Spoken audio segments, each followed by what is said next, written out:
Greetings. This is TK Trav, aka Travis Magus, here with LVX777. The title of today's broadcast is Dreams, Divination, and Directing Your Future.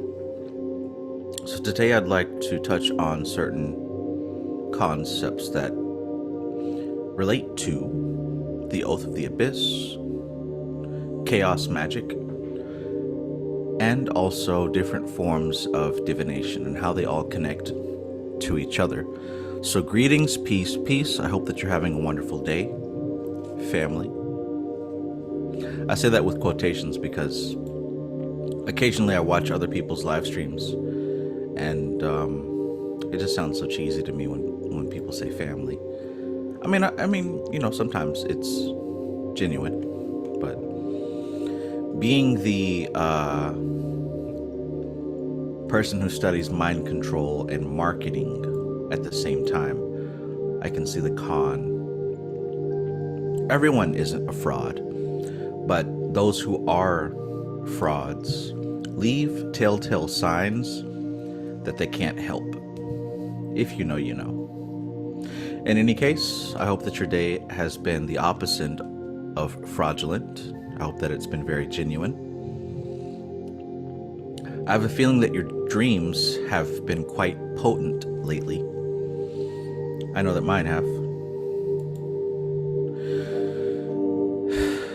To the point that I'm really learning how to decipher what's happening during sleep time. And maybe some of you have already mastered the art of dream interpretation and astral projection and lucid dreaming. For me, it's more of an on and off, hit or miss type of scenario. There will be long periods of time where I won't dream at all. And there will be periods of time where I have very vivid dreams. And regardless of which is prevalent, the interpretation has always been kind of shaky for me. And I can admit that. I stress so much. If you're somebody who watches my videos, you'll know that I stress so much the importance of creating your library of correspondences. It's crucial if you call yourself a magician, a magus, whatever the fuck. If you title yourself somebody who does magic as a lifestyle and not just as a TikTok hobby, then you'll understand that having a library of correspondences is crucial to being able to interpret not only your dreams, but also the different events that happen in your life, to interpret your meditations, to interpret your visions, etc., to interpret tarot and whatever form of divination. In fact, divination is not limited to tarot or crystal gazing. Divination is a tool that can be employed at any given time.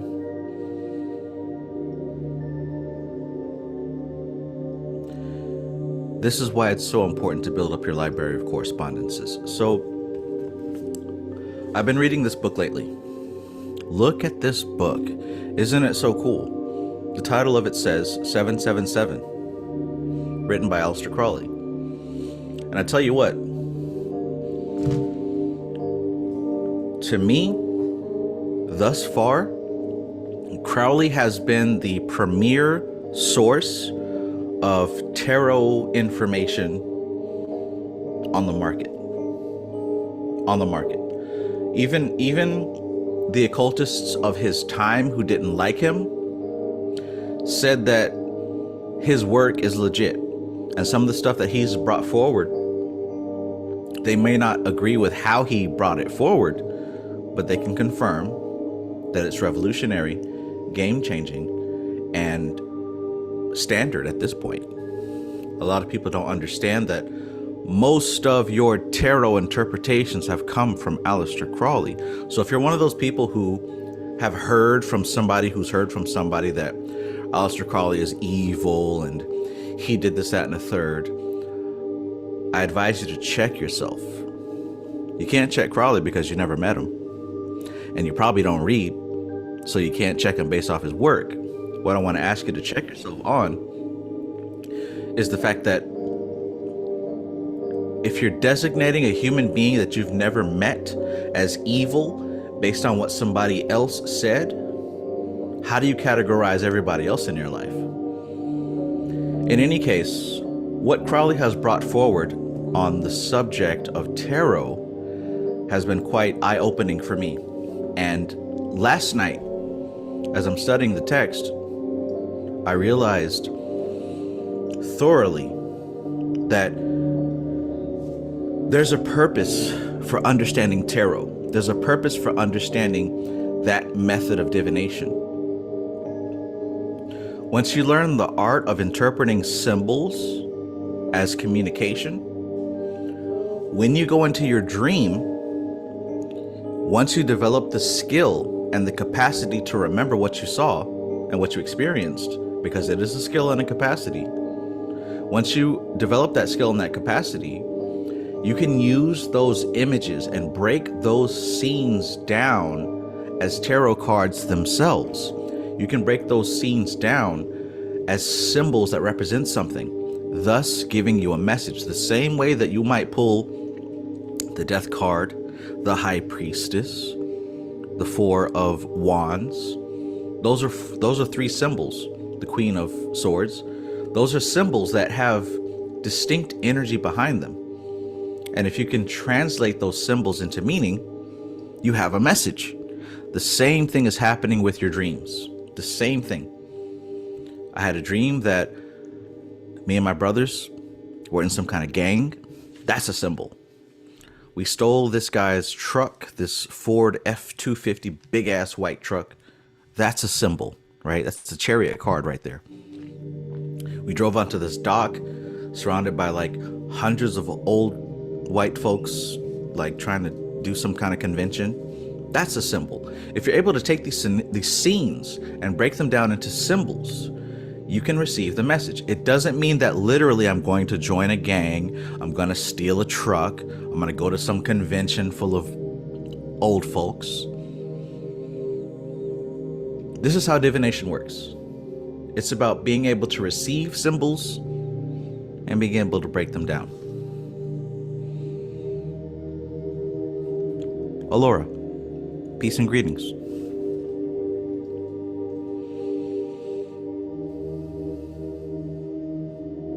Hi. Hey there.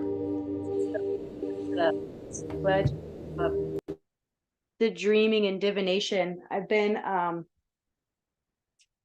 been working with that a little bit more myself and using that to program my subconscious a little bit better.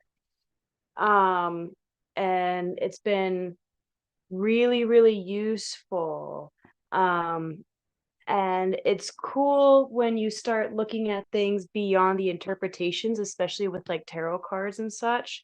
Like they have these symbols, like you were just talking about, that can mean general references to things, but what you get from the reading is kind of for you specifically. Like it's not ever going to be just according to what the book says. Like, and I think I know for myself, I doubt myself a lot when it comes to interpreting things, because it's like, oh, I'm getting this feeling, but the book is saying this. So is that like, what am I trying to say? And so it's kind of building that bridge there to your intuition so you can trust that the information that you're receiving and how you're processing that is something that you can trust, is something that you can utilize. So, and that's great you're bringing that up along with the dreaming. Yeah, there's a lot of, I think as of right now too, in our current time zone and what's kind of happening, I know for myself, I've been having a lot of vivid dreams recently, and they've been kind of all over the place, especially with like if you're doing spirit practice or practice in like building your psychic intuition or anything like that, you just become receptive to so much more information. So it's like, how do you interpret that of what's coming in, especially as you're having day-to-day experiences? So Yeah, I think that's super cool. Yeah, and you touched on a key point just there as far as intuition. Like, what does that word mean? When most people think of intuition, as far as I can gather, they envision this word, this phrase, this term, this concept as mystical knowledge coming out of nowhere. But here's the thing with intuition, it's a double edged sword.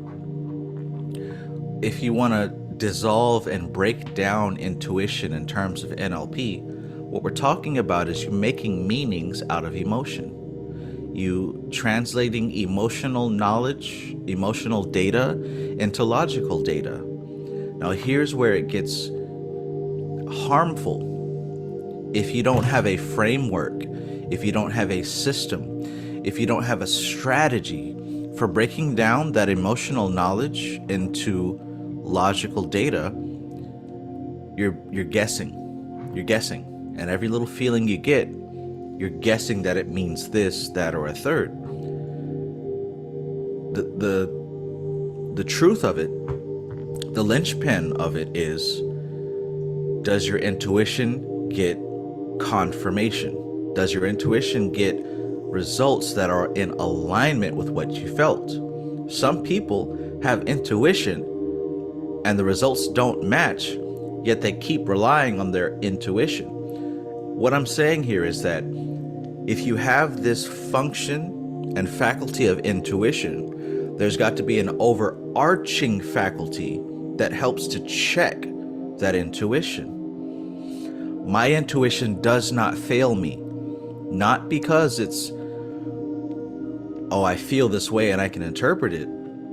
It's because I set up a certain system within myself where when I feel something, I'm able to translate it and it goes through a certain set of filters, right? Useful and appropriate is one of those big filters. Another filter is, where did I get this feeling from? Because sometimes I feel things that come from fear. Sometimes I feel things that come from lust. But I have a framework set up to where I can bounce that intuition through it, and I'll know what to trust and what's basically my body saying, hey, I need attention.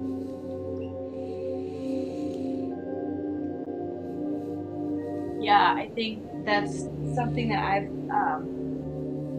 think all of us come to that point in our practice where we realize that if I am living through a projection of what I've experienced, if I'm living through my memory and those memories and experiences, those impressions that I've gotten, you can see the world a specific way. When my intuition comes through, we're talking about what I'm receiving and interpreting as true is actually my most dominant belief about the information that's coming through.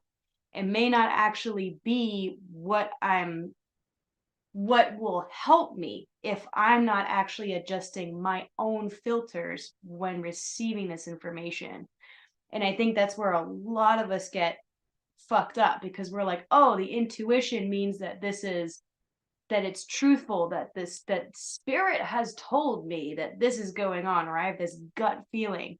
And a lot of times there is some truth to it, but if you haven't adjusted your filters and how you're seeing the world, then the information, when it comes through these filters, is going to go through the projection that you've been experiencing thus far.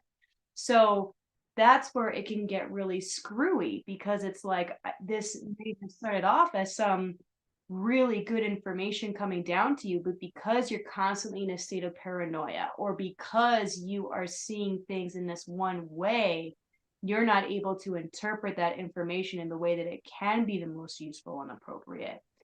Therefore, it just becomes your top belief. It doesn't actually become useful information that you can then go forward and learn from. So that's what yeah, that's I had a long talk about my friend about intuition because I think there's still a lot of confusion around that, which is fair because it's like yeah, we understand that we are connected to this higher self and that we're receiving information all the time, but we totally forget the barriers that we've put in order to help us survive in this world, and how they're affecting us and how they're affecting our everyday. Like, even it's very much as, for an example, it's very much as if I'm having a conversation with someone, whether they're telling me all of this stuff or not, determining on if I feel like I should trust them, I'm going to be pretty selective in my hearing. If I already don't like the person, they can be giving me the best advice in the world that's going to set me up for years and years and years, but I'm not going to actually be able to hear it because I don't like this person. Therefore, it's going to have to be through another channel that I receive this information, that then I'll be like, oh, okay, I can do this or whatever.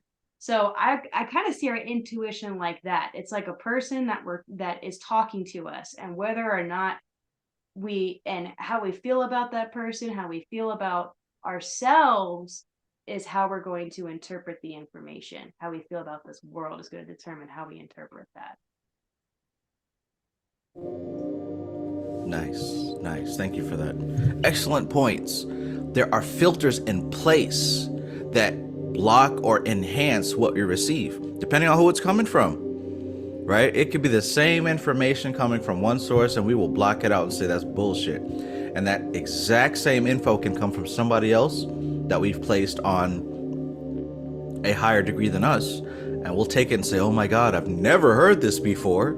This is life-changing info. One thing I want to point out that you mentioned also is about when we receive that intuition, or in other words, when emotion is telling us something and we interpret it logically. What you said was, spirit is telling me this. Whoo, that's a slippery slope. That's a slippery slope.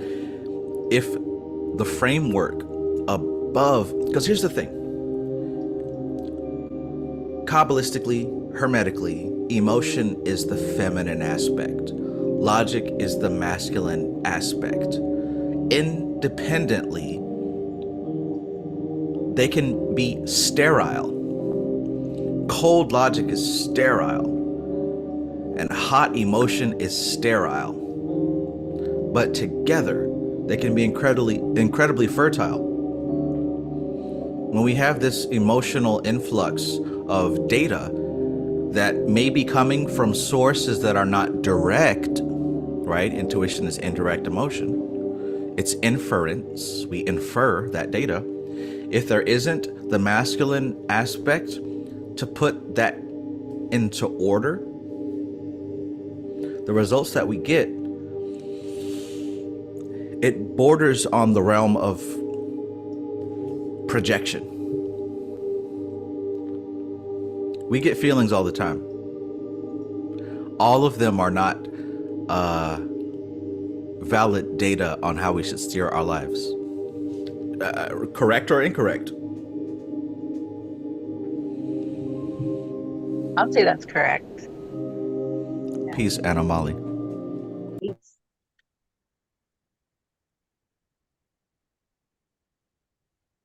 I'd say I get some really good information and I don't like it and I ignore it, and then it was true. That used to happen a lot. So it actually can be really inconvenient if you get really tuned into your intuition. It can tell you shit you do not want to hear. Mm-hmm. And the And that, opposite is true too, right? Like I had, like, there can be, and that comes into the projection thing too. Like sometimes, like I find I may get something that I don't like, and then you can ignore it, and then it ends up being true. Or you can get shit that you don't like, but because you're so used to being angry, you don't realize that you actually like it. And so that ends up being the projection instead of the solution. Like, you're not seeing it in a way of how it can help you to mend a situation, because you've already fine-tuned everything to be out of anger or to be out of suffering, and all of that is very addictive. So I know, like, Yeah. that's, yeah, so I know, like, that's one thing I had to grapple with. Like, I would think, oh, these voices in my head are telling me to be pissed off at this person and I should totally do that. it means all this stuff is not okay. My intuition is telling me this. And it's like, no, this is just an addictive behavior I'm doing right now. No, Like, that's not the ego at all. No, it's intuition. It can't possibly be me. Well, and yeah, and it can totally flip it. Like for a while, I would not accept any good news because it was like, no, that couldn't be true because I only get bad. I'm only getting challenges from the universe. I'm not getting blessings right now. And that was the story. And so I was blocking blessings that way. Mhm. Why?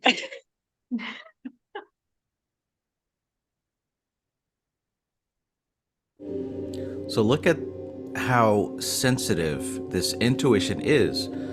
As spiritual people on a spiritual path, there's not a word for us yet. I mean, they gave us woke, but I don't accept that. For these people on this path, look at how sensitive intuition is. On one end of the spectrum, we're avoiding feelings that we don't want to have. And on the other end of the spectrum, we're receiving feelings that align with our desires.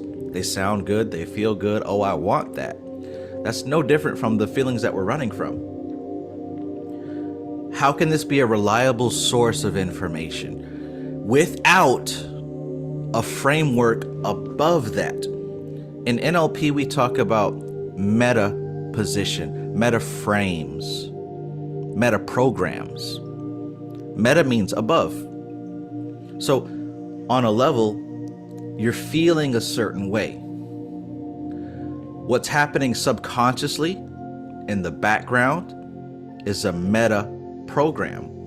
And there was a few meta programs that I wanted to talk about today. But these meta programs, if they are not in alignment with each other,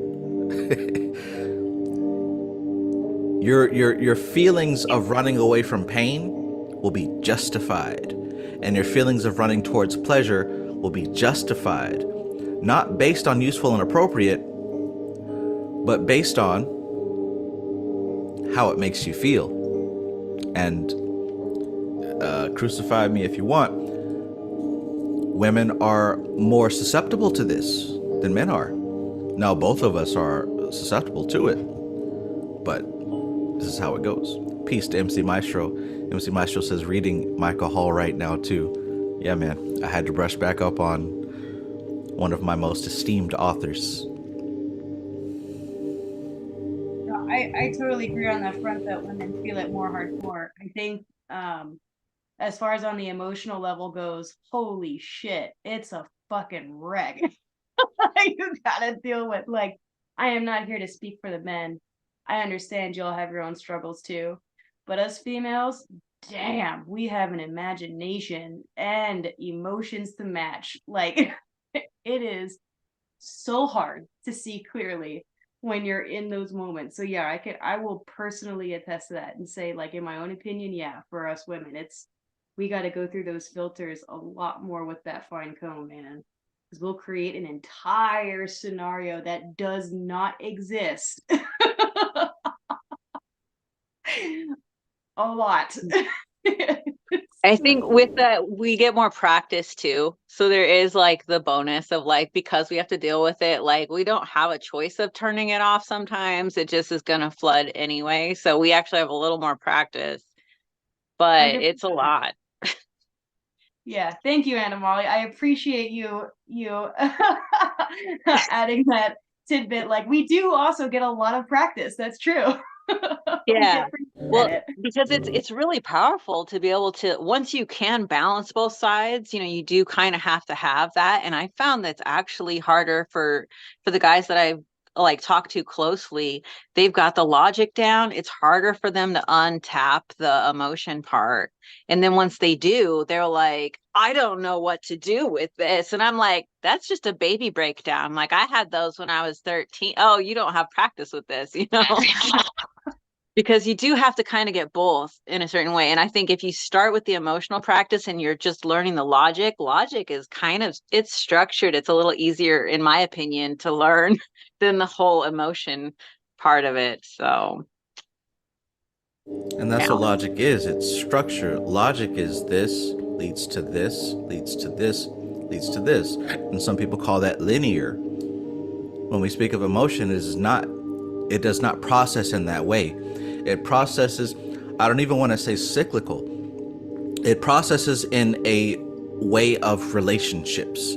This happens. So that means it's close to this other experiences. So there's a connection here. And just because of that, I might jump to this one. And you know what? This is connected to this over here. And I might jump to that.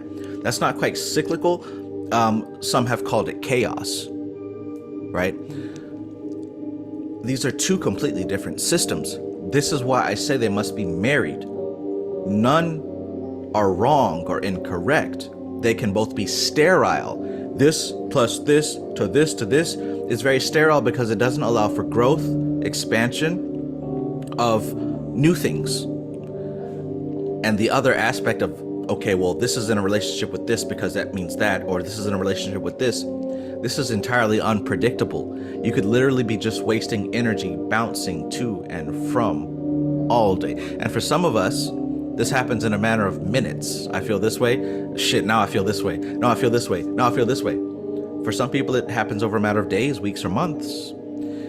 The two have to be married together. They have to be married together in order for it to be useful and appropriate. You said we get more experience because of that. Not everyone.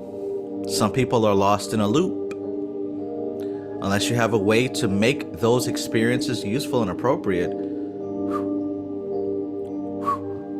well, yeah, I mean, have you ever seen the people that make it useful and appropriate in the worst way possible? Like they know how to get those. I know women in my family that know how to get those emotional loops going to where everybody gets pulled in, whether you want to be or not.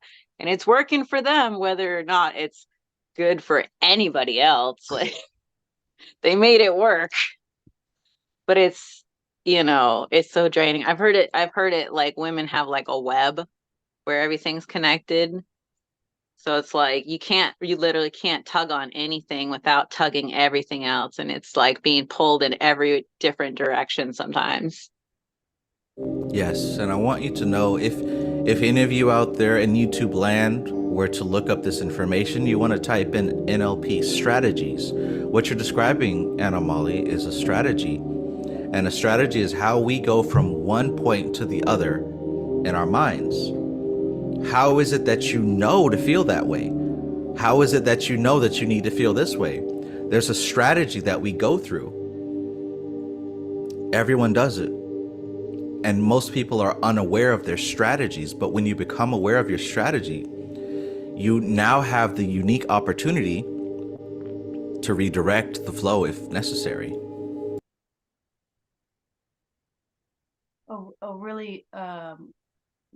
A really big thing that's helped me, and I'm not like, even just for like fundamental, is looking at your relationships with other people.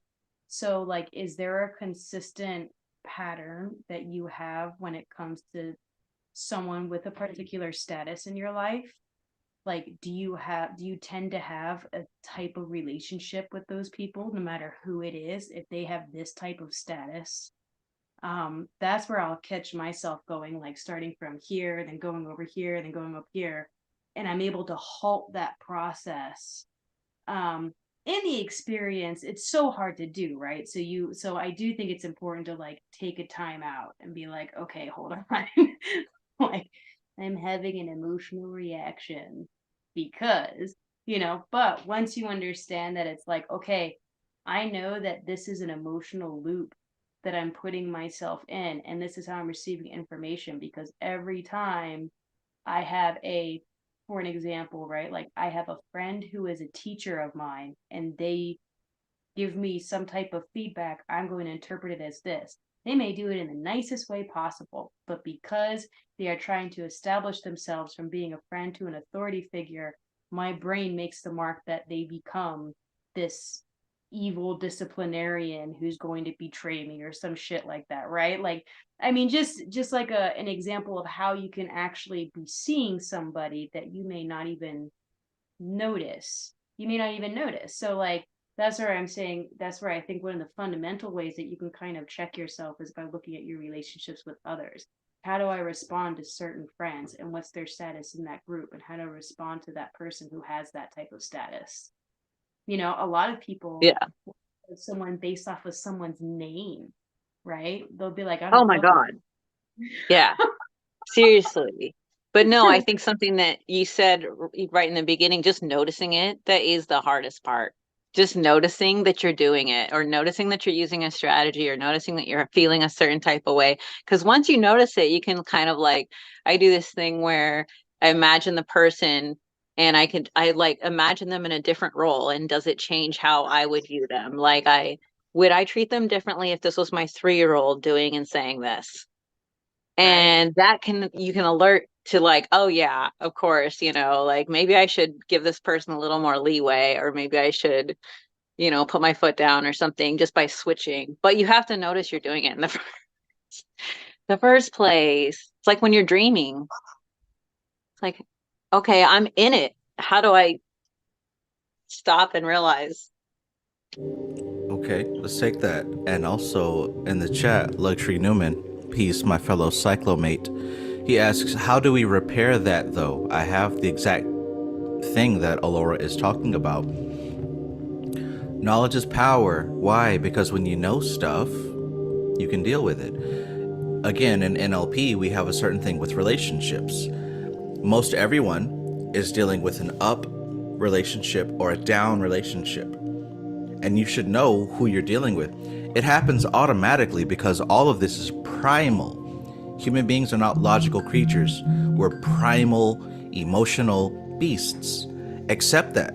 Don't get triggered and offended. Accept that, because once you accept it, you can work with it.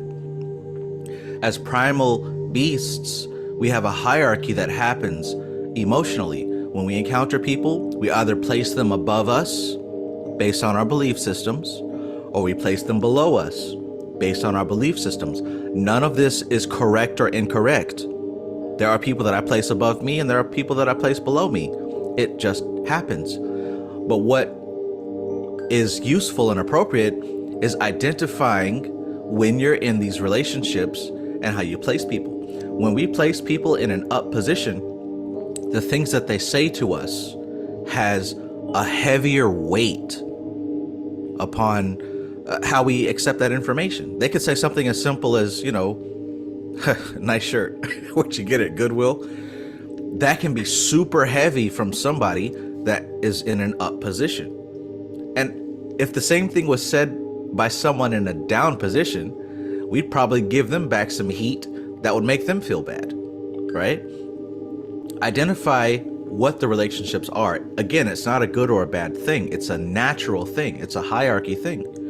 But what I'm saying also is, when you approach people in your day-to-day lives, understand that you have the control on whether or not you place them above you or below you. You can switch it. And if you switch it and remain consistent with that switching, you may see changes in how you accept that info.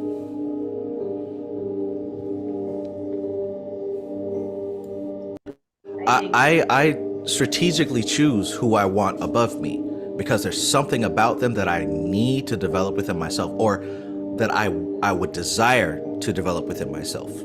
Not simply because, oh, they're better than me. Oh, I just work. Usually when I place someone on that level, it's because there's something I need from them, and I know that's how I can accept it without resistance. I think that's interesting because I know for myself, there's a confidence issue there that comes when I place someone above me. It's hard for me to see myself as an equal with them, and that they're teaching me something that I can use. Because I think the role that I tend to take is like, they're here to teach me something, which means I don't know, which means I'm not good in, or I'm not at that level. So then I can misinterpret any compliments that are given to me, because it's like, well, I still haven't learned what you're supposed to be teaching me. Therefore, that's irrelevant. And so that's the sorting process, the emotional sorting process that my brain goes through. And being aware of it is fantastic. When you're in the experience of it, that's where it gets really hard to then implement. And this is where that practice of fundamentals comes in, right? Because it's like then you have to, in the moment, in the experience, learn how to become aware of it and then implement a strategy that will allow you to attain more of that information and adjust those filters, those emotional filters. And that's something I still super duper struggle with.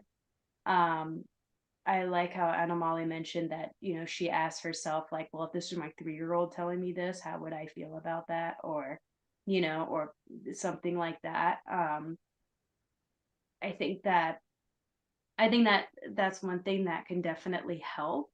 Um, but yeah, it's a very difficult, I mean, this is the practice, right? It's a really difficult thing to do, to adjust those filters, especially in the moment when you feel so strongly, especially when you believe that you understand this person's status in your mind.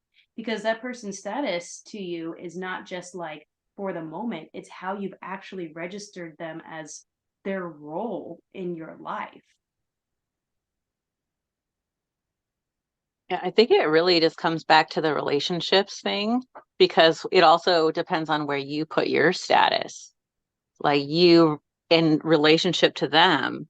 The thing that always throws me off is, like, I learned this in customer service a long time ago. You can't really judge people that quickly, because I had people that came in that looked like the worst of the worst and pull out cash. Turns out they were just look like a bum, and they're really rich, and they just, they look like they were going to rob the place. And that really threw me off in my 20s. And so when I do that, I did that as like a joke, like, I'm going to treat everybody the same, even children, even older people, even people that seem like they might be insane. And I'm kind of lazy, so it really simplified the whole process, because I'm treating everybody kind of equally. And you kind of have to give everybody this kind of like base level respect. Like, you can lose it. Like, if somebody's going to start cussing me out or something, they lose their points.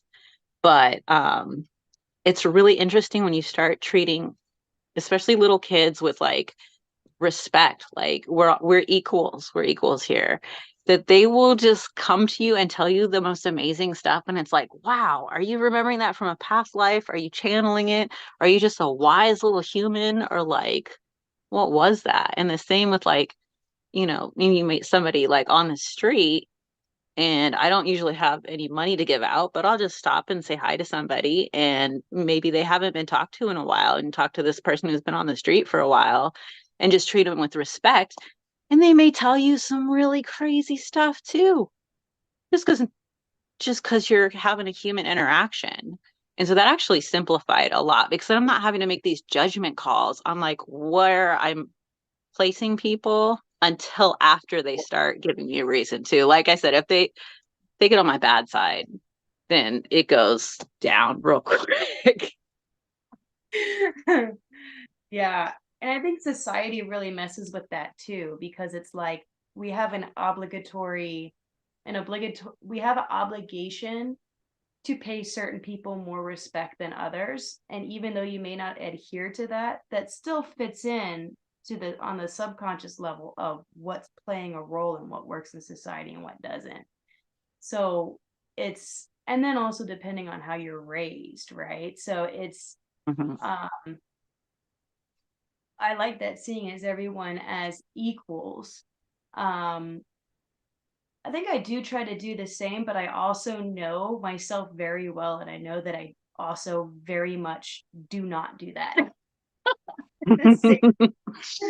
It's hard. No, it's taken me like 10 years to really put it into practice. And it's still, if I'm in an emotional moment, it won't like be automatic. The emotional still kick in.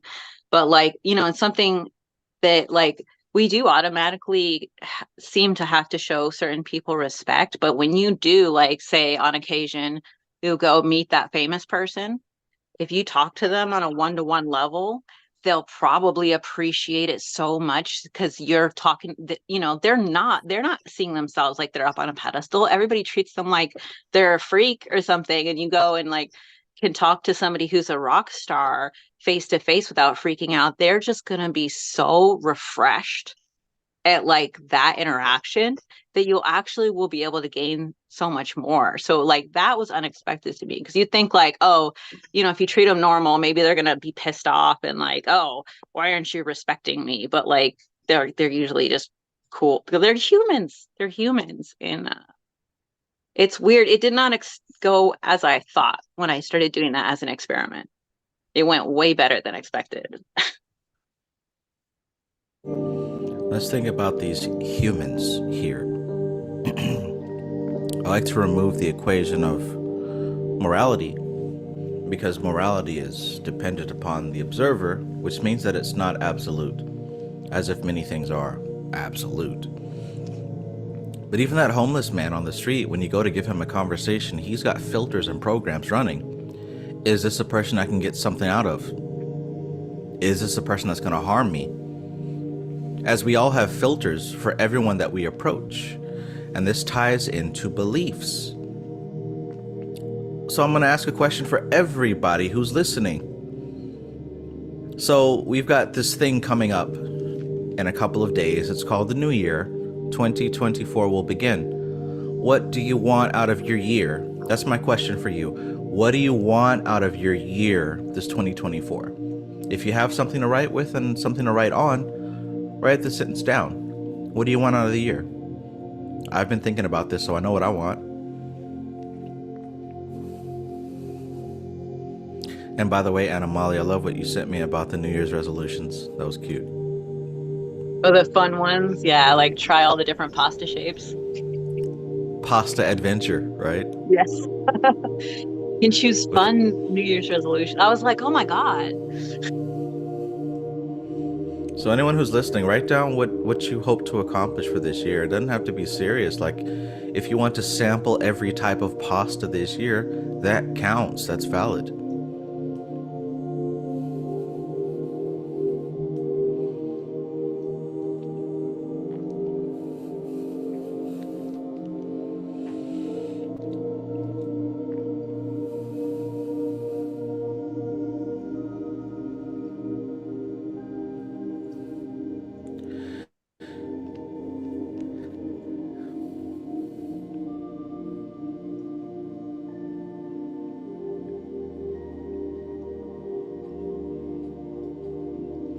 Kashigi says 2024, I want to take and master the cyclomancy class. Well, if you're gonna do it with me, make sure you get in next month, because that's, as far as I know, that's gonna be the last time I do it. Not because there's anything wrong with it, but because during that class I've unlocked something within myself, and I know the students who have been attending have unlocked something within themselves that now I'm ready to do different things based on what we've learned. That's why I'm kind of gravitating towards divination now, because I've seen a new way to access information, and it's very exciting. Demons and spirits, man, that stuff is do you. But I'm feeling like it's starting to get kind of played out. There are better ways. But anyways, think about what you want for the next year. And after you do that, what I want you to think about is, how realistic is it? Can you see yourself doing it? Like, have you taken you've taken the time to decide what it is that you want, but have you taken the time to use your intuition, which is internal knowledge, going within to figure this thing out? Have you taken the time to do that and actually see yourself going through the processes of doing that thing? Have you taken the time to do that? And here's what some people will experience: resistance. There's a thing that is well known, that if you make New Year's resolutions, you don't actually complete them. Like, I think at this point that's a pretty popular trope. Well, it isn't simply because you make a New Year's resolution, it's because you don't take the time to follow through the necessary steps of creation. So I wanted this video, well, excuse me, this video was suggested, the topic was suggested to me, that we make it about the Oath of the Abyss, that we make it about divination, that we talk about these different forms of manifestation. Well, manifestation doesn't just include naming what you want. There's a process of working it into existence. The same way that you work something into something else. It's not always abrupt. It's not always sudden. Sometimes you gotta loosen some things up. Sometimes you gotta slide it in. So let's talk about beliefs. The beliefs that you have today didn't just come up all of a sudden. It took days, weeks, and months to work yourself up to believe something as it actually is. You might believe that, okay, next year I'm gonna make a bunch of money. Next year I'm gonna buy a house, get a car, get married, whatever. These are beliefs. Before they are actualities, they are beliefs. Now think about the beliefs that you currently hold. Oh, it's a struggle to do this. Oh, it's a battle to do that. Oh, this is easy for me. Oh, I can do this with my eyes closed. Those beliefs didn't just happen overnight. Some people, now here we're getting back to this concept of NLP strategies. Some people have done something a certain number of times in order for them to believe it. Some people did something for a length of time before they were able to believe it. Which one are you? Are you somebody who needs to do something for a length of time before you believe it? This is called a convincer strategy, by the way. I said look up strategies, for those of you who didn't yet. The convincer strategy. Did you do it for a length of time before you believed it? Did you do it for a number of times before you believed it? Take this into consideration with your manifestations. If you're somebody who needs to do it a number of times, look at what you wrote on that paper and figure out what you can do to repetitively get evidence. If you're somebody that's a length of time, what do you need to engage in to make this belief a reality?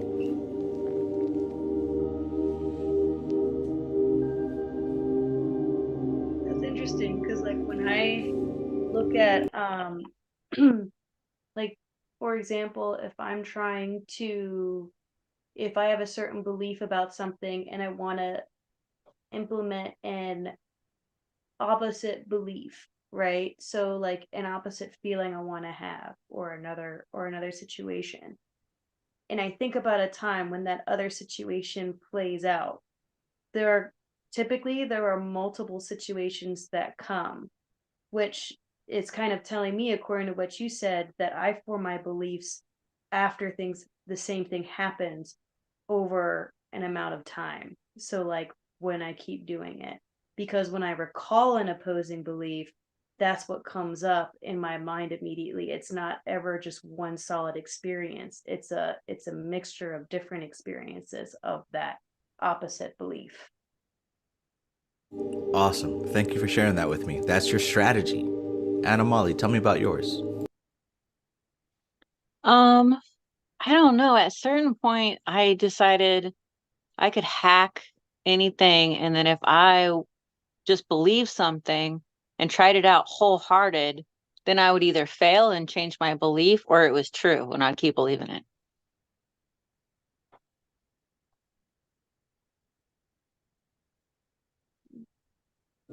So are you length of time or are you number of times? And Well, I I'm know kind that of, Aquarius loves to be exceptions to the rules. I'm not trying to answer. I'm trying to answer. Um, I think it might be length of time, because I can research something for a length of time and then try it once, and if it works, I'm fine. So I think the researching and the time I'm thinking about it would qualify as length of time. Yeah. Same. those of us who follow length of time, we don't have to do it a bunch of times. We can do it once and be convinced.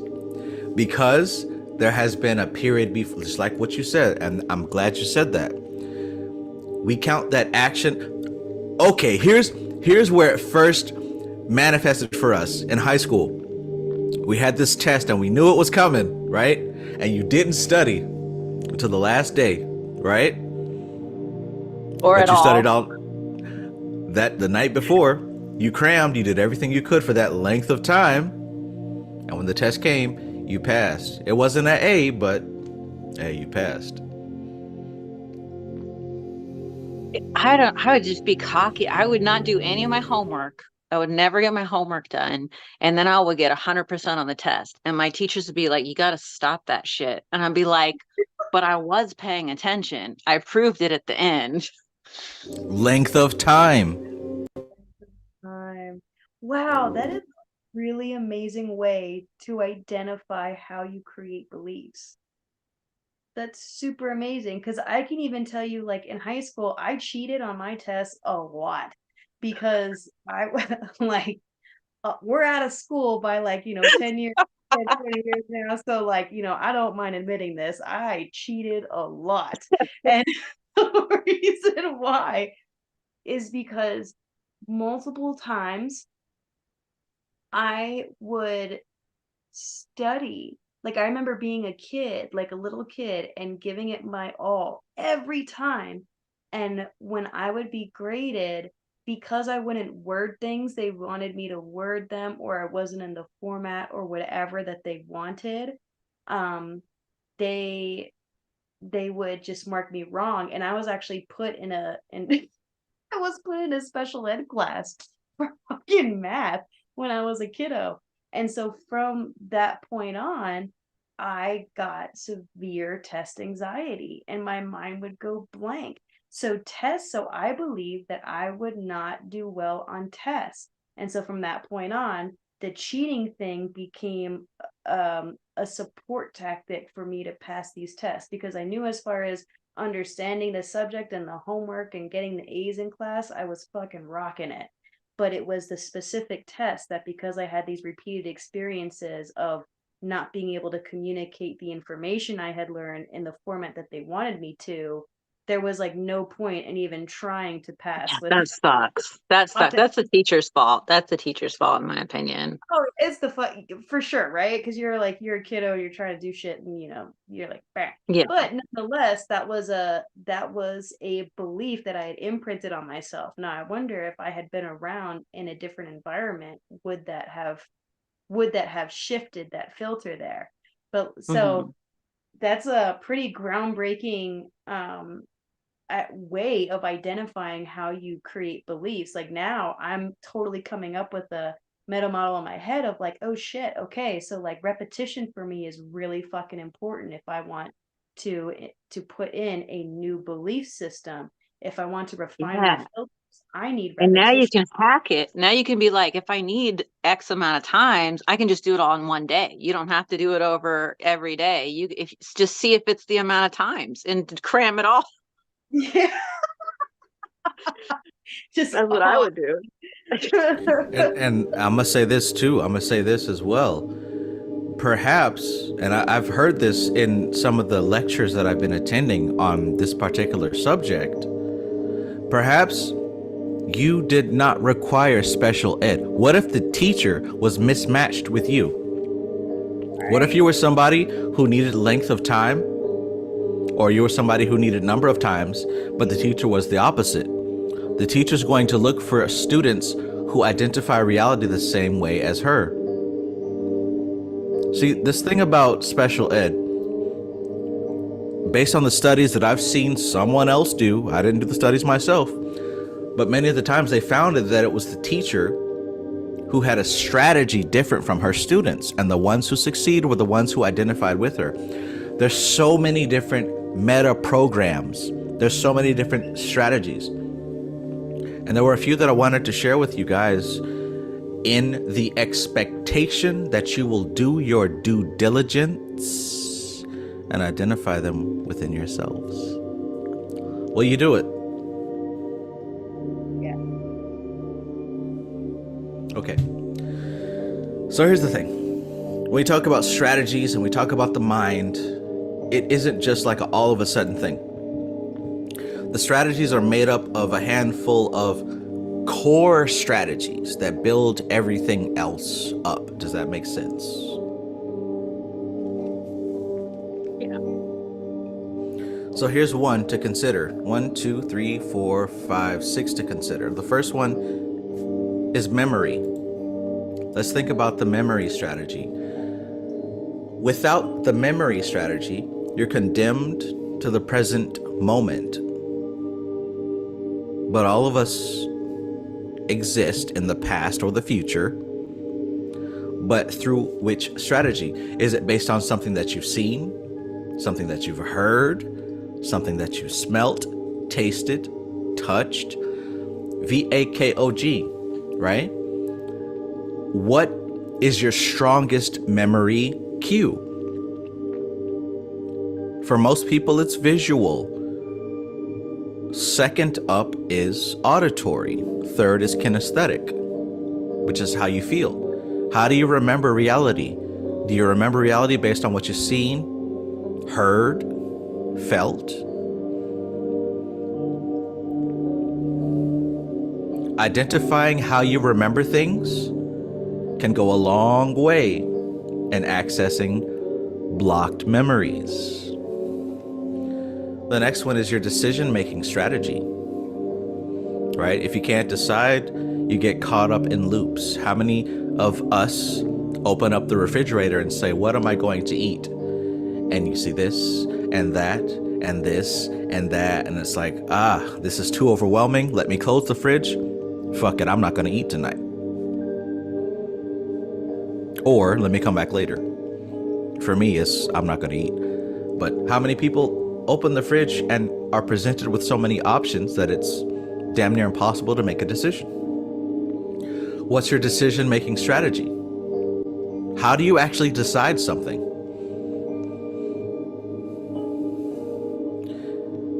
Think about your learning strategy. That's the third one. This is how you acquire new and exciting ways of doing things. Do you learn, again, do you learn visually? Do you learn auditorily? Do you learn kinesthetically? Do you like to watch videos and listen to and see someone explaining the concept?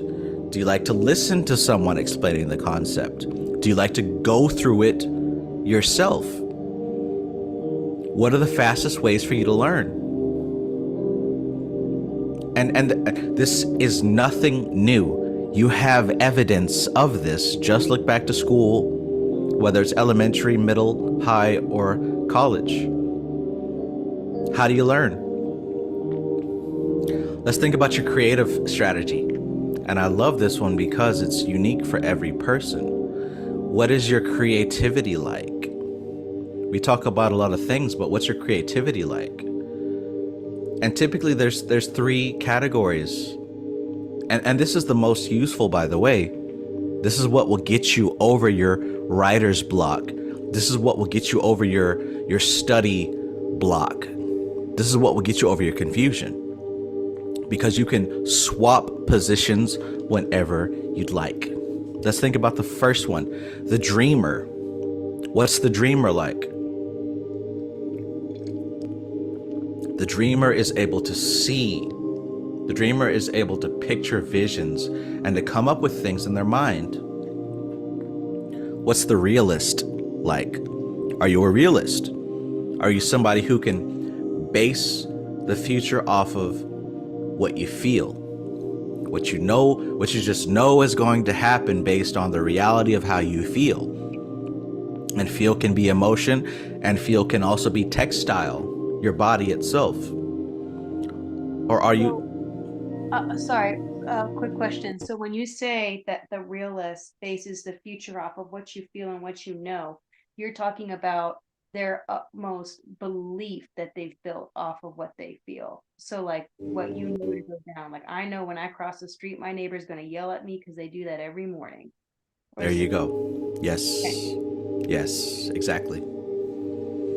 Could you say that they're like more practical oriented too? Like a dreamer is just going to dream up whatever, but a realist is going to be like, what do I need practically? That's What's opinion. gonna... That's opinion. My dad was a realist and I was a dreamer. I failed at living in the world that he structured for me. Yet I succeeded with flying colors in the world that I built for myself. And the third category is the critic. Uh-oh, yeah, I'm talking to y'all. The critic. The critic is the one who sees it and has some shit to say. Yeah. But it works for y'all. I don't need a critic in my life. But you got the dreamer, who is visual, the realist, who is kinesthetic, and the critic, and they judge reality based on auditory experiences, what is heard and what they can hear. And believe it or not, they can be pretty dang successful based on that. Most of us are going to fall into those three categories, and that's the strategy for creativity. So are you generally now with these archetypes or with these categories, they almost seem like you could kind of intermingle them according to what experiences you have? Would you say that that's kind of accurate? Like at times I could definitely see myself as a realist when it comes to dealing with like crisis or something like that in like a behavioral health setting, right? But when it comes to my actually wanting to learn a subject that I'm interested in, I would say I was more of the dreamer. Like can you like are they like would you say that they're interchangeable according to the experience, or are you going to try to kind of hone in on that one that's the most dominant for you and start applying that to the whole picture? The beautiful thing about the human mind is that it's so flexible. Most of us have a primary strategy and a secondary strategy. What I want to suggest here is that you can experiment with different strategies to get different results. I'm a dreamer, but what would happen if I take the position of my father and became a realist? And what would happen if I took the position of a hater and became a critic? Perhaps I could find new solutions to old problems. So this, just a side note, because I had a little epiphany today about that. Like this to me is like this is intermediate to advanced, but we're revisiting fundamentals. Like when you get to that point, you're able to see the fundamentals and then use them according and change them according to whatever context you're in. I think that's a sign of like intermediate to advanced, because you're able to look at the same situation that you've been dealing with one certain way for a long time and be like, hold on, I have these fundamentals here, these fundamental categories here. Let me try this other strategy, see if that works. And that's something that that masters do, right? Like that's how you're actually able to create that self-mastery. That's a symbol of spiritual advancement, that you can move outside of yourself. So let's think about the extreme. And I can't wait to tell you about the dream that I had. But this is kind of touching on it. On one extreme, you are so flexible that you are nobody, nothing. You can become whatever is necessary for the moment. And what a beautiful thing that is. On the other hand, you're so rigid and stuck on some definition of what you're supposed to be that any change or any suggestion of anything different makes you offended and you're ready to fight to the death about it, right? A hallmark sign of spiritual progression is the ability to be fluid with belief. And isn't that what Franz Barton teaches in Initiation to Hermetics? Isn't that what Crowley teaches? Isn't that what is taught in cyclomancy And isn't that what's taught in Liber, Null, and Liber, Null, and Cyclonaut? To be fluid with your beliefs. Yeah, that's like the last exercise in chaos magic, isn't it? Just like pick a different belief and try it out.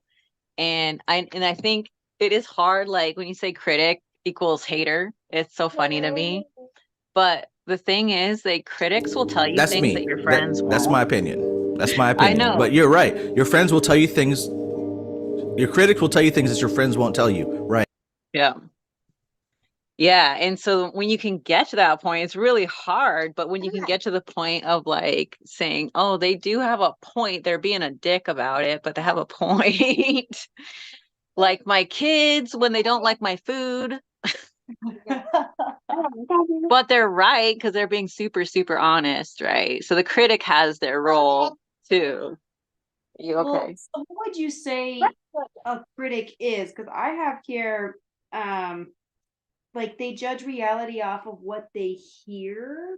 So, like, would a critic be like? How would you describe a critic strategy? Like, is it like someone who actually, like, when they're brought information, they just immediately oppose it? Based on what they've heard before. I think a good example of that is like my younger brother. I love because we have debates all the time, and it's like I might introduce a new idea, and he's like, "Nah, Trav, I don't believe that because da da da da da da," and then that's my cue to like find some other evidence in a different submodality to convince him. Because if he's auditory, if he believes what he hears, the only way for me to change his belief is by attacking it from a different submodality. Remember when we saw this? Remember when we felt this? Yeah, I do remember that. Okay, well, that's proof that XYZ. Oh, treacherous. Yeah, that's makes your argument stronger. Yeah, you have a that's like, okay, yes, you're able to bridge that path because you understand their strategy. Like, I know when I bring this up, they're going to automatically oppose it. And if I try to come at them with the dreamer method, they're going to oppose it. If I come at it with the realist method, they're going to oppose it.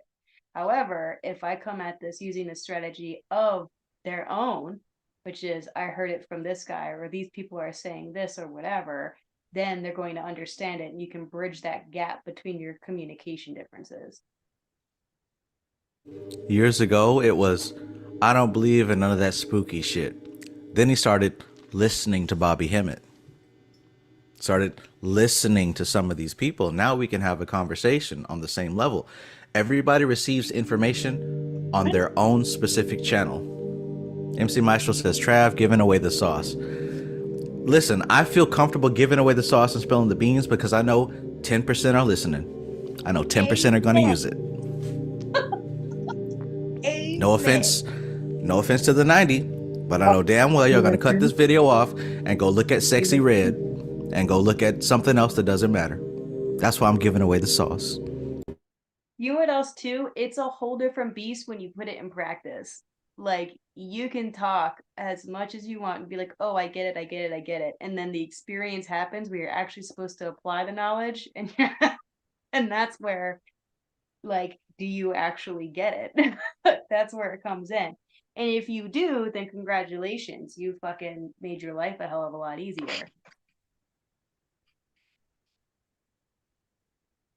That's a great point. Thank you for sharing, Alora. Peace, Richard. Hey, Trav. You Hey, go Animali. slide in here after 2 hours, like you've been here the whole time. Yeah, what if I have been and I've just been observing? You know, I always got to pick on you, Richard. Peace. Hope you're having a good evening. Peace. I'm doing some Christmas stuff right now. The in regards to practical application with the creation strategy, you're trying to can you give an example for and I don't want to fixate with interacting with the dark triad. However, is there an example of how we can let's say you're dealing with an emotional manipulator, for example, and they're just not ready to receive the information of some kind. Is there a way that is there a particular submodality, or is there a creation strategy that you could help in that situation? I'm not sure if I made the question clear enough, but or maybe you could expand a little bit on how you could use these strategies with interacting with the dark triad. I try my best not to speak on the dark triad. However, in this particular situation that you mentioned, what's the intent? We have this individual that's trying to emotionally manipulate. What's the intent on your behalf?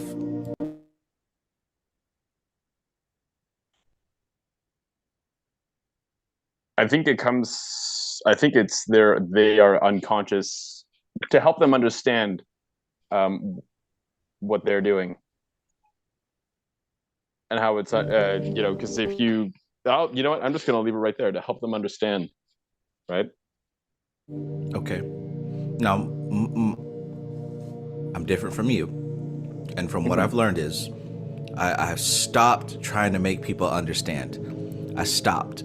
In fact, I leave them alone in favor of those who are looking to understand. There is a certain amount of exertion of energy trying to force someone to change their beliefs. We talked about this in a simple word called rapport, right? Depending on the level of rapport that you have with the individual is going to depend on how much information is going to be able to be exchanged. So for someone who is actively manipulating you in a certain kind of way, the best answer is to separate from them if possible. If not, the second best answer is to gird your loins, protect yourself, and make sure that you don't become manipulated by their attempts. Allow me to give a little bit of extra context. It's somebody who consistently comes to me for tarot readings about somebody that they are manipulating, and they don't realize they're manipulating them. And,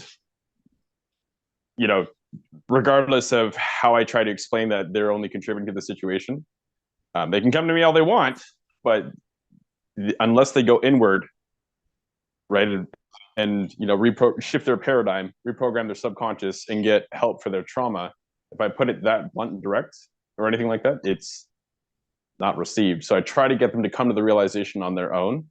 Wait, it's not received. How do you know? Well, because the cycle continues. They keep coming back about the same problem. So you already made them aware of that, or you already attempted to make them aware of that in explicit language, and they continue to come back with the same behavior. Correct. They don't change. Is it your responsibility to do so? No, I legitimately want to help this person.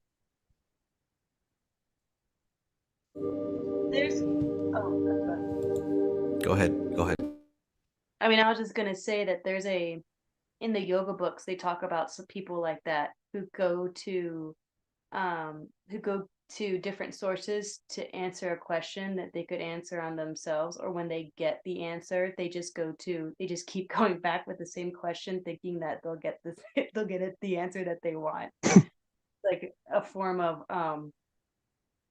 what is it? It's like a form of cheat though, right? Or it's like of an unorganized, I forget the behavioral pattern they're talking about, but it's like a type of way of how they're processing that information and how they're not actually processing the information. Like them coming to you is actually a loop that they're living in. They're not actually looking for an answer at that point. Right. And this is why I say it's not your obligation. There are going to be some customers that you can't help.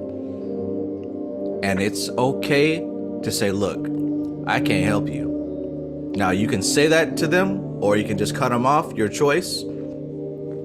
I wouldn't waste my energy, bro. There's so many other people that deserve the blessing that you bring to them.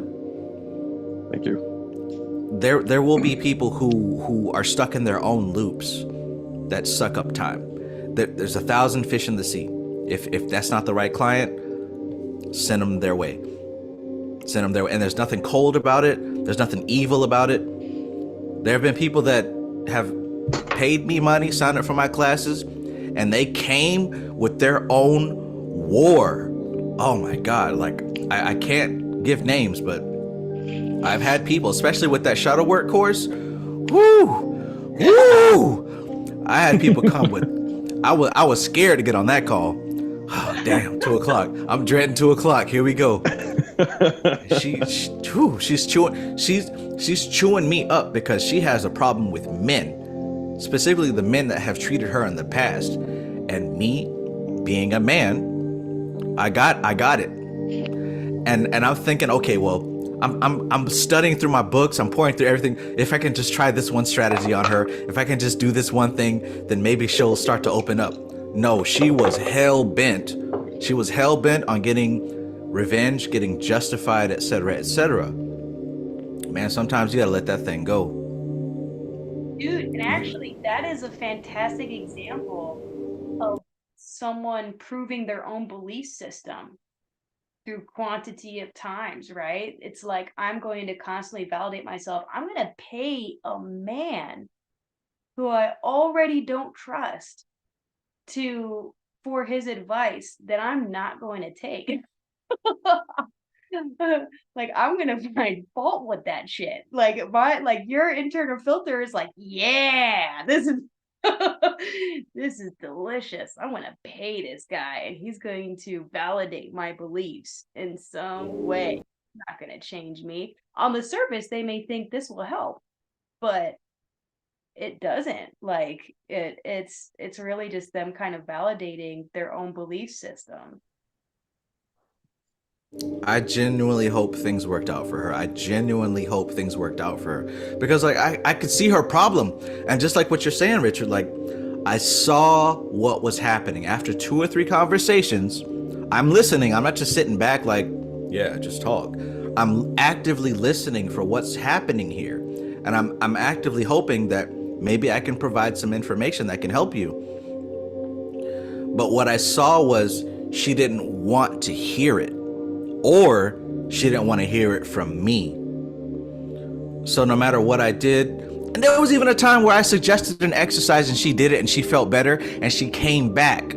She came back with men ain't shit, you just trying to manipulate me, etc., etc., etc. And it's just at the point, well, we got 2 more conversations. Like, I don't know what you want me to do. You got the answer. The problem isn't that there's a problem. The problem is that you don't want the answer. And there are people who come to you with problems and they do not want the answer. Who's experienced that?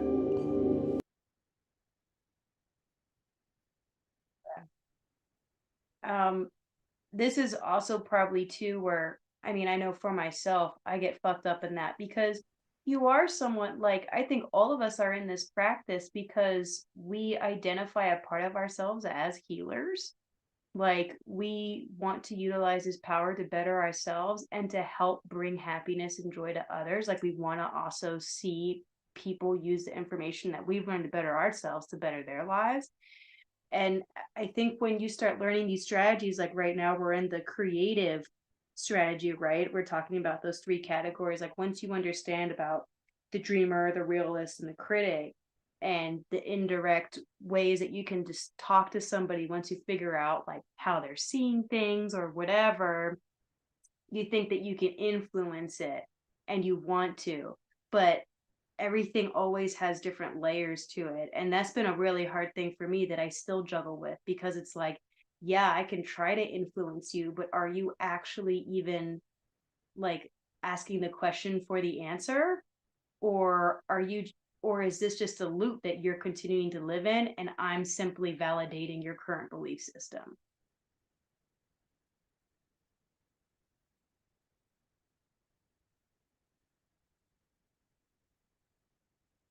Oop, I feel like I'm alone. I don't know what happened, but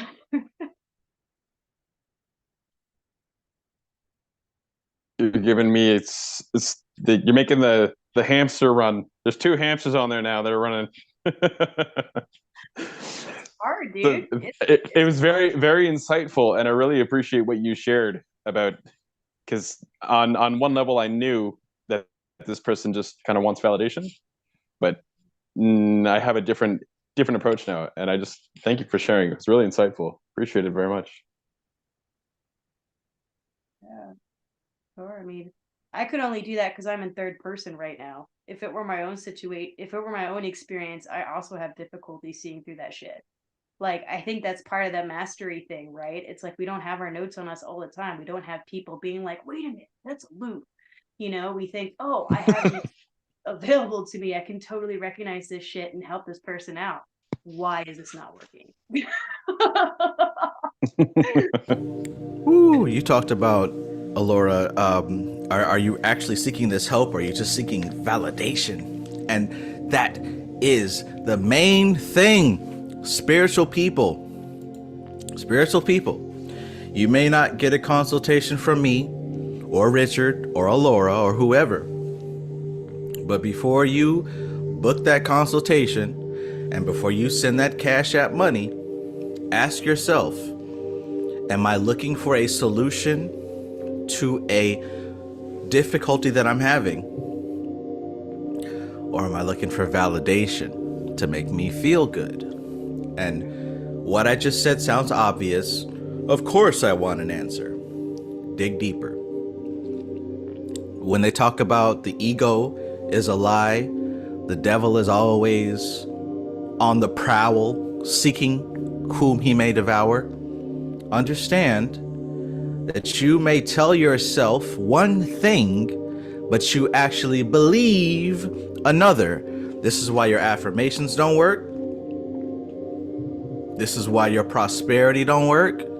This is why your love life ain't changing. This is why all these different things are happening, because logically you will say something, but emotionally you're not conveying the same message. And this is all because you don't understand yourself. And there are many keys and methods in understanding yourself. So just like what Alora said, we just stopped on the creativity strategy, but there's about 2 more. The next one is the motivation strategy. What motivates you? How do you know when it's time to act? How do you know when it's time to do something versus, oh, I'm just going to sit on my ass and let it pass? Hopefully it's not gas that you're letting pass, but what's your motivation strategy? I mean, I guess it depends on the fetish, right? Is it relieving for you? You need to pass gas? Don't pull it in. What's your motivation strategy? Are you internally motivated or are you externally motivated? Do you need someone or something on the outside to show you and tell you that it's time to do something?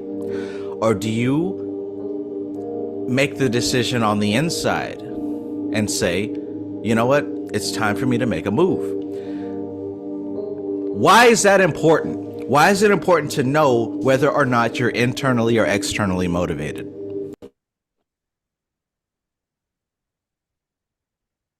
It'll affect how you can improve your strategies or change your strategies. If you're trying to achieve something and you're not getting the results that you want, you'll know what to look at. And what has influenced you so far? You can observe your patterns and learn how to interrupt one of those patterns. Let's get out of the abstract and let's get out of the maybe somebody else would do it this way.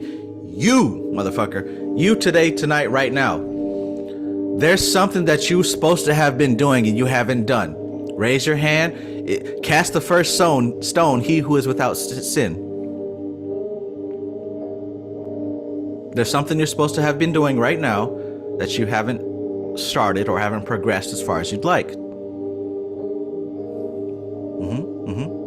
There's something. I know what mine is. There's so much that I'm supposed to be working on right now, but I find an excuse to delay. So let's think and let's ask ourselves, Why? What's blocking us? Like specifically, what is it that's stopping you from that thing? For me, oh, there's not enough time. Oh, there's not enough energy. I'm tired. I should have did it 2 hours ago, but I'm a little tired right now and I want. What's the excuse that you've used?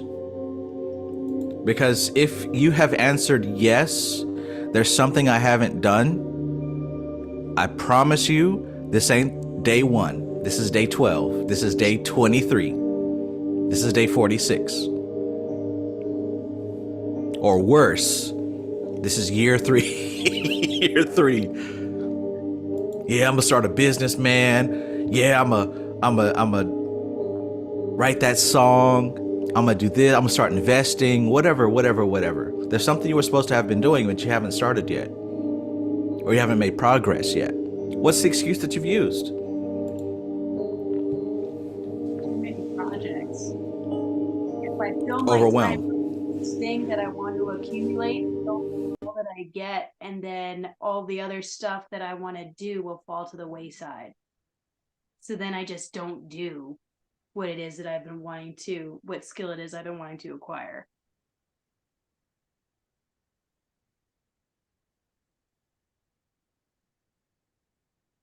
Okay. Now let's switch it up.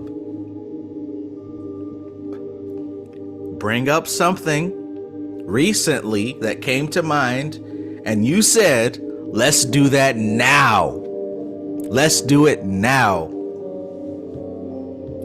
When I thought about them steak fajitas from a restaurant called Cilantro's, listen, it wasn't a hesitation. I called my Uber, I hopped in, I made a sweet conversation with the beautiful lady, and I sat down, got my seat, and I tore them fajitas up. There was no hesitation. There was no, well, I'm overwhelmed with food choices. No, I knew what I wanted. Think about something that you did not hesitate to do, and you just did it. We were talking about strategies, weren't we? What was your strategy for getting the thing that you wanted without hesitation? Did you see it in your mind first? Did you taste it? Did you hear something? Did you smell something? What was it about that particular experience where you just knew it was go time? Talk to me. Somebody tell me. Text it in the chat. Well, Go ahead. let's see. I got some stuff done this week, and I was about to get stuck in that, like, there's too much stuff in the fridge, and I just got a bunch of groceries, and so I'm thinking, man, if I don't cook this, then that's gonna go bad, and I gotta do this and I gotta do that, but before I gotta do that, and I just didn't listen to my brain, and I just let my body kind of take over, and I just grabbed the food that I had my eye on and closed the fridge, and then I made the food, and then I ate the food, and I can make other food tomorrow. And it didn't matter. But if I would have stood there 5 seconds longer looking at all the choices, I would not have made it. So I don't know what strategy that was, but that worked. And then same thing when I was painting the other day, I was like, well, what if this, what if that? And I just had to walk over and just physically grab it and just not think all the stuff. That kind of sounds like kinesthetic. You almost need to just like experience it first. Hands on. It was very much once I had my hands on it. Mm-hmm. Ooh, would that be more like a realist then? Would that be a realist strategy for the creative? I'm thinking it might be a decision-making strategy.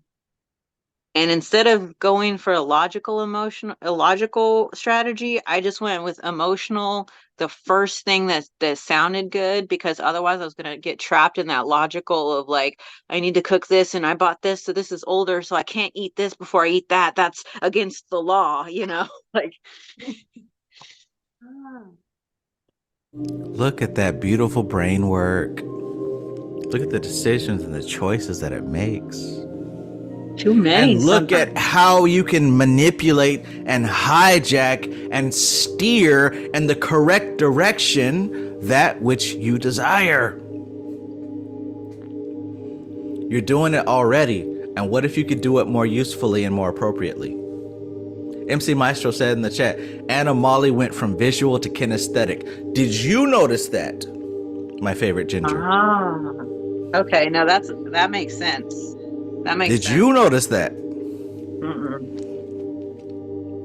This is why I'm talking about this stuff. If you can start to detect your strategy for existing on this plane, you can utilize those strategies to master yourself. 100%. So cool. So we talked about motivation, and finally, one of my favorites. This is one of my favorite obstacles and challenges. I love puzzles. I love putting things together. I love figuring out how things work. There's another strategy called global versus specific. Here's global versus specific. Recently, I uncovered a propane grill. And as I mentioned, I've had this grill since 2017. I've used it as an altar. And for people that think that that's just a weird thing, it was still in the box. I used the box as an altar. I put a cloth over it and I put candles on it and like sigils. I used this grill as an altar for like the past 5 years, 17, 18, 19, 20, 21, 22, past 6 years. A couple days ago, I unpacked it finally, set it up. Now let's talk about global versus specific. Now there is a gender preference, but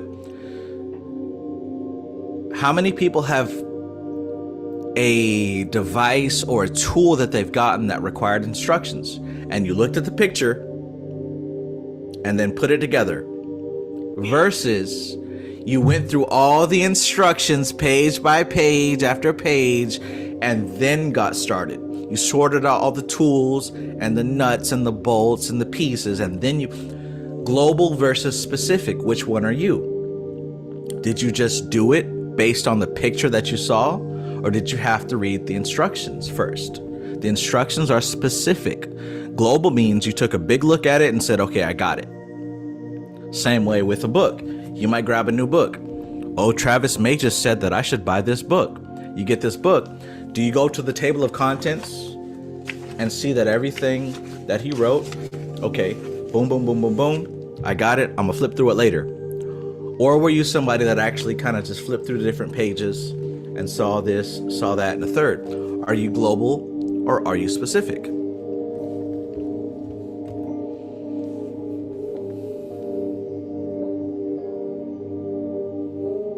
And let me tell you something.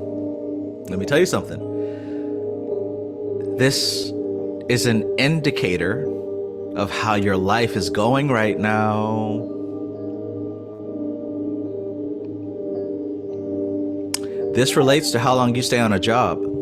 This relates to how long you stay in a relationship without feeling bored.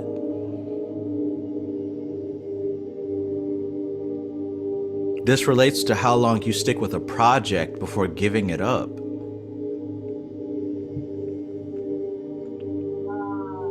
And it's because of how your... Do you mind elaborating on how that would affect how the global versus specific would necessarily affect how long you spend on a project?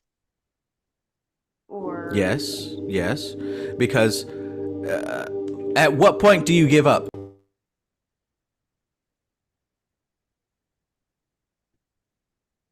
I think there's a lot of people that once they feel like they've gotten the gist of something, they don't really finish up the details and fine tune it. And vice versa. People get caught up in the details. They want to do it perfect every bit of the way. They might have trouble seeing the whole big picture of it and get caught up in the details. Beautiful, thank you. that makes it a lot more clear, because I noticed that I'm really specific on the things that I super care about. Like if I want that piece of furniture to look good, I will follow the instructions. But if I'm like not really giving a fuck, like, my whole focus isn't there, I'm like, this isn't a big priority, I'll try to just like fuck around with it after looking at the picture. So, and I noticed that I do that, especially with the things that I really care about. And I'll get so specific. Like, I'm really glad you brought that up, Anna Molly, because like I'll get so specific that then I get tunnel vision and I'll focus in on some shit and then it'll explode because of that tunnel vision. And it was Yeah. like, one piece wasn't right. And it was supposed to be here. Now let's check this out also. Nobody wants to admit this, but how many of us embark upon a quest and it seems good and we got everything we need, but after a while we get overwhelmed with too much, and the weight of everything makes us wish that we never started in the first place, and we give it up because it's too overwhelming. Oh, yeah. What can one person do? Global. I can't do all this by myself. Global. God damn, this project is...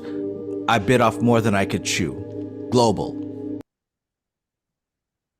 Well, and that reminds me of so many of the productivity things, or like when we were talking about the creative strategies earlier, there's so many like courses and things if you're a creative that's having a writer's block or something, or creative block. The whole idea that they kind of pitch to you is that if it's too global, break it down into smaller pieces, right? That's the productivity hack. And if you don't have an idea of the big picture, it's going to be harder to get all those little details to add up. So it almost seems like we're headed towards like integrating all of it, like finding out where you start and what your technique is, and then like it almost seems like a balance would be good in all of these.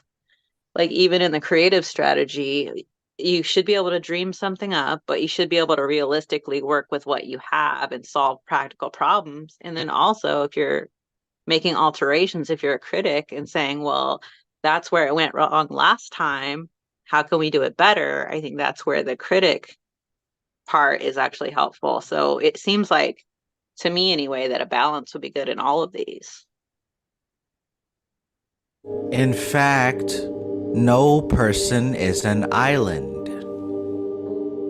We have all of I'm just listing different strategies to think about. We use all of them in tandem with each other, and one affects the other. Remember earlier when I talked about intuition, and how intuition was like relationships between this, that, and the third, but it must be tempered with logic in order for it to be useful and appropriate? This is a deep breakdown of that. When we see something and we experience something in life, it isn't just, oh, I like it or I don't like it.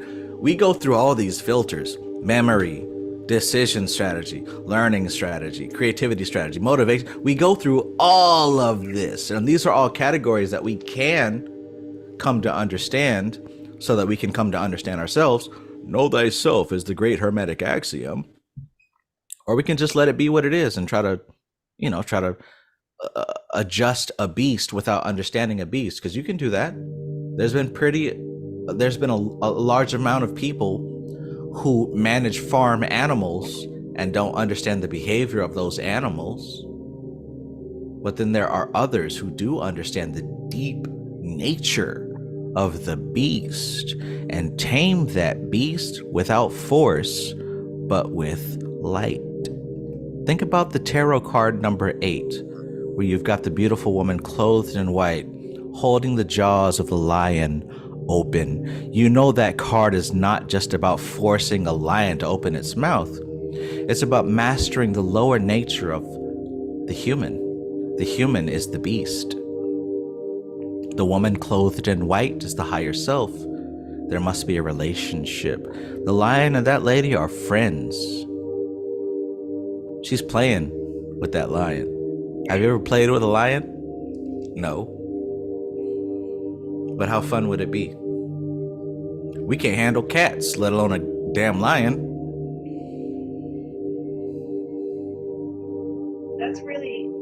That really is lighting up a lot of ideas in my head, like especially on the relational level, right? Because it's like, let's go back to having your friend as your teacher, and you have now put them in this role when they become the teacher of like this disciplinary person who's going to look down on you and you can't see them as a friend, right? You've gotten too specific. Yeah.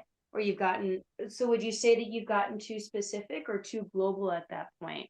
Um, with that role that they're playing now, like in order to implement the opposite, in order to change their role in your life, I would think that you would want to like go to the specific of what they're teaching you. So go from that. So instead of focusing on the role that they're playing, instead focusing on what it is that you ask them to show you and focusing on that. So that would almost feel like that role you assigned them is the global.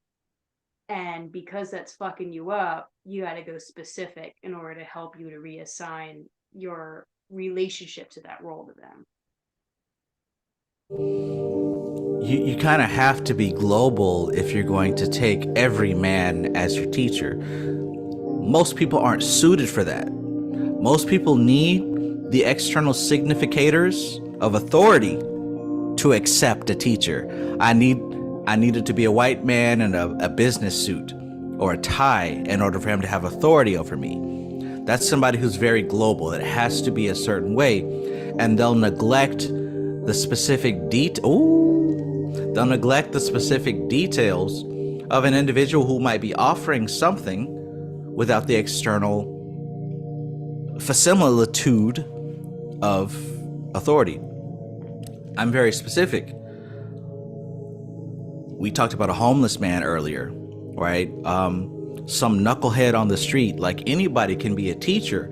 It isn't about the person themselves. It's about the lesson. And again, this conversation is supposed to be about the oath of the abyss, right? An undertone about the oath of the abyss. It doesn't matter the vessel. It doesn't matter what form it comes in. The lesson is going to come, just like in a dream. It might be people that you know or people that you don't know, but there's still a story being told. And if you can't see the story because of the storyteller, perhaps if your goal is to understand, perhaps you need to shift. The saying, you can't see the forest for the trees. Somebody who sees the forest is global. Someone who sees the trees is specific. There is room to switch.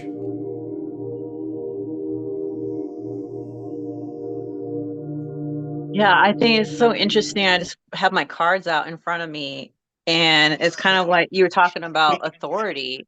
And it's like, would you only listen to this guy? You're only going to listen to the emperor and not listen to the lady who's clearly petting a lion? Or what if, would you listen to this guy? What if they all said the same thing, but you only listen to one? Wouldn't that be a problem? Perhaps, depending on your intention. Right? What if that guy said it? Doesn't Jesus say he's in the least of them? You know? Like every religion is like, hey, I could be hiding it anywhere. That could be Odin.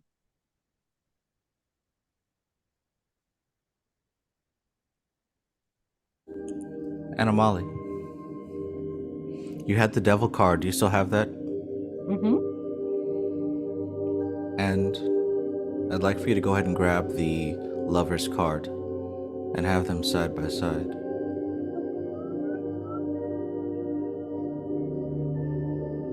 It might take me a minute to find the lovers. And perhaps if you have a tarot deck just conveniently sitting next to you, I'd invite you to do the same thing.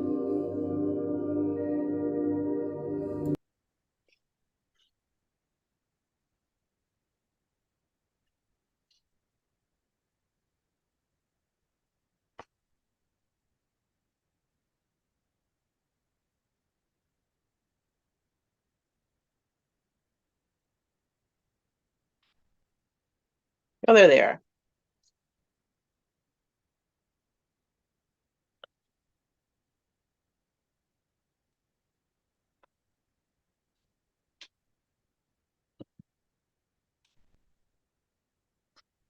that made it worse. There we go.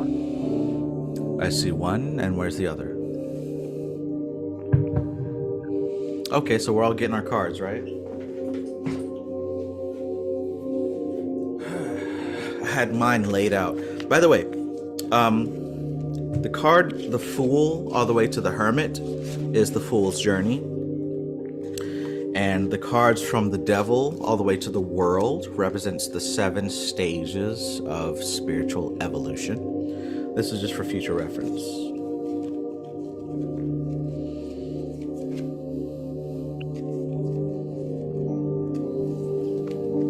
Okay, there's my lovers. There's my lovers. And here is my devil. There you go. There you go. So let's look at these two.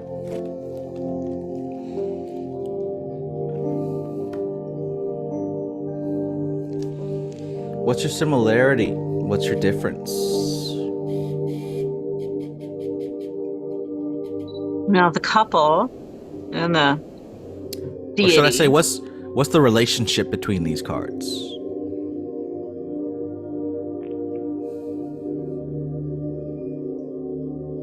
Got the Trinity thing going on, kind of. What's the Trinity thing?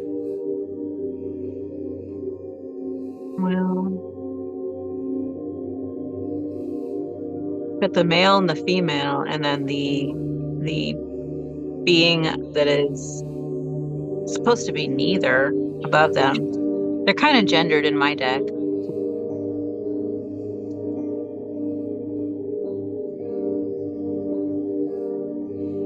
Oh, Laura, what's the relationship that you see? So my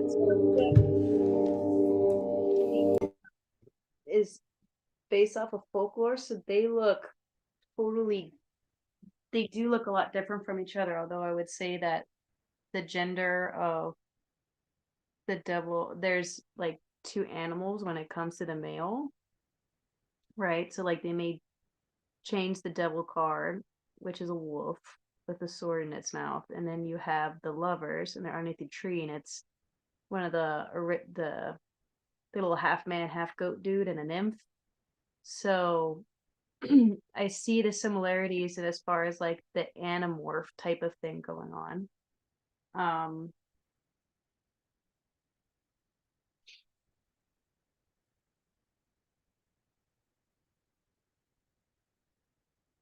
In my cards, there's a path in front of both of them.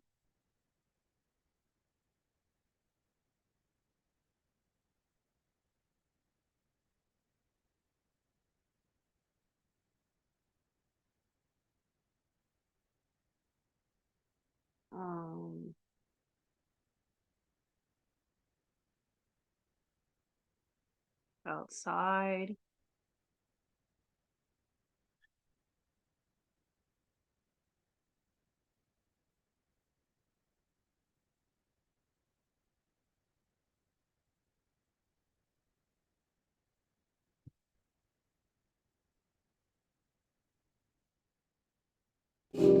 Both of these cards are symbolic of initiation. And it's a specific type of initiation. It's an initiation of the 3 minds.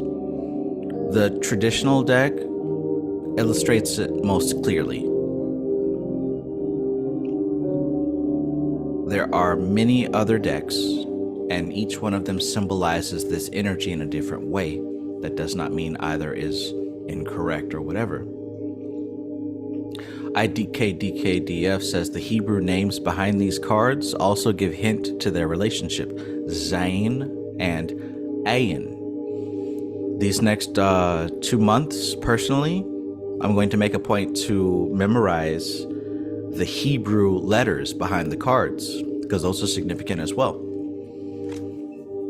But when you speak of the Lover's card, we're talking about a relationship of understanding how the strategies of consciousness works. Adam, the man, represents the conscious mind and the fires of the ego. That's why the tree behind him is flaming. And notice, he doesn't even see the angel. It's not even in his vicinity. It's not even relevant. He's looking straight at the woman, as men do, right? And the woman herself, you find her looking at the angel. Behind the woman is not only the tree full of fruit, but also the serpent. We've got a certain type of chemistry here. Some would say duality, but there's a certain type of chemistry between the serpent and the fruit. Now he's looking at her. What do you think that the serpent and the fruit would represent? Him looking at her.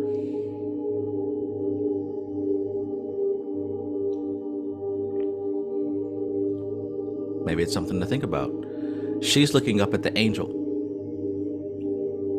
The angel, notice there's actually a fourth relationship. Behind the angel is this bright light of Kether. So what's being illustrated here is the transmission of data from the superconscious to the subconscious to the conscious. If we want our conscious mind to manifest the things that we desire, we have to be able to work with the subconscious mind. A lot of people think about forcing the subconscious mind to do something, right? We want to master the subconscious mind. We want to force the subconscious mind to do something. But the truth of the matter is, you understand your subconscious mind as much as you understand the opposite sex.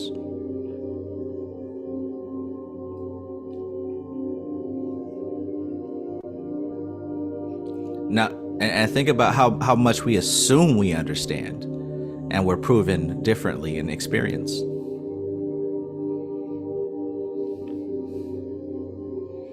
He looks at her and she looks at the Most High, which is the angel is a representative. The angel isn't even an entity. If you know Kabbalistically, the angel isn't even an entity.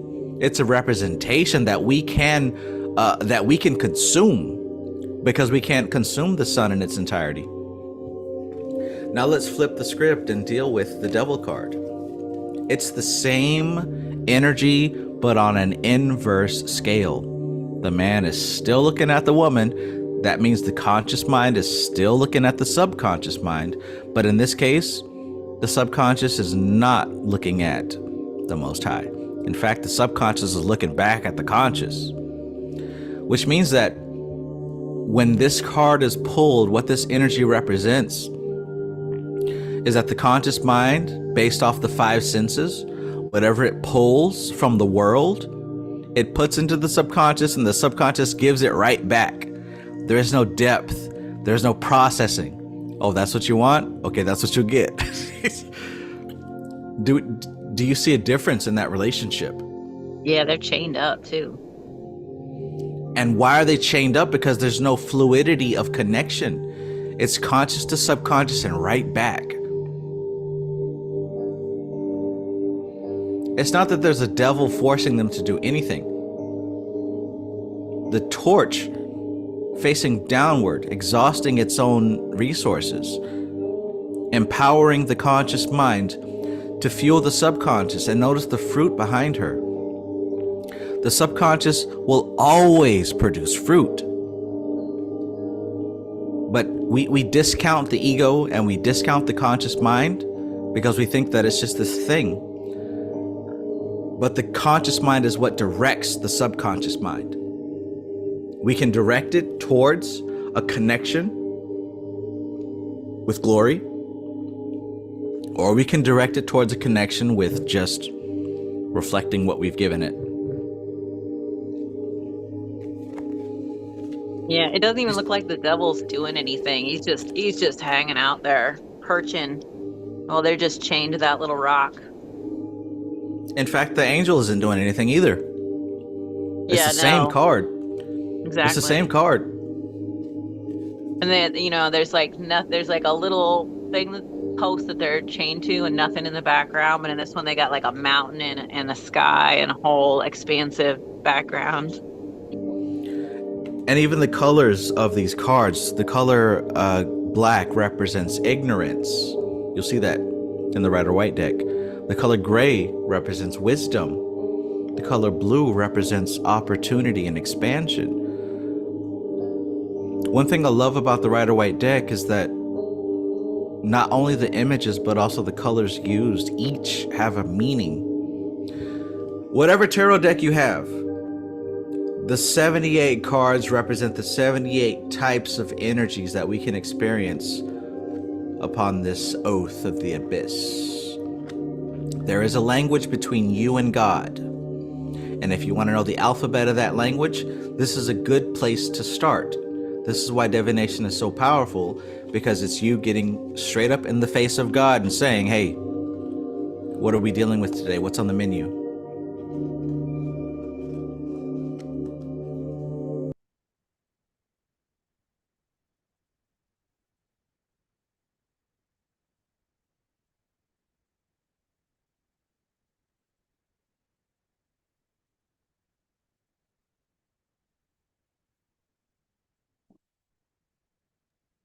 I was just noticing I had pulled out the Hanged Man card, and he's got the little sunshine behind his head that looks like the same as the angel has behind its head.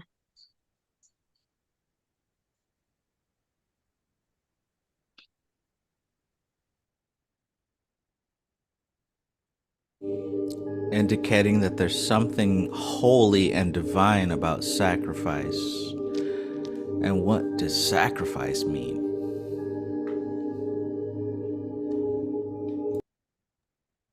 It's really a submission. Whether you're destroyed or not is kind of beside the point. It's really about, he's tied up there, gonna get whatever's coming, not even looking anymore, just there to receive.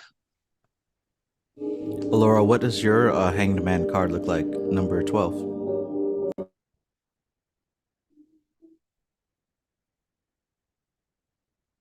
I have to find.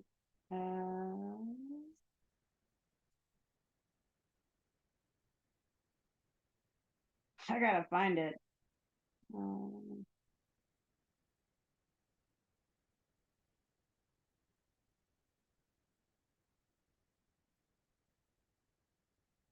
Okay, while you find it, the last strategy would be the belief or convincer strategy.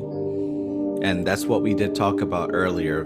Basically, how many times or how long do you have to have this new experience before accepting it as a belief?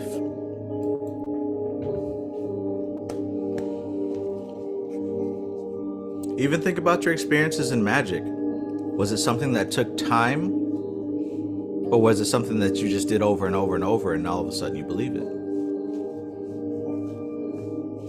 Understanding how you operate is crucial to understanding how you can learn new things, or understanding how you came to learn what you did learn. That's important too. So my Hanged Man is a version of Medusa. Oh, can you put that a little bit closer?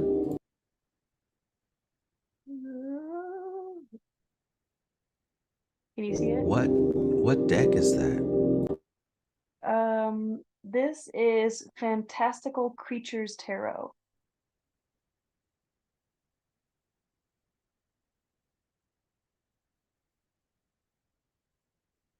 I want to ask you a question. What do you see? What does that mean to you?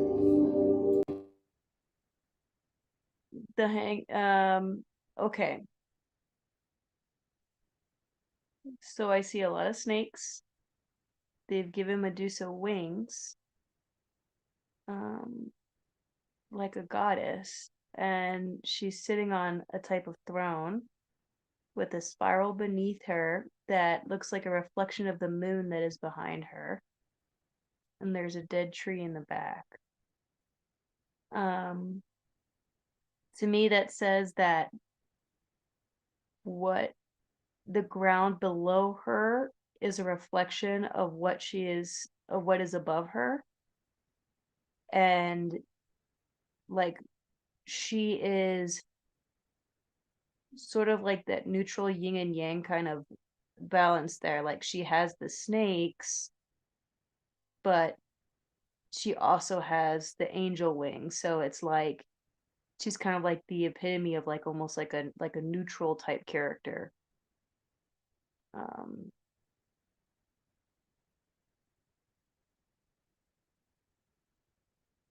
and it looks like that the snakes sort of transform from her dress and goes into the ground below her that creates that image of the moon that's above her. So it's like her snakes are creating her projection of what is like of what is above her, of what is her holiness, because what the wings are doing is that the wings like they fade out into the moon that is above her. So her angel wings fade into the moon that is above her, and the snakes turn into the moon that is below her in the sand that's in her reality. And she's just sitting there right in the middle.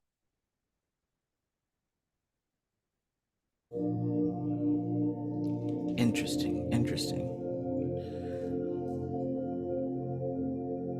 Okay. What I know about these cards is that they're the same thing as the Kabbalah, and the Kabbalah cannot be understood individually, but in relationship to the others. Now, on that particular deck that you have, I'm not familiar with it, but I wonder if you arrange it in relationships, if certain meanings will come up. I mentioned earlier that the first 9 cards, the first 9 cards are the Fool's Journey. So what would happen if you arrange the major arcana in rows of 3? So 1, 2, 3, and then underneath that 4, 5, 6, 7, 8, 9, and then the Hermit. If you can arrange them in that way, what kind of relationship would the cards have with them? Because what I know from my deck is that you were mentioning certain things that sounded very reminiscent to the Magician. And I do know that the Magician and the High Priestess are the father and mother of the Fool. So when you get to the row that includes the Hanged Man, which one of those 3, or I should say, is it the Magician or is it the Fool, becomes the Hanged Man?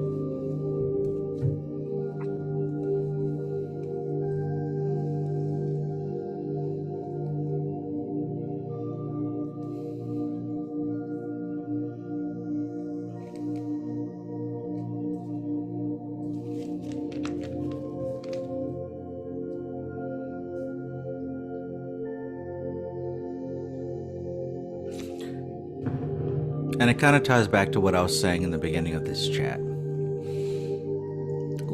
Understanding the symbology between the tarot cards and what we think they mean, that whole science is key to interpreting our dreams. And as I said in my past 2 conversations, it's really good to have an Orphic Magus with you, if possible. If you're a Hermetic person, it's good to have an Orphic person too, because an Orphic person can naturally intuit what you begin to receive. So I started having crazy dreams after working with cyclomancy. I had a dream the other night of a dimension that was entirely populated. It was a feminine-run dimension.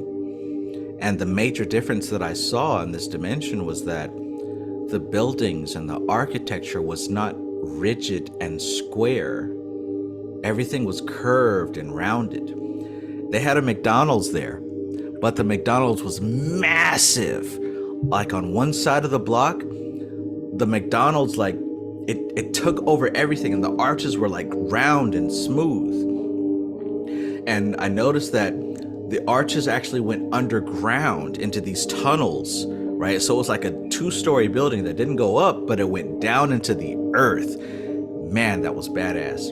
And on the other side, like, you made your order over here, but then you drove on the other side. And the other side, the lines were like a mile long, and people were like patiently waiting for their food. And like, I was able to go underneath, and I began to talk with some of the elders of this society. And the women showed me how they had these structures where there were these symbolic representatives of the egg, right? The eggs of the reproductive system. And when a woman became of age, they would take that egg and they would have it on a staff and they carry it with them and it would become a part of their culture. And when they became of a certain age of an elder, they would wear the egg on their head. So like the elders had these round spheres on their head and they were draped in cloaks, and they didn't walk, they floated.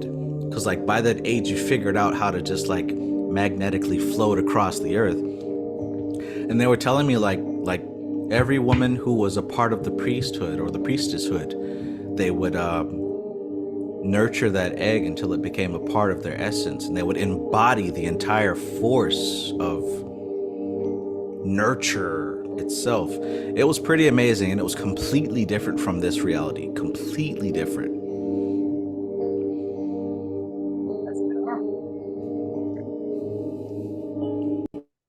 And I had to break those symbols down. Like I had to like and okay, so like the reason I brought up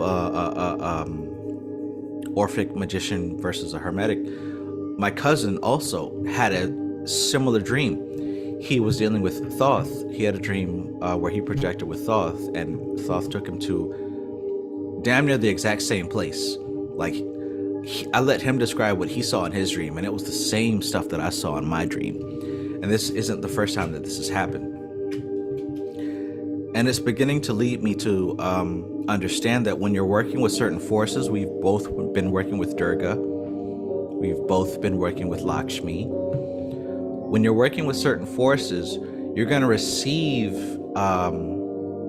influences that you interpret in a certain way. And the fact that we both interpreted similar things goes to show the purity of that influence. Mm-hmm.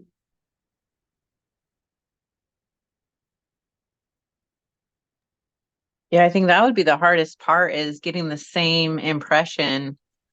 Because like if I say tree, probably everybody's going to think of a different type of tree. I think some people thought of Christmas trees just because it's close to Christmas. So if you can get the same information in two completely different brains, that's got to be pretty pure.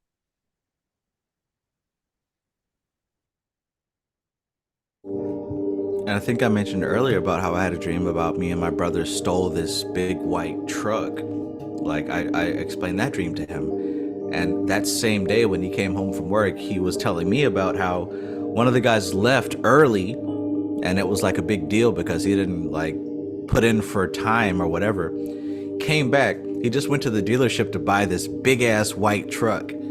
So it's like little things like that are happening every day, where it's like my dream reflecting in his real life or his dream reflecting in my real life. And like if this was me 10 years ago, 20 years ago, I'd be freaking out because it's like, this is crazy. But I'm understanding now there's a communication happening between reality and myself. We talk about the oath of the abyss. And if you don't know what the oath of the abyss is, this is when you come to a certain level of understanding that all of reality is a conversation between you and God. That's it. Not you and this person, not you and these people. Every single thing that happens is a conversation between you and God. So it's the fact almost that between you and yourself, you and your God self, right? whatever terms you want to use, but what I'm saying is that there's only two forces here, the external and the internal. We can call it what we want to call it. There's only two Do you forces. separate them still? Because I was thinking they're all one. At a certain point, all of your internals were external. All your externals came from internal. So how, I mean, it's kind of all one, isn't it? Absolutely. Absolutely. But the fact that you have a body which has a limit and you have a mind which has a limit, we can conceptualize this stuff. But the work is in dissolving those barriers. It's easy to talk about, but dissolving those barriers is not easy. It takes multiple lifetimes. Or maybe not. maybe you have reached that level already. I think it is hard when you are logically understanding something, but you haven't had the experience of it as often, and then you can almost go too hard with the logical side and block yourself from having the emotional realization of it.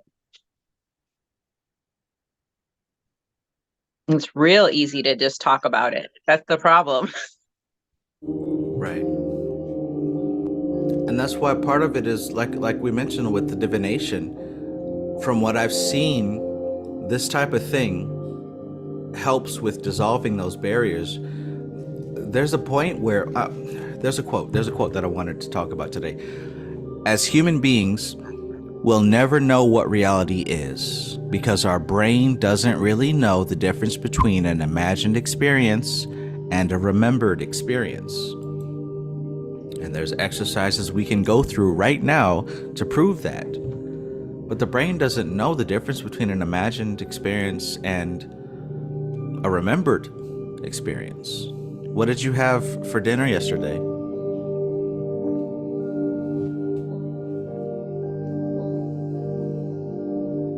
I just try to inhale water. Sorry.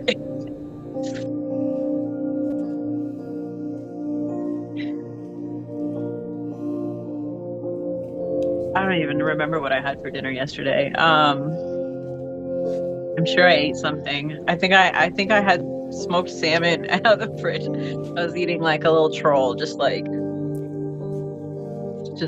Gollum style raw fish.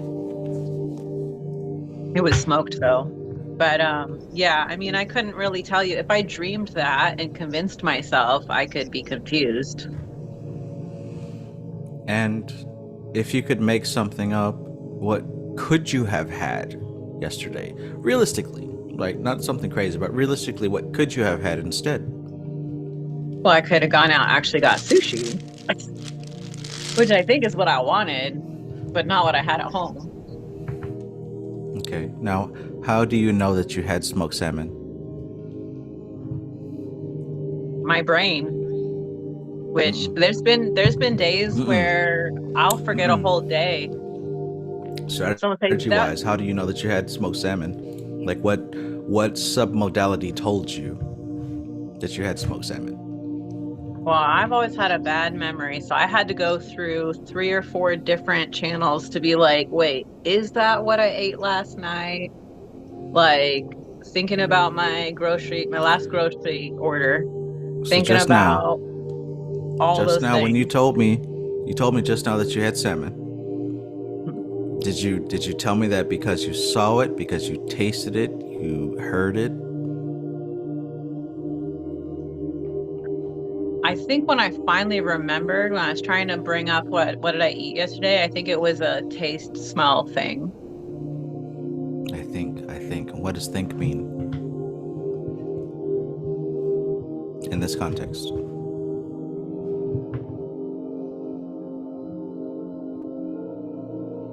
I'm not sure what you're asking.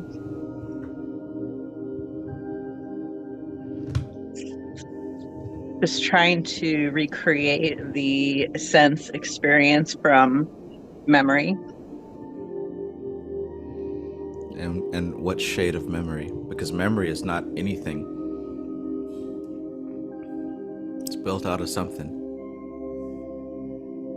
Well, I don't know if this is what you're looking for, but when I try to bring up memories, I have to go to it like a file folder, like I'm in a computer screen, and be like, there we okay. go. Visual.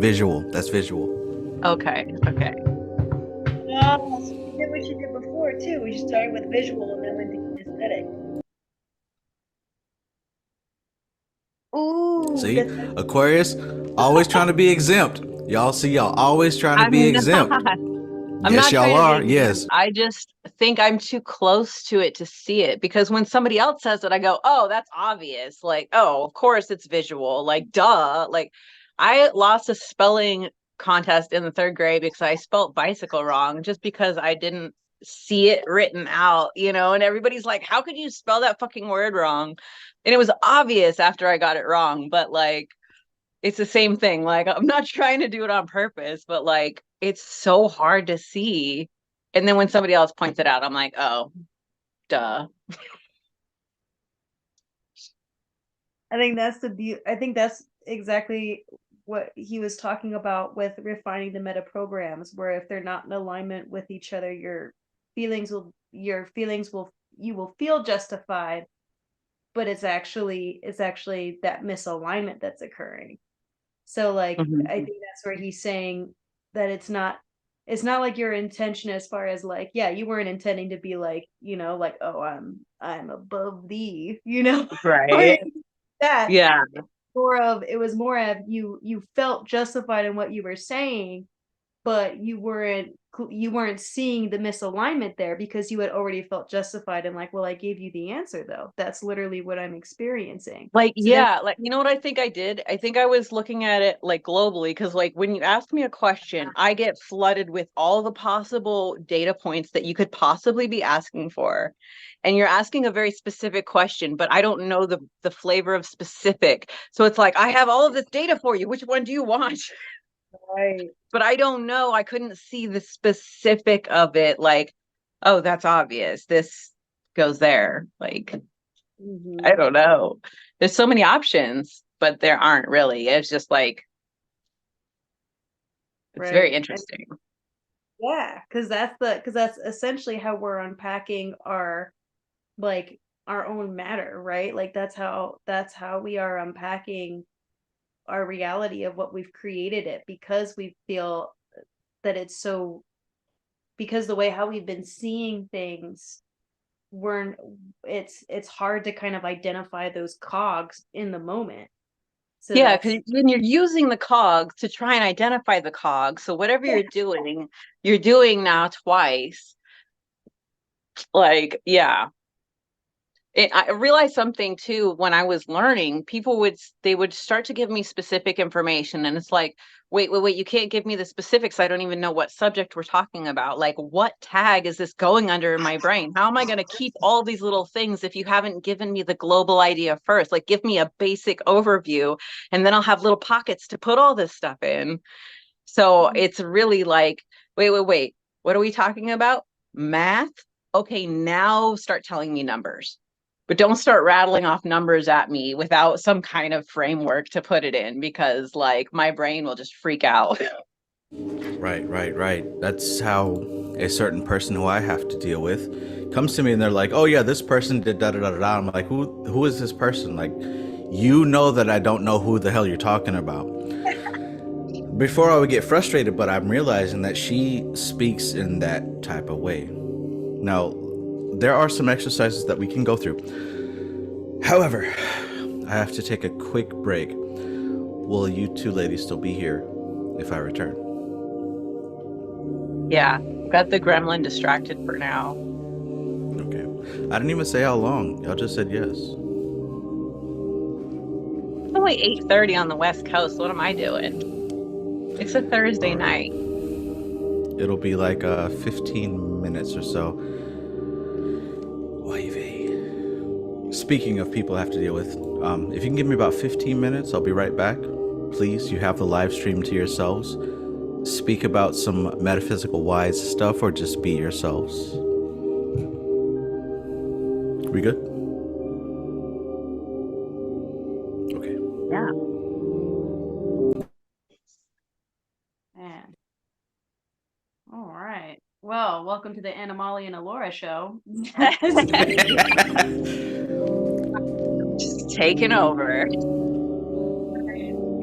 We have jammed up the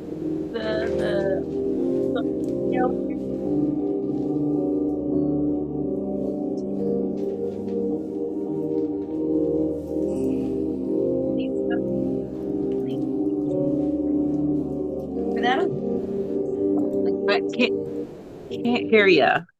You can't hear me? Oh, now I can hear you. I think it was the Oh, music there. yeah. I didn't hear what you said last though.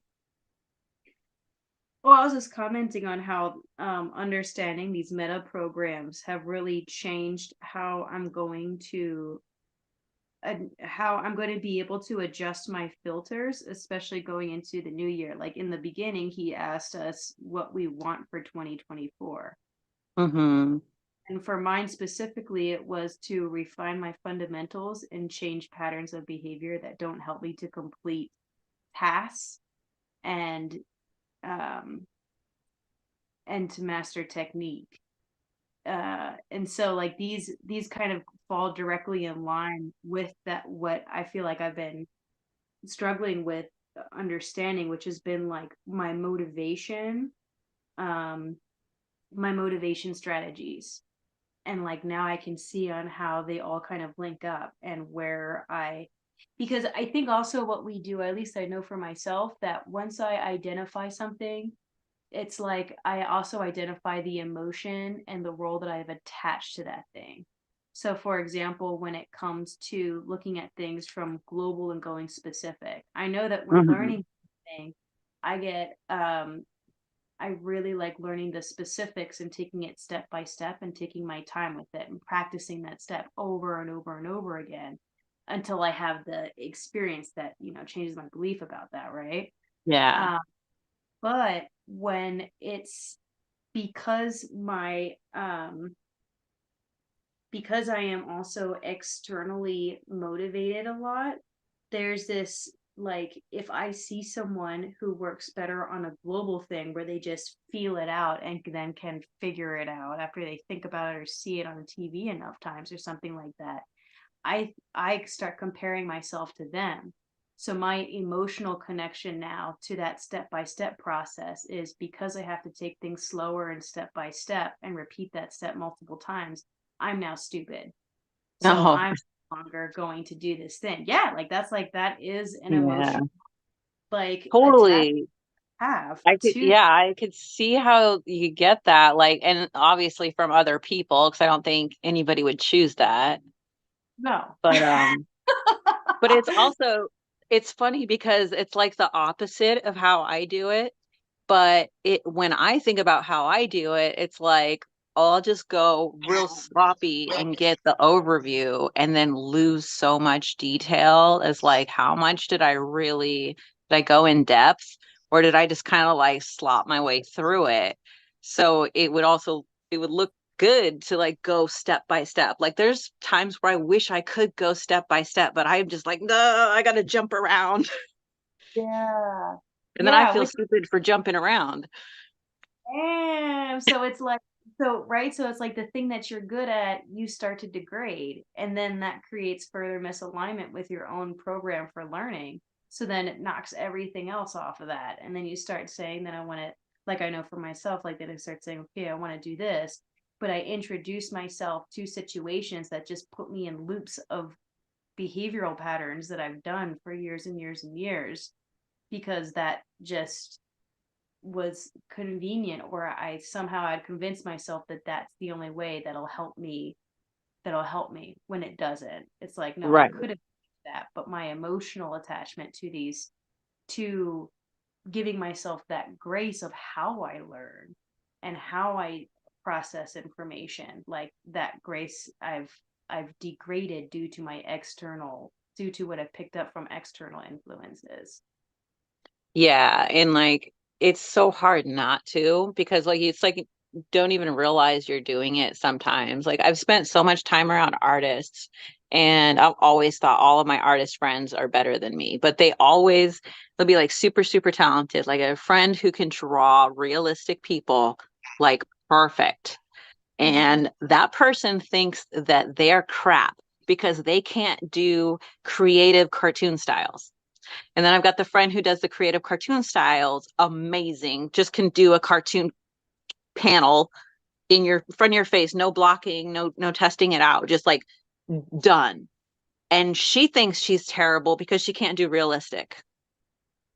And then I could tell every single genre of art, there's the people who are amazing and they should be like in museums already and they think they're crap.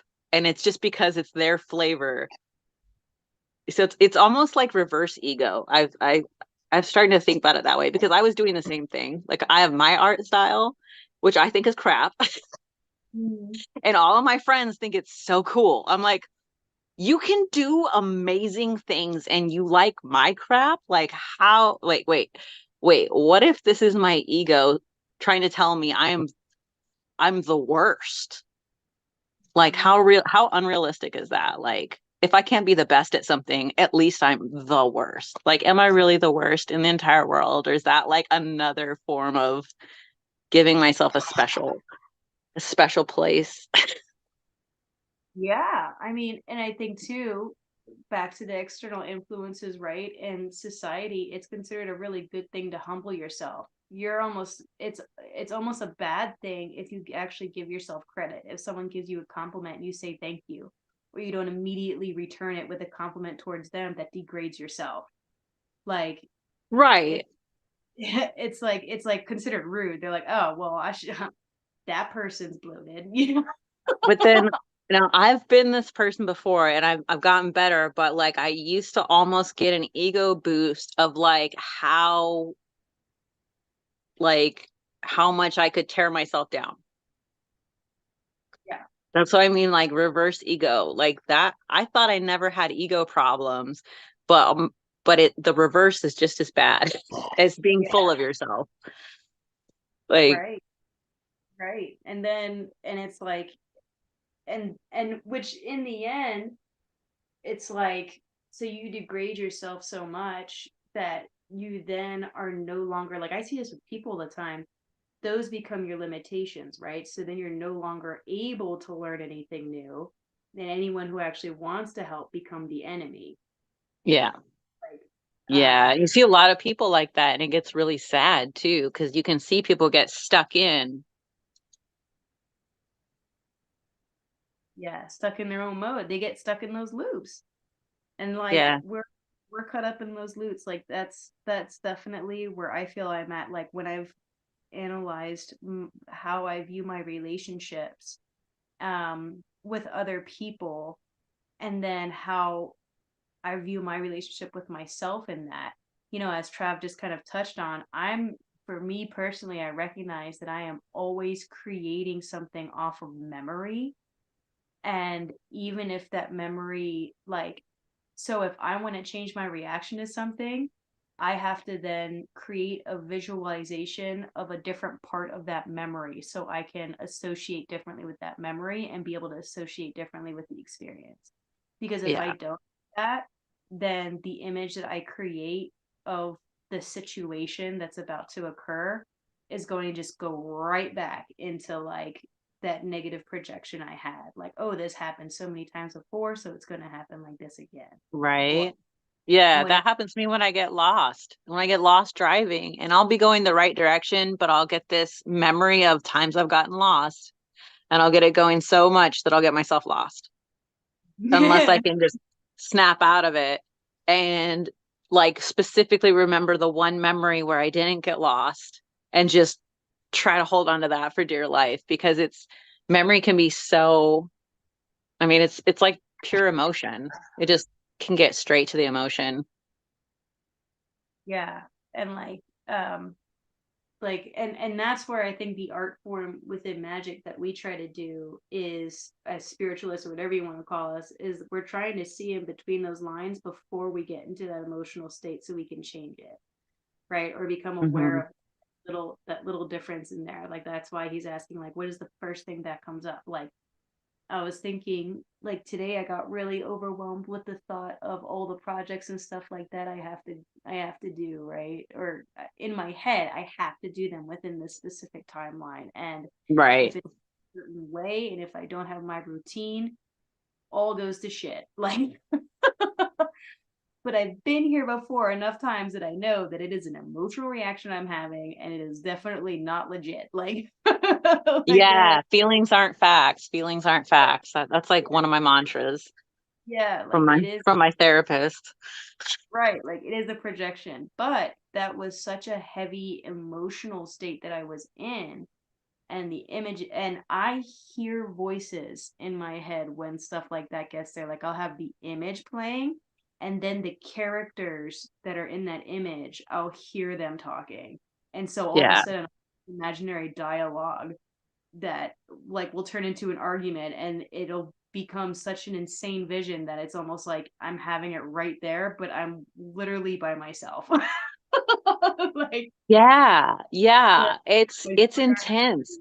And I think the part where we start to like heal is when like my therapist called it first dart and second dart. Like when you notice the first dart of you're doing something, to not then shame yourself and degrade yourself, because that's the second dart. You're gonna get hit with the first dart no matter what, like you're gonna get overwhelmed, but don't go and hit yourself with a second dart and tell yourself like, oh no, I'm so whatever for doing this again, or I'm not a good person because this is happening, or I'm weak because I have to do these things. And like realizing we all have these coping mechanisms and ways that we deal like that, like the learning patterns, like it doesn't mean you're stupid if you do it one way or better if you do it another way. It's just like different ways. And we're all like, I don't know. I think we all just wish we could get it instantly, and we assume that other people probably are figuring it out, but like everybody literally thinks they're an idiot and other people are smarter usually.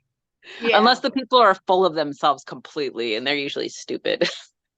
Well, even if they are full of themselves, a lot of times that narcissistic stuff comes from a place of um, deep despair, where they actually don't believe in themselves at all, and they don't think that the world around them is safe at all. So, like, all they have is themselves. Like, deep narcissistic behavior like that in itself is rooted in a sense of lack, is in a Yeah. sense of I don't have what I need. Um, which I think is like, yeah, which is a really good point you bring up, is not shaming it, which is where I think too, learning these programs, like even if you can call it out, like today, like I was in such an like, so I've been balancing on the whole psychomancy part of creating a psychic arc, and also at the same time replacing negative behavioral patterns with the exact opposite thought. So even if that opposite thought is just something ridiculous in that moment, like, if I'm crying and super upset and I'm frustrated, my pleasure, I'm going to call up a pleasure thought when I was really happy and elated, and that could be like a fucking image of cotton candy or Right. something like that, right? Like almost like being like, woo, look at that. And Yeah. then and instead of trying to focus on that, it'd be like, okay, go back to the, all right, I'm still in this shitty state, but there's cotton candy again. Shitty state, cotton candy. And just kind of keep playing that back and forth. And um one thing that I've learned about calling out these patterns, like, that helps me to not shame myself, is like calling it for what it is. Okay, I am having an emotional response to this situation. Now I have disassociated myself from the emotions, because the emotions are no longer me. I'm no longer Yeah. identifying these emotions as me. They are a reaction that I am having. Okay, cotton candy. Yeah. Like, Yeah, oh, well, and I think that's really important to do that, and not like when I first tried to be fixing stuff, I wouldn't give myself any cotton candy moments. It was just like, you have to deal with this dark, horrible shit all the time.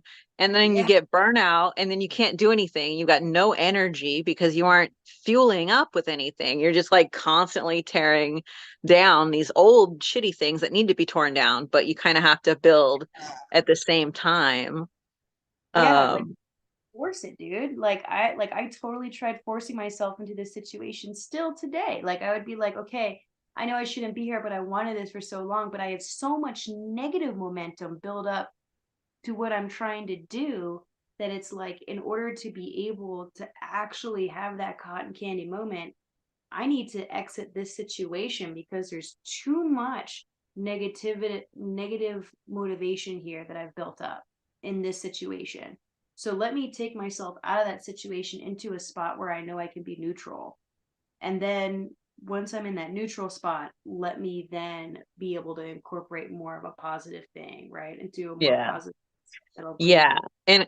And I think like it's funny because psychomancy lines up with so much like neuro-linguistic programming, and then also like what we know about like just how the brain functions.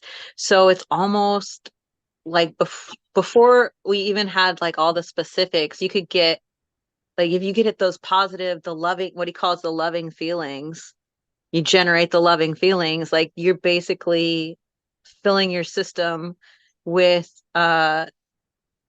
like the antidote to cortisol. You're going to lower your cortisol levels, and then your emotions are automatically going to be easier to deal with, and you're automatically going to be in a more logical state of mind because you'll have shifted it away from that chemically. And so it all kind of ties together. And understanding the modes is like engaging the logical side automatically, because you're not feeling the overwhelm suddenly. Then you're labeling it. You're like, oh, this isn't me. This is something my brain is just doing right now. I'm just feeling this. It's not like this isn't who I am. This is just, whatever. Yeah. It reminds me of a dream I just had. You know how in the Matrix, like the agents can take over whatever body? Yes. I had a dream where the good guys were taken over by like a good force. So like when like you're just a normal person, but then sometimes the like Neo force goes through and just like takes you over. It was like really scary in the dream because people would like change all of a sudden, but it's almost like tapping into a completely different mode for a second if you can do it. If you can like level up out of like all the human crap and go like bullet time for just a minute or two. Oh, dude. And maybe this is just because of my specific mode, because I like working in specific, but I do that through color recognition. So like when I go through when I'm in the mode where I can incorporate an opposite positive thought, right? And an experience attached to that, or experiences, and they and I focus in on a part of those experiences, it's always the colors that jump out to me first. So I'll pick a color that was in common with all those experiences and use that to justify the that this positive belief is now going to play a part in my everyday reality, which then tells my subconscious to pay attention for that color. So like for me, something that will always remind me of happiness and put me in a state of happiness is going to be the color green. Green also represents safety for me and a couple of other things, but like I remember one day, and immediately as I said that, I remember and I call it up, there's an image. There's like an image that immediately pops up, very visual, and it was of the streetlights. The streetlights, no matter where I looked, even if like it was always just such a bright green. And I just couldn't stop being in that state of happiness because I felt like those were just like the buttons being pushed for me to be in that happy state nonstop. So throughout the whole day, my external reality became green. It became like super happy. It's because I focused in on that one part of these experiences or memories that I had of being happy. So like I think that's really cool when we can like take bits and parts of things of the state that we want to achieve, whatever it is that we're already in, and be able to implement that as like our sigil essentially in the Yeah. everyday experiences, like where we are right then. Yeah, because I think the more you know about it, like I'm like, oh, have you tried like making yourself a green poster board with all your goals on it? Have you tried like wearing green all day and like seeing if it affects you? And like, that's cool. Yeah. Yeah. And like even as we're speaking, right? Like every time you talk, there's a green border around your screen. So like I now can tell myself, there it is again, thus using the quantitative factor of my belief system, right? Saying, oh, there's another experience that then Yeah. proves to me that green equals happiness. Therefore, I have every right to be happy. Like, That's cool. That's cool. Because that, and that would unconsciously, I don't know, I have a problem personally with money, but like money growing up was this huge stress thing with my parents. So when I think of money, I think stress. But if you had this nice association with the color green, then you probably have a good association with green money. So you Yeah. might be like subconsciously doing way more good than you even realize, or eating more plants or something. I don't know.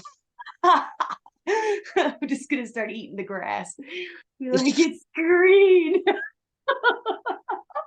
But no, it's true. Like I do have a different association to stuff now. And now, yeah, and that bleeds through as a chain reaction into other things. Because now it's like green can't possibly mean anything else to me other than happiness and safety. So even if it is surrounded by something that I consider negative, I'm going to notice that one positive aspect within it because of that color. Yeah, that's super cool.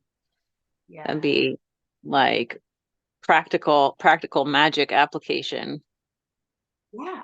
And that's like, and you can do the same thing with like sound or touch. Like another thing I like to do is like apply gestures to stuff. So once I think Hmm. of a color or of a state or reach a state, I'll apply a gesture. Like that's how I quit smoking. Was I snapped, I would snap my fingers every time I would get the nicotine high. And then I would imagine that going into my fingers as I snapped. So then every time I snap my fingers, I get that same type of elation. Like now it's dialed down, right? Because it's been a while since I Right. smoked, not really craving the nicotine high or nothing like that. But But if it every, worked, it worked enough to get you to quit, like that's amazing. yeah, and every time I think about like like even now as I snapped my fingers, I just thought of that nicotine high, and so there was still a little bit of that memory being like, oh yeah, I remember what that's like, but the craving isn't attached to it. It's like literally Just the just the That's thought. cool. Yeah. Yeah, I'm thinking about like I probably have a bunch of modes that I don't understand that I'm already doing. My best friend's coming into town and she's known me for a long time. I'll have to ask her about it because I'm sure she'll point out some shit like, oh yeah, you always do that. But I'm thinking like you said earlier how sometimes you'll imagine situations and then you'll be hearing it. Like I have the same thing with memories. I will hear people yelling at me or all this stuff. And I found I have to go grab my headphones and put on music. And if I think too long about what playlist I'm gonna want, the thoughts are gonna get me and I'm gonna spiral out. But if I just put on music, headphones on, music on, then I'm like they shut up. Yeah, that's how my boyfriend is too. And but I also noticed that's what TV does to me. Like if I watch too much TV and then try to sit with myself, all of these voices and images that I cannot categorize come into my head and it becomes on that global scale of just like way too fucking much, way too overwhelming. I'm like, man, I'm trying to fucking sit here and do some samadhi and here we are like Yeah. all these thoughts and voices and shit like that. Oh my God. Yeah. And that's the problem. Like when you're trying to deal with overstimulation by using more stimulation, and then eventually you get to the point where you just need no stimulation, but your brain is like, no, now I'm gonna pop off with all the crap you've been listening to for the last week. Like, yeah. I made up this meditation like a couple years ago where it was just me sitting and all the thoughts, when you just like everything coming at you at once, and it's like every single YouTube show 1 second of each one is popping into my head, and I visualized it as like a stream of like toys and junk that were just like going past me, and I just kind of like sat there and just kind of watched them all go past me for a while and just didn't try to categorize it, just kind of like let them each have their own little piece for a second. And it reminded me like of something you'd see off like a kid's game show or something. But like that's my meditation for when I'm overwhelmed. I just have to like sit and let the chaos do its chaos thing. Yeah, that's essentially antarmana, which is like a very well known meditation. So yeah, to help you clear your mind, like to think to be more focused because you disassociate from the thoughts. Like you use the toys to like put a piece of them in there as they're going across. So like you're literally just like, this is no longer mine. Like, yeah, Mhm. this is happening and it's in this train now and it's moving along. It's going away. It's going away. Which isn't denying it either. Like I think a lot of Right. the meditation that we all face is that it's like, I don't want to get swept away in this thought. So I can't acknowledge it. Like, go away, go away, go away. But as soon as you try to say go away to the thought, it just becomes bigger. So you Yeah. have to be able to make it smaller and like put that shit somewhere else. Like you have to recognize, yeah, this is a thought. I see you're pretty big. Now you're fucking small, bro. Yeah. Yeah. Yeah, it really has to have its time. You can't force it or say, I'm not going to deal with it. It just kind of has to have its time and then just go on its way. Because if you try So to drown it out forever, are you saying that there's a strategy that must be employed in order to take these thoughts and make them useful and many appropriate? strategies, Yeah. all the strategies. All the strategies.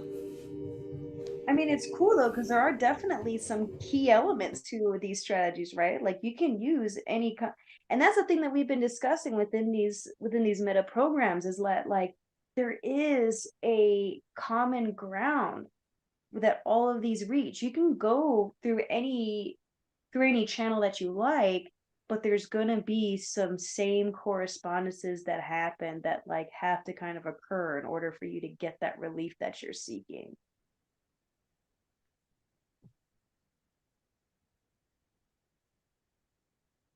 And how much of this is happening automatically versus how much of this do we have control over? That's good. That's really good because I think that's actually what we're training to do, right? Is to make all of these automatic, like to make our responses to this, like our control over it, automatic. At the end of Cyclomancy, the book talks about a psychic mold. And when we say mold, we're not talking about fungus. We're talking about creating an image of the self. So much of Cyclomancy relates to initiation into Hermetics. It's crazy. The psychic mold in Cyclomancy at the very end, the last chapter, it's talking about creating the ideal self that has these subconscious processes operating in such a way that they benefit us every time. And that may seem unrealistic to people who have a strategy of failure. But there is a strategy of success. If you're somebody who is pessimistic, if you're somebody who always sees the worst, if you're a critic who's always looking for the downfall, you're not confined to that. You have the option to create a mindset of success.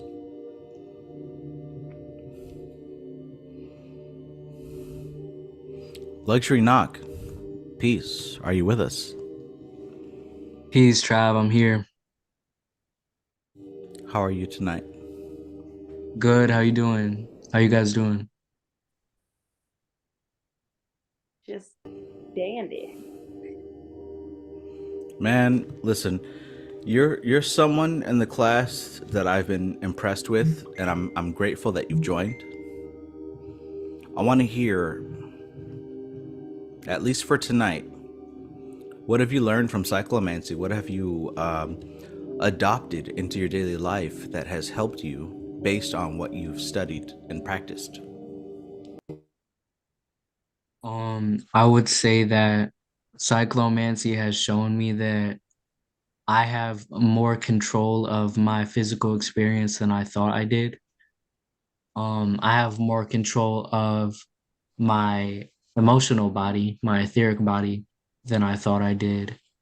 and my ability to use all of my bodies, my physical, my inner plane bodies, to my advantage is has greatly increased.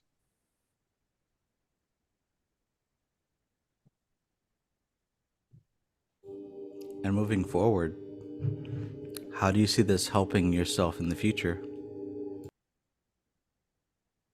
I feel like as long as I stay creative and I continue with my study and practice, I can find many ways that my cyclomancy abilities can become useful and appropriate.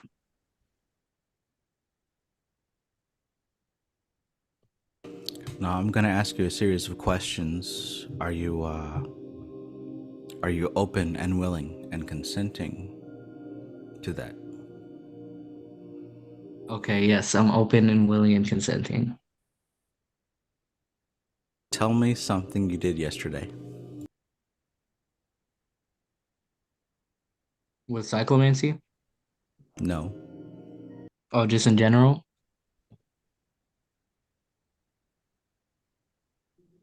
Mm, I'm trying to think of a good example. Just anything?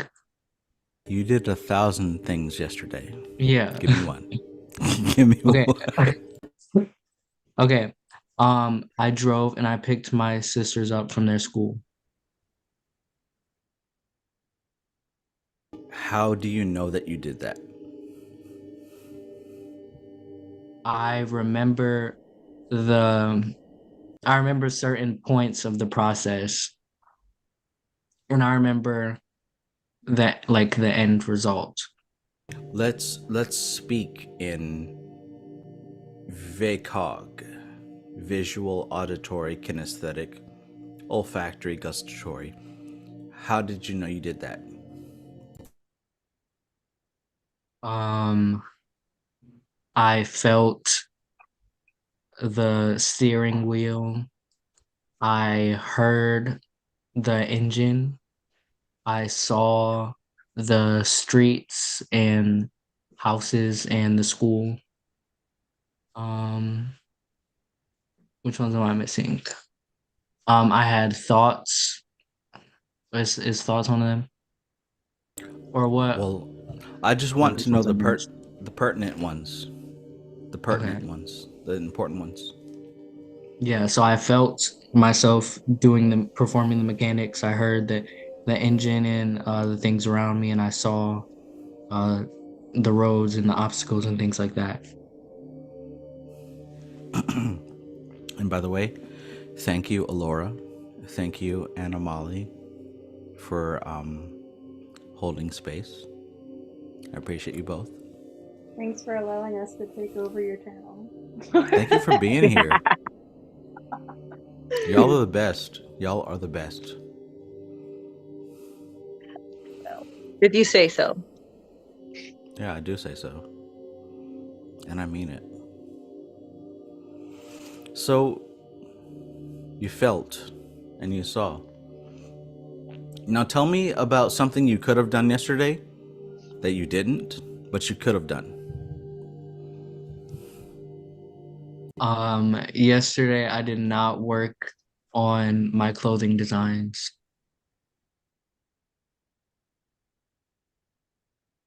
Now, if you did, what would that have been like? Um, I would have felt with my hands, obviously the mechanics of drawing the image. I would have felt like an emotional like the conjuring up of some kind of emotion to create a design. Um, I would have heard maybe like some music or something or binaural beats that help me that are like conducive to the creative process. And yeah, I would have saw obviously all the different colors and color schemes and the way that I'm constructing an image. And I hear what you're doing, and I celebrate and I'm thankful for what you're doing. Intelligent person that you are. Get out of the logic. Let's just get emotional here. Get out of the logic. Working on your designs, like what's a typical day like? Don't describe it in terms of VACOG, but just like describe it in what it's like doing what you would have been doing.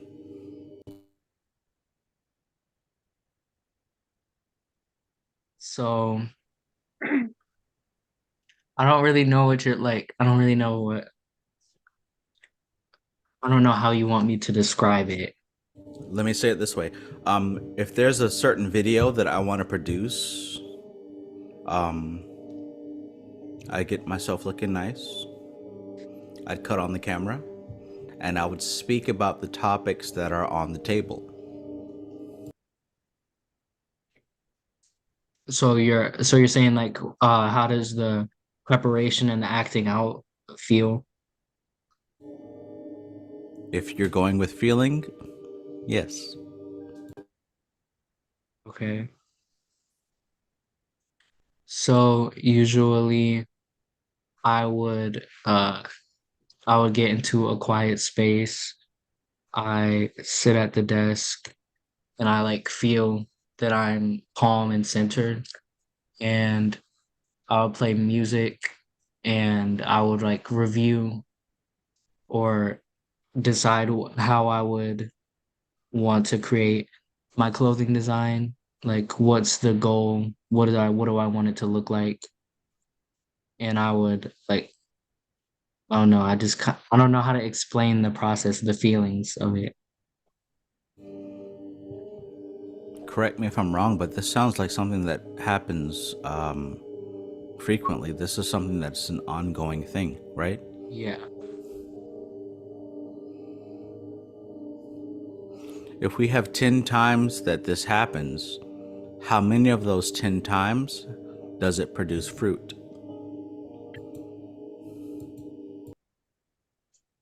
Probably like 8 times. 8 times. So yesterday you took your sisters, and what you didn't do Yes. was work on your stuff. Is that correct? Yes. Again, how do you know that you took your sisters? Because I felt and observed all the sensory details, and then I got the end result, like they were home. That's the end result. And I felt throughout the process all the sensory details. And what's the end result of you, if you were to do it yesterday, working on your designs? Oh, then I would have a new clothing design on my computer. And how do you know that that's finished? Because I'm satisfied with the work and it's In meets what certain channel? requirements. Like, in what channel were you satisfied? Like, what channel were you satisfied within? I'm satisfied with the way it looks. Visually. Mhm. So let's go back to yesterday. And let's say that instead of taking your sisters, you worked on your clothing design. And you're Okay. satisfied with doing that. You created something, you can see it, and it felt good. Yes. What did you create?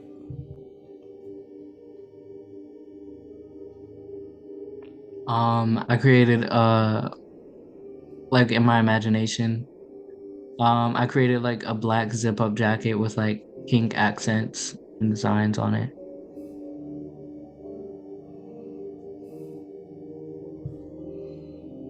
And how did it make you feel? It made me feel good and validated in my ability to create.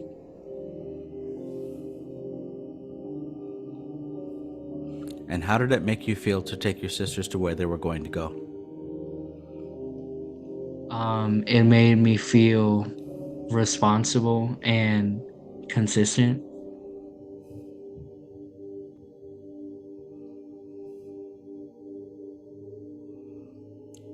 thinking now about the design that you created yesterday that you didn't actually do, how does it stack on the scale of importance? I would say it's pretty important, like in comparison to what I did yesterday. Mm-hmm. I would say it's probably like right under what I did do. And the most important question, why? Because, well, it seems like the things that I did do were requirements and the things that I didn't were voluntary. Requirements, voluntary. Is there a dichotomy there? Yes, I would say so. Requirement, voluntary.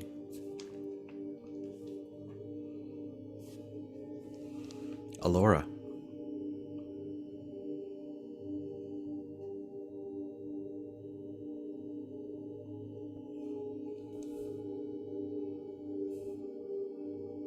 They have vanished.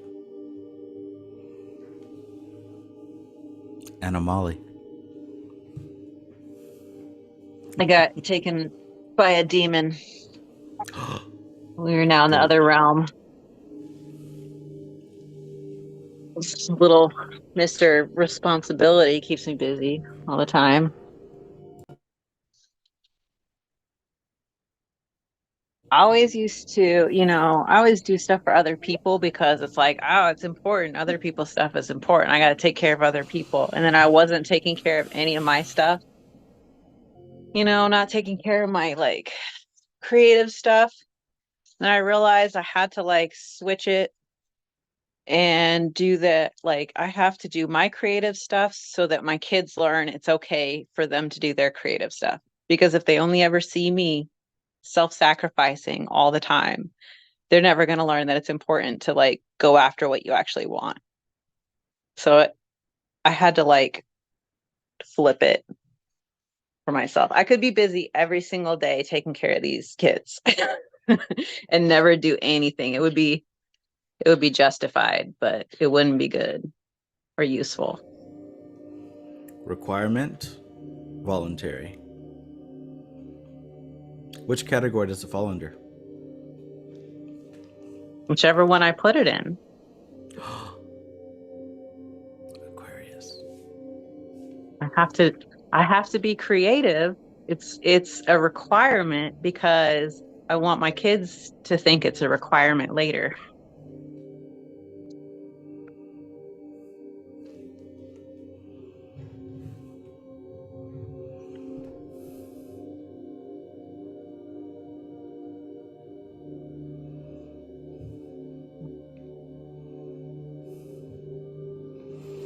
There was something that you wanted to say about chaos magic.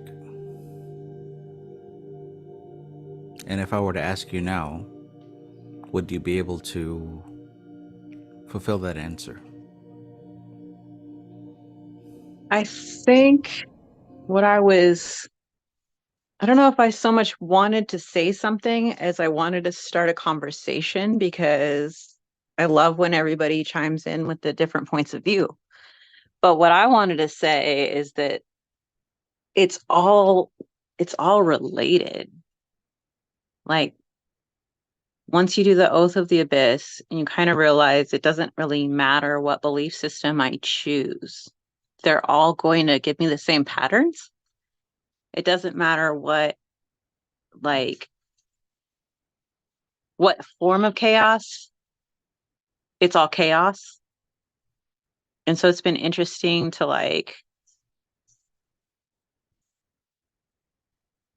just kind of like say, okay, any chaos counts.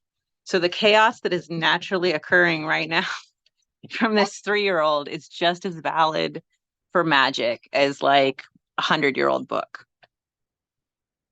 And it frees up so much because it's just the relationships. It's not about You know, you don't have to have one tarot deck versus the other if you understand the relationships between your own cards.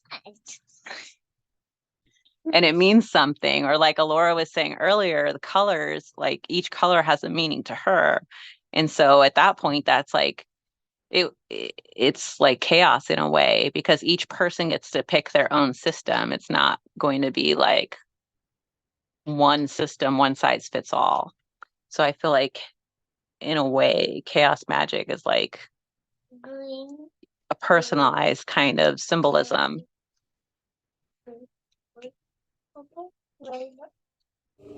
And that's Got a lot of important. chaos. I gotta work with what I got here.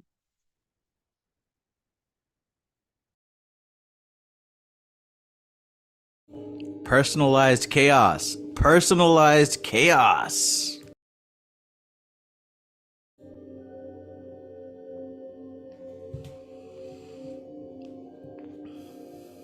I told you I had this little owl ornament that I decided to hang up in the window the other day.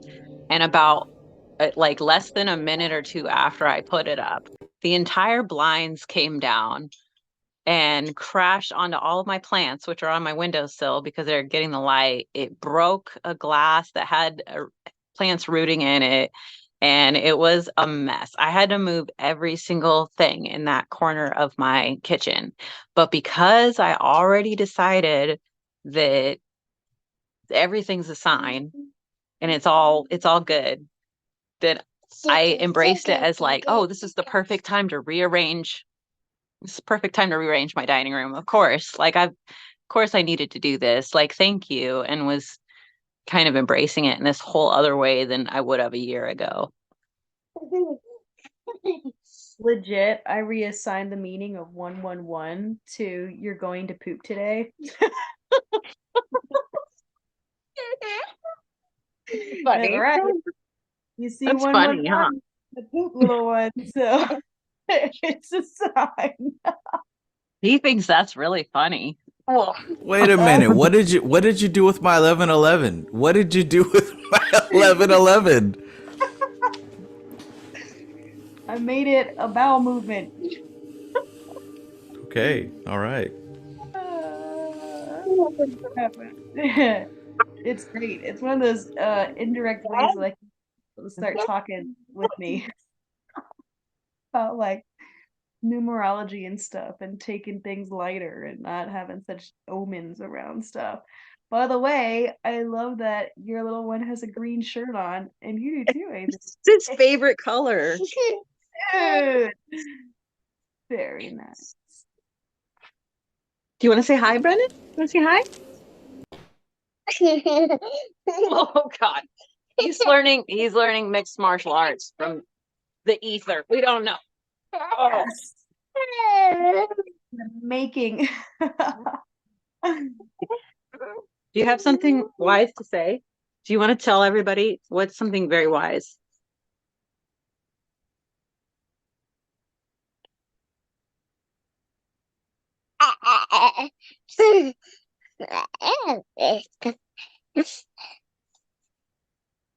Okay. Thank you. Received. Received.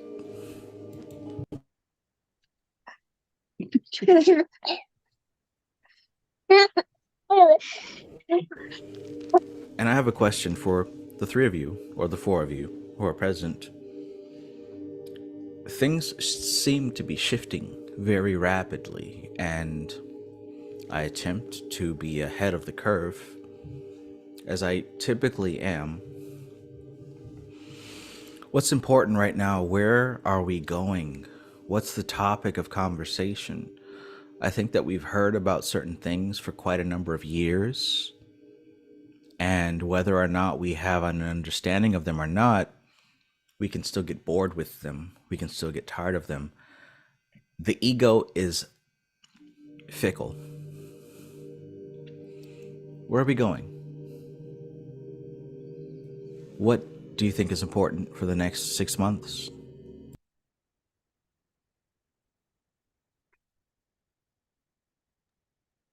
Well, for me, it's always practical application, but even more so now.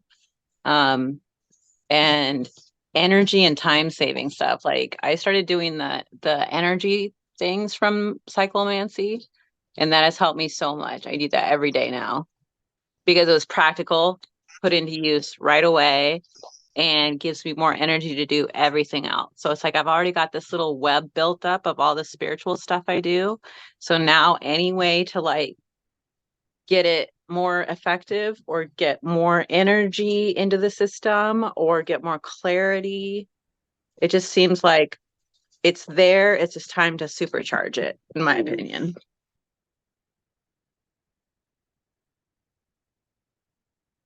Yeah, I think what keeps reoccurring for me, and probably because also I focus on it, is relationships. So relationships I have with others and the roles that I assign myself within those relationships and how they're affecting my own self-image when learning new skills, doing tasks, moving through difficult times, that kind of thing. That seems to be circulating in my community too right now. Like that topic continues to be brought up. Yeah, definitely community and interacting, like taking what you know and using it in a group setting. Mm-hmm. Taking what you know and using it in a group setting. Yeah, so Uh, oh, I'm sorry, go ahead. Sorry. I was gonna say for the next 6 months, or really the next year, 2024, it's an 8 year. So I would say the most important things are gonna be your cycles coming back up, bad habits and patterns, or really implementing good habits and patterns, having a consistent schedule, having a good connection with the people around you, like you were saying with relationships. So like things of that nature, I think are going to be really important in 2024. And specifically to you, Luxury, what are you hoping to learn, experience, or expand? I'm hoping to have a more improved schedule that allows me to excel at the things that I love and continue to get more value out of my spiritual practices this year and really implement uh, a nature of consistency within myself more and more because that'll gradually like increase my capacity for growth and yeah, I feel like that's what's important for me.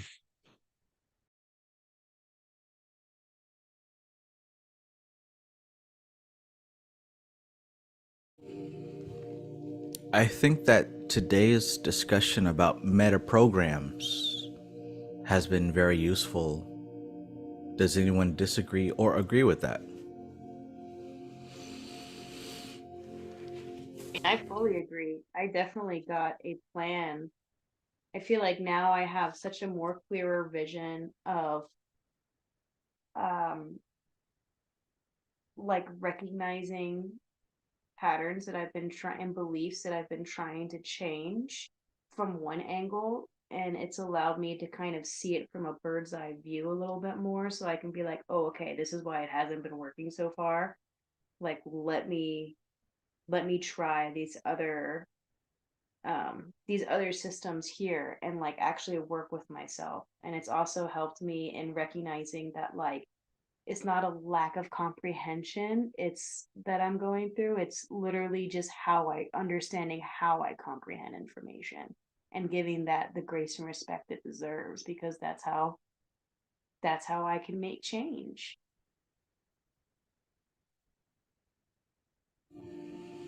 And believe there's like 100 different meta programs. I just listed like 6 or 7, and there's so many more. The reason that I bring this all up is because we talk about belief so much, like, oh, I want to be a millionaire. Oh, I want to be somebody who attracts the type of lover that I want. We have these different beliefs, but it isn't simply just a belief. The beliefs are filtered by all of these different programs. And if we're not aware of how they operate, we're at the mercy of what we receive after the filtration system.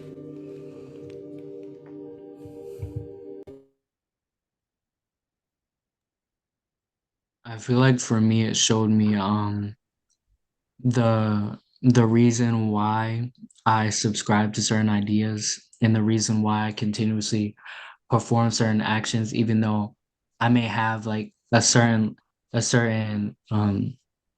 conflict with it in my mind, but my beliefs are kind of like weak or faltering. So I feel like this could help me with having more control and a better gauge on that.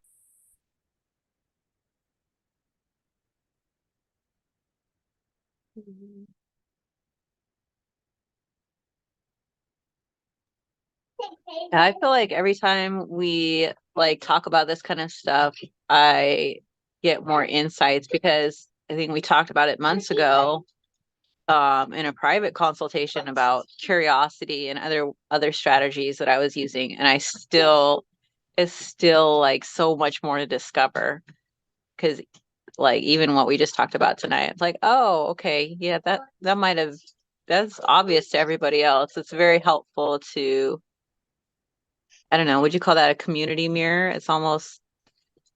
It's really interesting to see how other people try the strategies, and maybe someone with more practice with one strategy has way more insight too.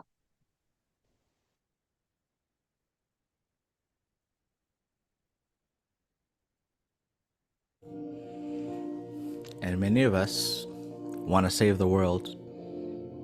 Many of us want to help other people, especially those who are drowning in their own ignorance.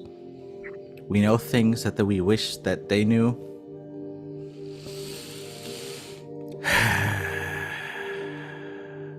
And how do you rise above that without feeling guilty?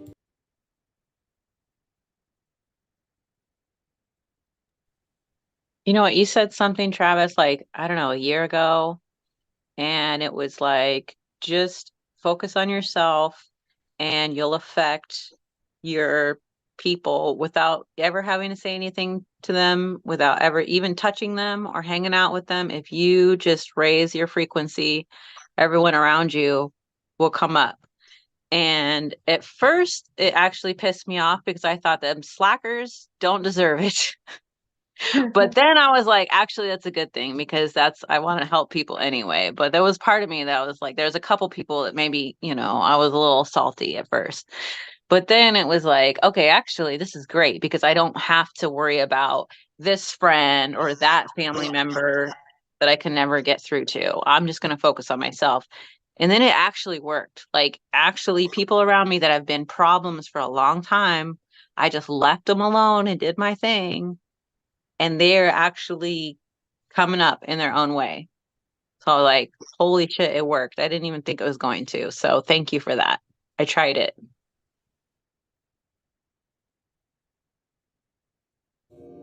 Awesome. So you put into practice what you learned and you got your own results. Yep. And I notice sometimes even when I feel negative, even if I do it at first, like, you know what, I don't think this is going to work. I'm going to prove this person wrong. And then I try it in good faith and like really try it. And then I usually prove myself wrong. That happens most often. Here with you, sister. 100%. It's a lifestyle. Yes, dude. One more strategy I want to introduce.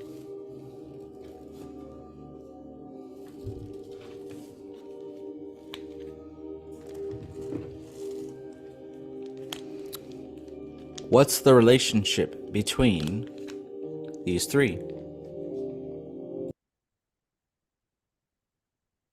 Are they all servitors?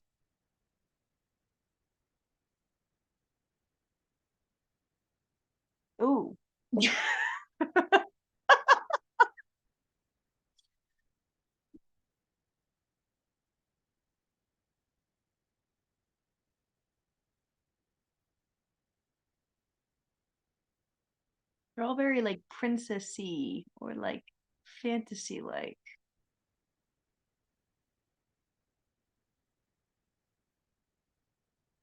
Royal-esque.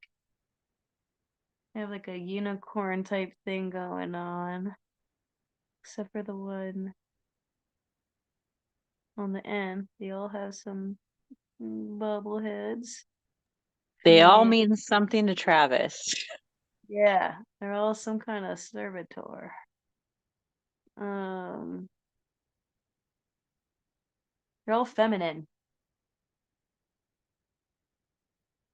Long hair. Eyes.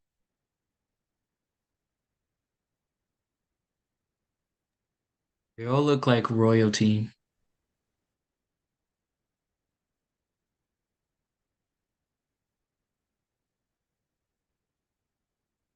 So when you look around your room and you see the different things that populate your environment, what's the relationship between all the things? Do you structure reality based on sameness, or do you structure reality based on difference? Do you structure reality based on what is similar, or do you structure reality based on what is different? My question was, what's the relationship? Your answer was, these are the same, these are different.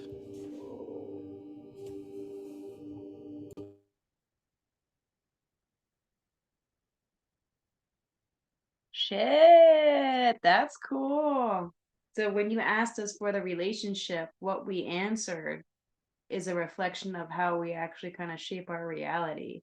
Like, as you said that, I looked, well, before that, when you were like, look around your room, I'm like, oh yeah, cool. I see a lot of brown and green around here, like a tree, like make everything kind of look like a tree. And then you're like, sameness or difference. And it's like, well, yeah, sameness. Like, because even though technically you could say that the brown stuff is different from the green stuff, it's like they're the way how they match up in my head is that they're still part of the same organism, like a tree. Yeah, mine is definitely different because I'm immediately started thinking of all the different colors I have around me. Like there's the orange, there's the pink, there's the blue, there's the brown. In my cupboard, I've got cups.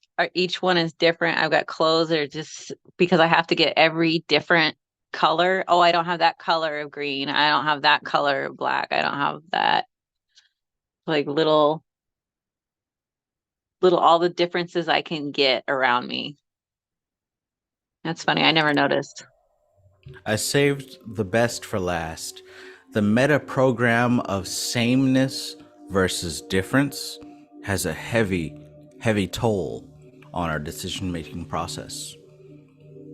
When I showed those different figures, Alora mentioned how they were all princesses, right? Luxury Knock mentioned how they were all, what'd you say? I said they were all royalty. They were all royalty, right? And then there were other mentions on how they were different. Some were unicorns, some were not. When we look around and see the things in our environment, there are things that are similar and there are things that are different. You are primarily someone who identifies sameness versus difference. Just like before, this relates to something so much deeper, such as how long you stay on a job. If you're working at a place and your identification system is what's different, you're gonna want to change jobs if nothing is changing. If you're someone who identifies sameness, you will stay at that job for years and years and years as long as everything stays the same. So what I want you to think about right now is what's different from the car that you had before versus now. What is same about the job you had versus the one you have now? What's the relationship between the boyfriend or your girlfriend that you had before versus now? Same or different? And how much of an impact has sameness or difference had in the result? Are you someone that goes through life identifying differences, or are you someone that goes through life identifying sameness? And even though the three toys that I showed was just trivial, the instant function of you identifying something proves what you are and who you are. I love NLP because it's simple.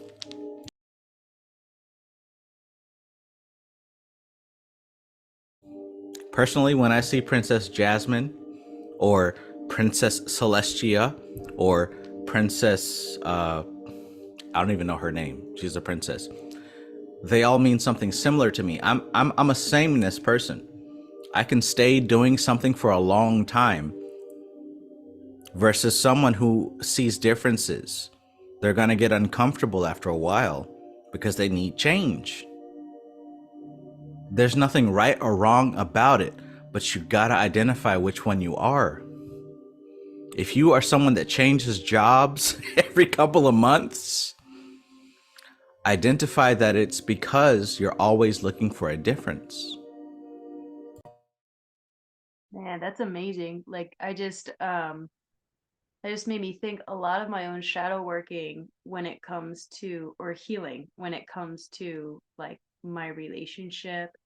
And then also like even today when I had like my emotional spaz out and stuff like that, they all have to do to like my emotional spaz out today where I needed to like call upon the cotton candy image to show me out and exit the scene and stuff like that.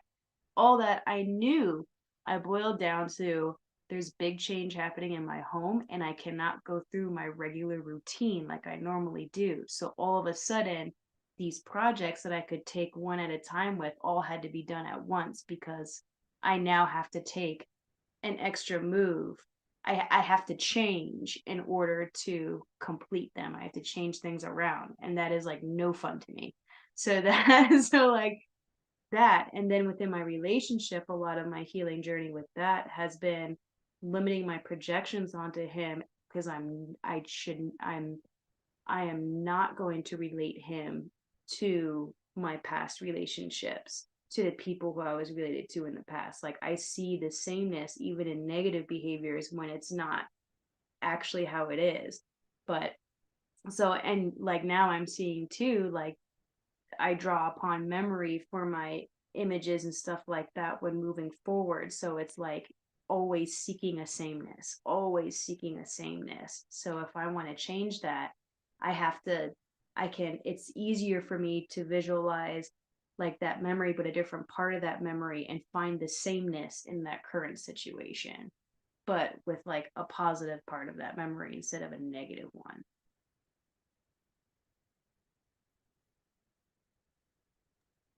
I think, whoa, this child is getting out of control. I think you just gave me a clue on something since I do the opposite. Like, I'm recovering from yet another really bad relationship where I thought I was doing things differently. But when I zoom out, they kind of look like I dated the same people a couple times in a row, but I was focused on the little differences that made them different. Whereas afterward, I'm just like, why did I do the same thing again? But it was different. It was different. So I did not realize that. Like when you were just talking about looking for the sameness, I was like, oh man, I do the same thing, but looking for the differences. And it's just kind of a blinder if you do it without realizing it. When I'm hired, when I'm in a relationship, I'm in there for the long haul. I'm there, right? I'm there. I'm locked in 20 toes down. Like, I'm there because that's the type of person that I am. Like, I will seek to identify sameness. And hey, have you been paying attention? We talk about Vedic information, Kabbalistic information, Hermetic information. What have I been doing all these years? I've been identifying sameness. Like, my personal goal is to find the similarity between all these things. And you'll find people whose goal is to find the difference between all these things.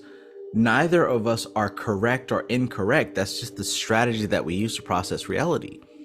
I love finding the sameness. When someone comes to me and yells at me and argues, and this just happened yesterday, when somebody yells at me versus something that they felt that they were inconvenienced, I'm not looking at, oh, well, I'm right and I need to fight with you. I'm looking them in the eyes and I'm like, I understand you. I understand like why you're feeling this way. And I want to come to a balance point. Like that's natural to me. It's not because I'm a coward or I'm afraid of conflict. Like, when somebody's upset, the first thing I'm looking for is common ground. The first thing I'm looking for is common ground. Where are we similar? That's not the best strategy, but that's my strategy. Are you someone that looks for the sameness, or are you someone that looks for difference? This is why I love NLP, because each and every person has a different combination. Neither is correct or incorrect. But when it comes to modeling, you can find other people who have strategies that are more useful and appropriate to what you're trying to do. What I have found is that people with a sameness strategy can get along with other people better because you're not looking to get. Another strategy is win-lose versus win-win. I'm a win-win. I want to see how we can both win. But just like Fortnite, like I mentioned every single podcast, I play Fortnite. Duh. I have these teammates that I play with every night. God bless them. I love these guys. But we have one guy who's a sniper, and he's going to get that sniper pistol gun, and he's going to go up on that hill and snipe. His concern is who has the most kills. My concern is, bro, we got to win this match. So like, even if we lose, he's talking about, yeah, I done sniped 3, 4, 5 people. It's like, bro, we lost. Nah, but I sniped this. You have to know who you're working with. If you know who you're working with, that will help you to get to your goals better. So are you saying like a win-win would almost be like someone who kind of takes things on a little bit globally too, in the sense like you're saying, I want to win the game, whereas the person who's the win-lose is like, no, I'm that specific winner? Yes. Okay, so the guy that I was just talking about, he's more specific. He wants the kills. He wants to end the match with 5, 10, 15 kills. I want to win globally. I want us as a team. Again, competitive versus cooperative. Win-win versus win-lose. It doesn't matter if we win or not. He cares that he gets the kills. So understanding him and his process.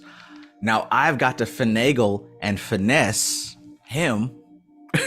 I know he's not watching, but I got to finesse him so that we can win this match. I'll find a purple sniper. I'll find a golden sniper. Sometimes I won't tell him, because if I tell him that I found a golden sniper, he's going to get it and he's going to sit up on that goddamn hill and all of us are dead except for him.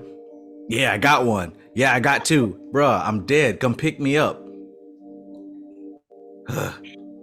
You know, that's actually really amazing, because I'm even thinking as far as opponents goes in like in fights and stuff like that. Like, I'm very much a win-win even in that. Like, if I have an opponent, yeah, I would love to win, but I would love to win the match, but my whole end game is like the whole picture. Like, I want to feel good after that. I want to actually feel like the work that I did really paid off, that I learned something. I want to have fun with my opponent. I don't want, like, I'm not there to like break their jaw and smash them into a million bits. Like, no, I just want to, like, for me, it's literally playing with violence. Like, I just want to have I want everyone to have so much fun. Whereas I have opponents who are like, which are also very real, where they're like, no, I'm going to smash your jaw in, or I'm going to take your leg out. And that's like a very much win-lose attitude, where it would be like specific. Mm-hmm. And again, I want to iterate. It's not that one is good and one is bad. Like, we all operate on these systems. It's it's about finding and identifying how you operate. Yeah. Yeah, I think that's the super important part. It's almost like if you're speaking a language, like it's not good versus bad if you're speaking French or German or something else. It's understanding that if you're speaking in one language and somebody else is speaking another language, you're going to have a disconnect. Not that one's good or one's bad, or if that you're supposed to be speaking in one language and you're not, you're going to have a disconnect. It's just figuring out what's the most appropriate for where you're at. Yeah. Like, this is legit going to improve my relationship, I can already tell. Because, like, even just as fighters, like, sometimes my partner will tell me shit or like work on it. He's really good at what he does, right? And I'll be like, why the fuck am I not understanding him? Like, this is just not, like, I don't understand what he's saying, or whatever.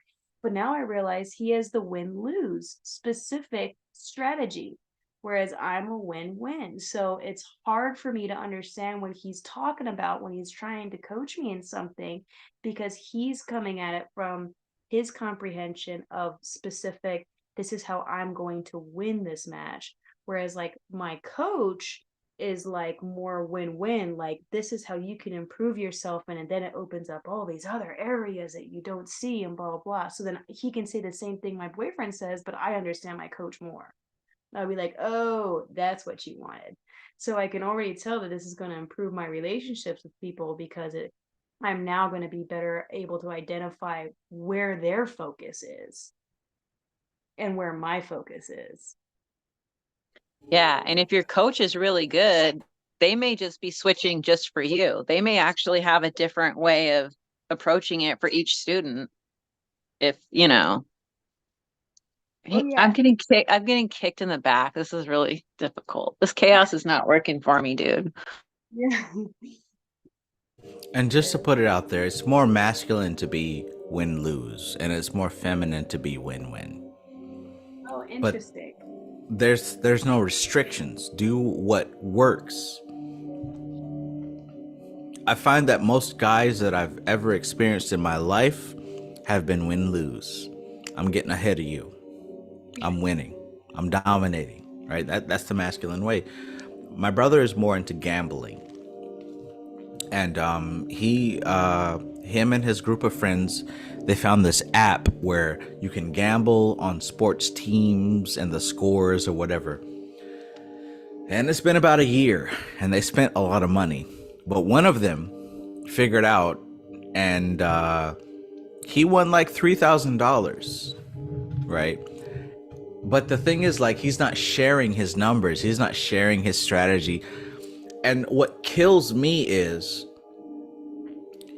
it's not that if he would share it, he'd lose something. Like, if he would share it, anyone who'd win would win the same amount. You get what I'm saying? Like, it's not like if he shares it, he'd lose something. If he shared it, everybody would win. But that win-lose scenario, it's like, yeah, I'm better than y'all. I done figured this shit out. He's not winning it. He's not sharing it based on ego. So it's like, your homeboys, your homies, the people that you know, love, and trust, you're not even sharing it because you want to feel better than them. I mean, that's in the fighting community, that's actually a feminine thing too. Like, because the females, we feel like we have to prove so much more. our abilities, especially when it comes to fighting and defending and that kind of thing. Like, because there isn't such a, I got into a talk with another female athlete. She does boxing, and um we were talking about one of the girls, one of the pro fighters, like getting some shit from a guy, like, yeah, you're really good now, but that's because your pool isn't so large. And the girl got really offended.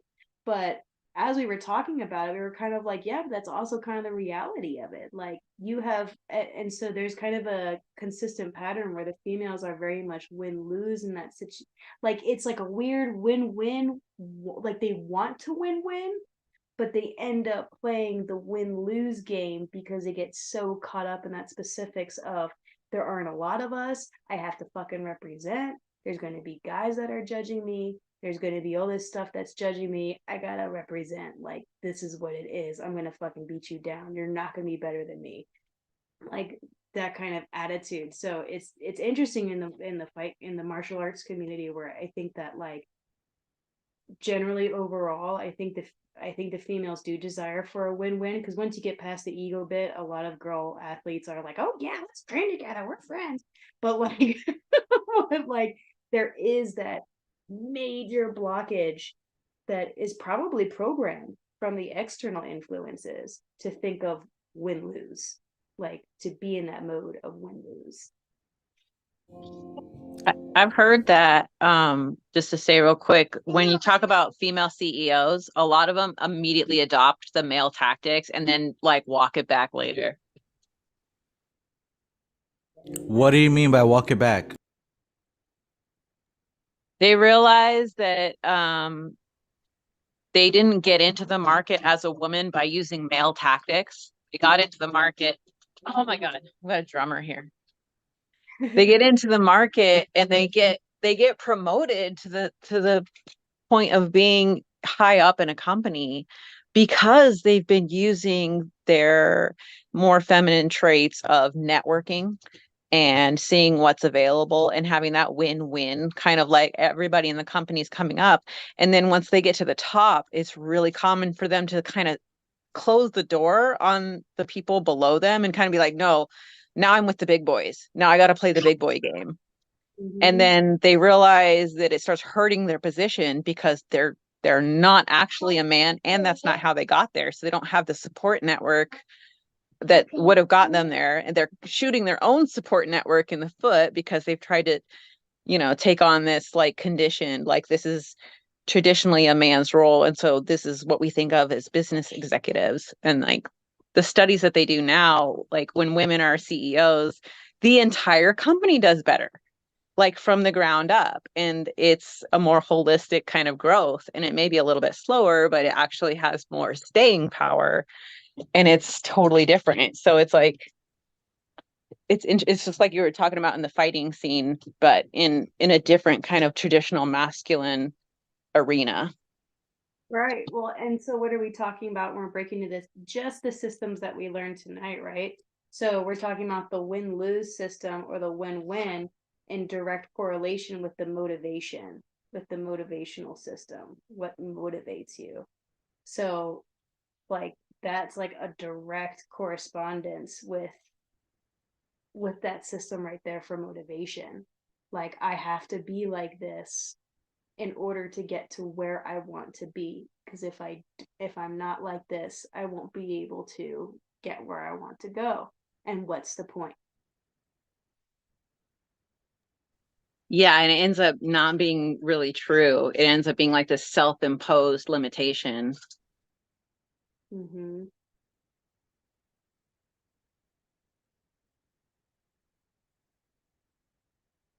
Oh my gosh, I probably better go. I gotta try and get this little gremlin to bed.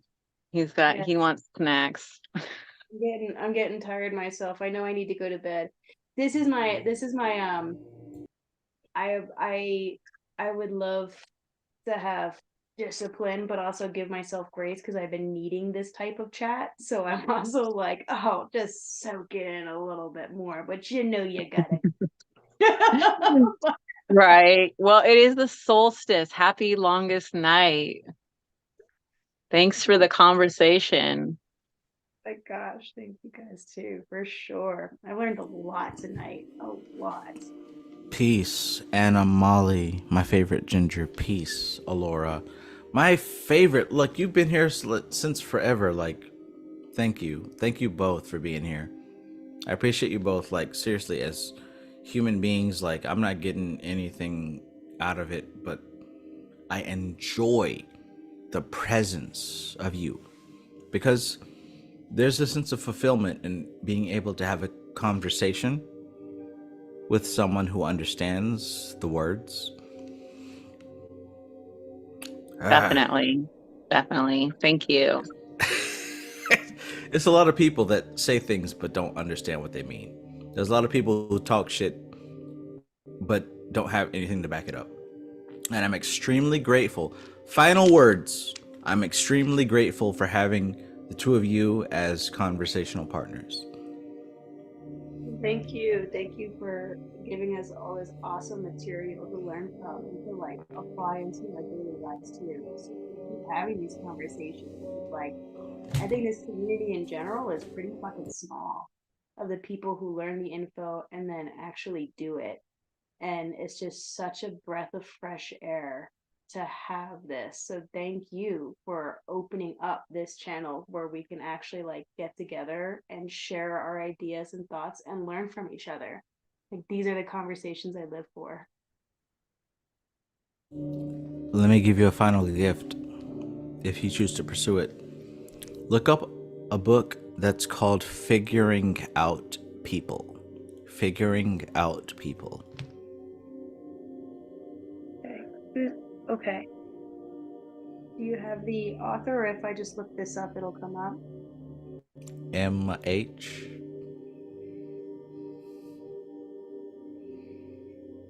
Got you. Yeah, I think that will help you. It has helped me. That's what I've been studying the past week. Pages 92 and 93, if you get the book, will shed some light on our discussion. There are so many meta programs. A lot.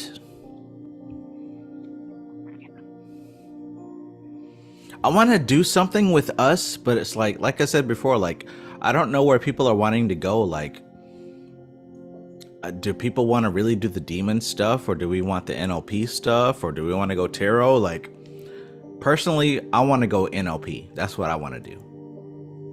I honestly, like, as far as my spiritual practice goes, I keep going back to Vedic meditations Okay. and mantras and stuff like that, and then NLP for the daily work.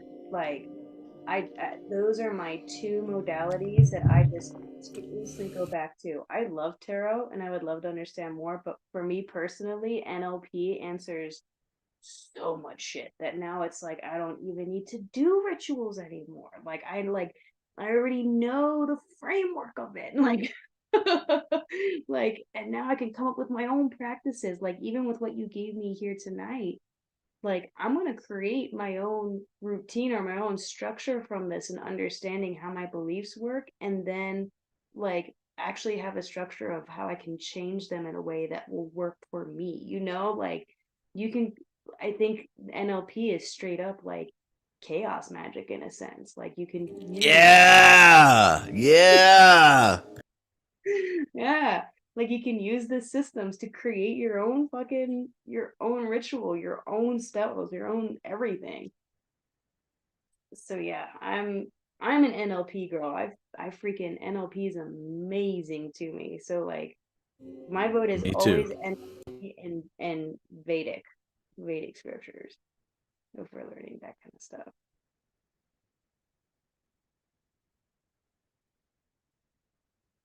Because even with the Goetia, man, like, during our interview, we talked about it. Like, for me, the Goetia showed up that gave me like good visions on like what success actually means to me, or what is behind the scenes of my intentions and my desires, and they helped show that. But the Goetia were just like a mere channel for that.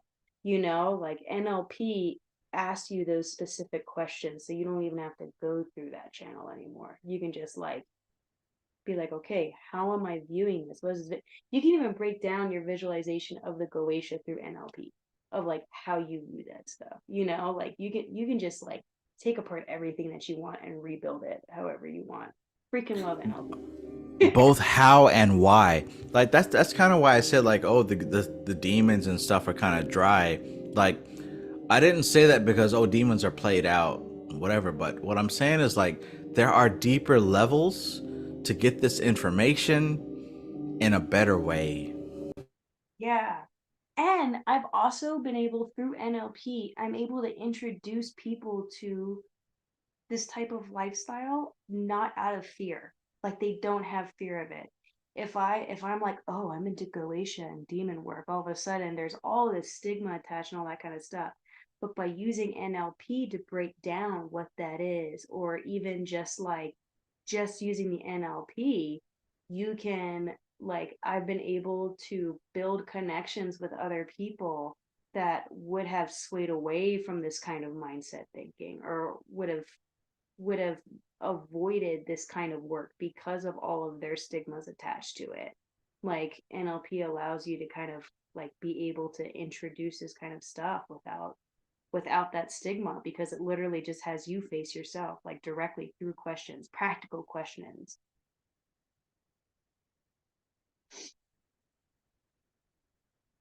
Yeah, yeah, and it's all about practicality. It's all about how to make this stuff make sense in the real world. Mm-hmm. So yes, yes. I said to you before, like when I first encountered Samkhya Darshan and you read it as well and we had the conversation, like to me that was epic. Like I know it's funny, but like to me that was epic. Like even to this day, like ain't nobody talk to me that understands that book. Ain't nobody talk to me that understands that book. I'm calling y'all out. I'm calling all y'all out. Everybody says they know, but I'm moving away from being nice. Like I used to be real nice and real gentle, but it's like, man, y'all Oh, I know. wasting my damn time. Y'all wasting my time. Y'all not doing this shit for real. Y'all not doing it for real. You're not. You're not. It's a couple people in the chat. 5 of y'all doing it for real. 5 of y'all doing it for real. The rest of y'all are just here because it's fun. And I don't care. I don't care. If you never view my channel again, bye. Goodbye. But it's like 5 of us who are doing this shit for real. And the fact that like you understood what I was talking about, what the book was talking about, that impressed me. But not so much like, oh, I'm impressed, but like now I can have a conversation about something that matters. And what I look for is other people who can conversate about what matters. And there's more. There's more. Like, yo, we can take Samkhya, we can take the Tatwas, we can take the lesser banishing ritual, we can take the elements and all that stuff, and we can keep going. Like there's more to this stuff. And that's what I want to do with my channel. Like with this channel, I want to keep going. I want to keep going. Yeah. I mean, you are, right? Like it's happening. And I think that um when you I think when you introduced the Vedic stuff, the NLP helped tie it together a lot. And now all this tarot and Goetia talk and all this kind of stuff, this is great for people who are getting into it, or like for all of us, that was, I think, our starting points, right? Like was like, ooh, let's get into it. What is this spooky stuff? That's fine. So it's good to understand that. Right? Like it's good to, but there is like this deeper, there is this more advanced level that you get, that this is just an introduction to that, like what it is that you're actually trying to tap into. And the Vedic stuff explains what that shit is and how to get to it. And NLP is all of the shit in between. It's all of that, like, yes, here's a direct channel. Now here's what you can do without having to go into a 40-minute meditation. Like, like when it's in the moment.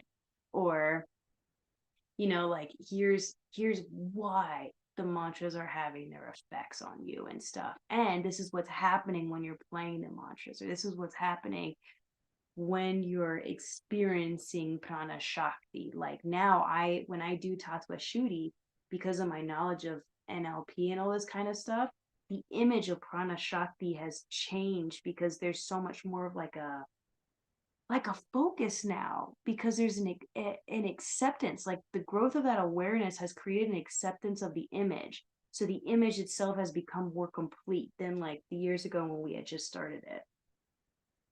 Yes, yes. I'm glad that you said that. Like the image of prana shakti, bro. Like that tells us everything based on what your personal conception of what prana is.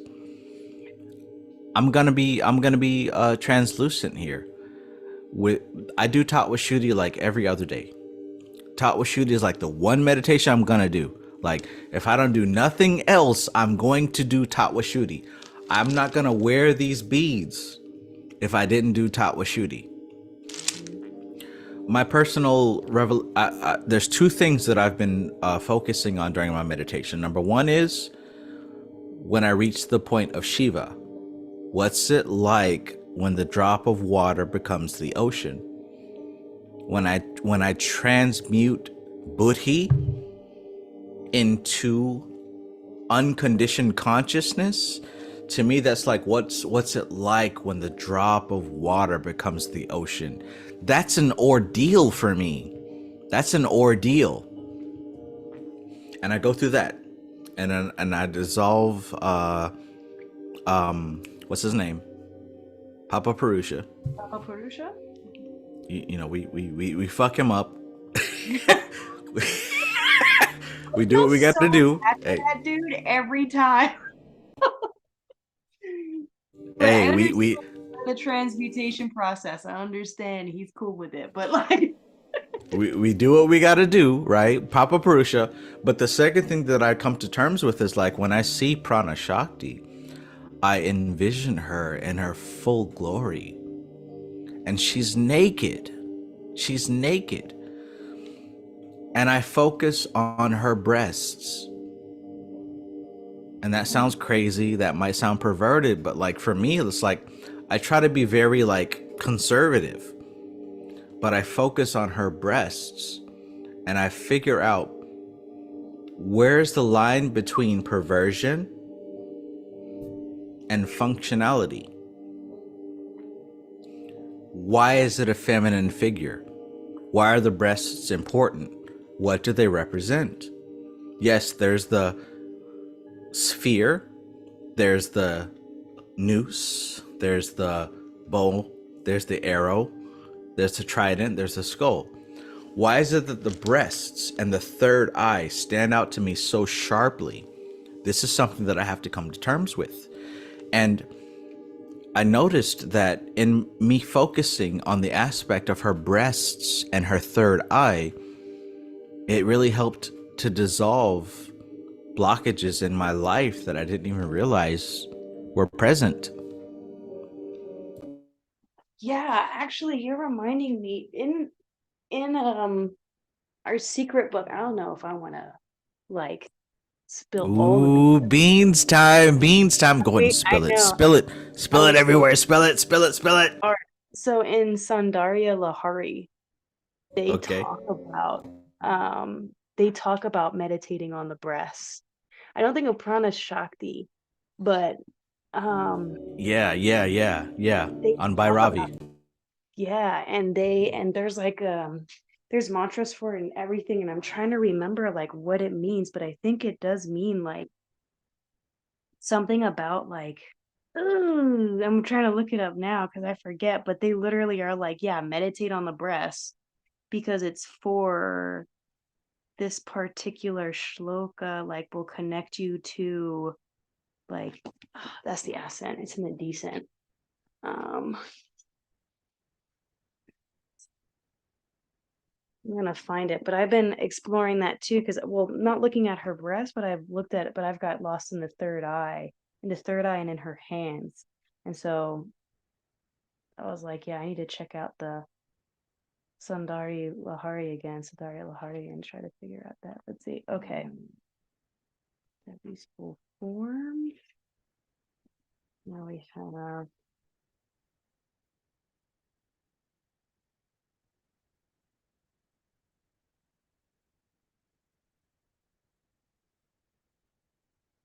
on her abode.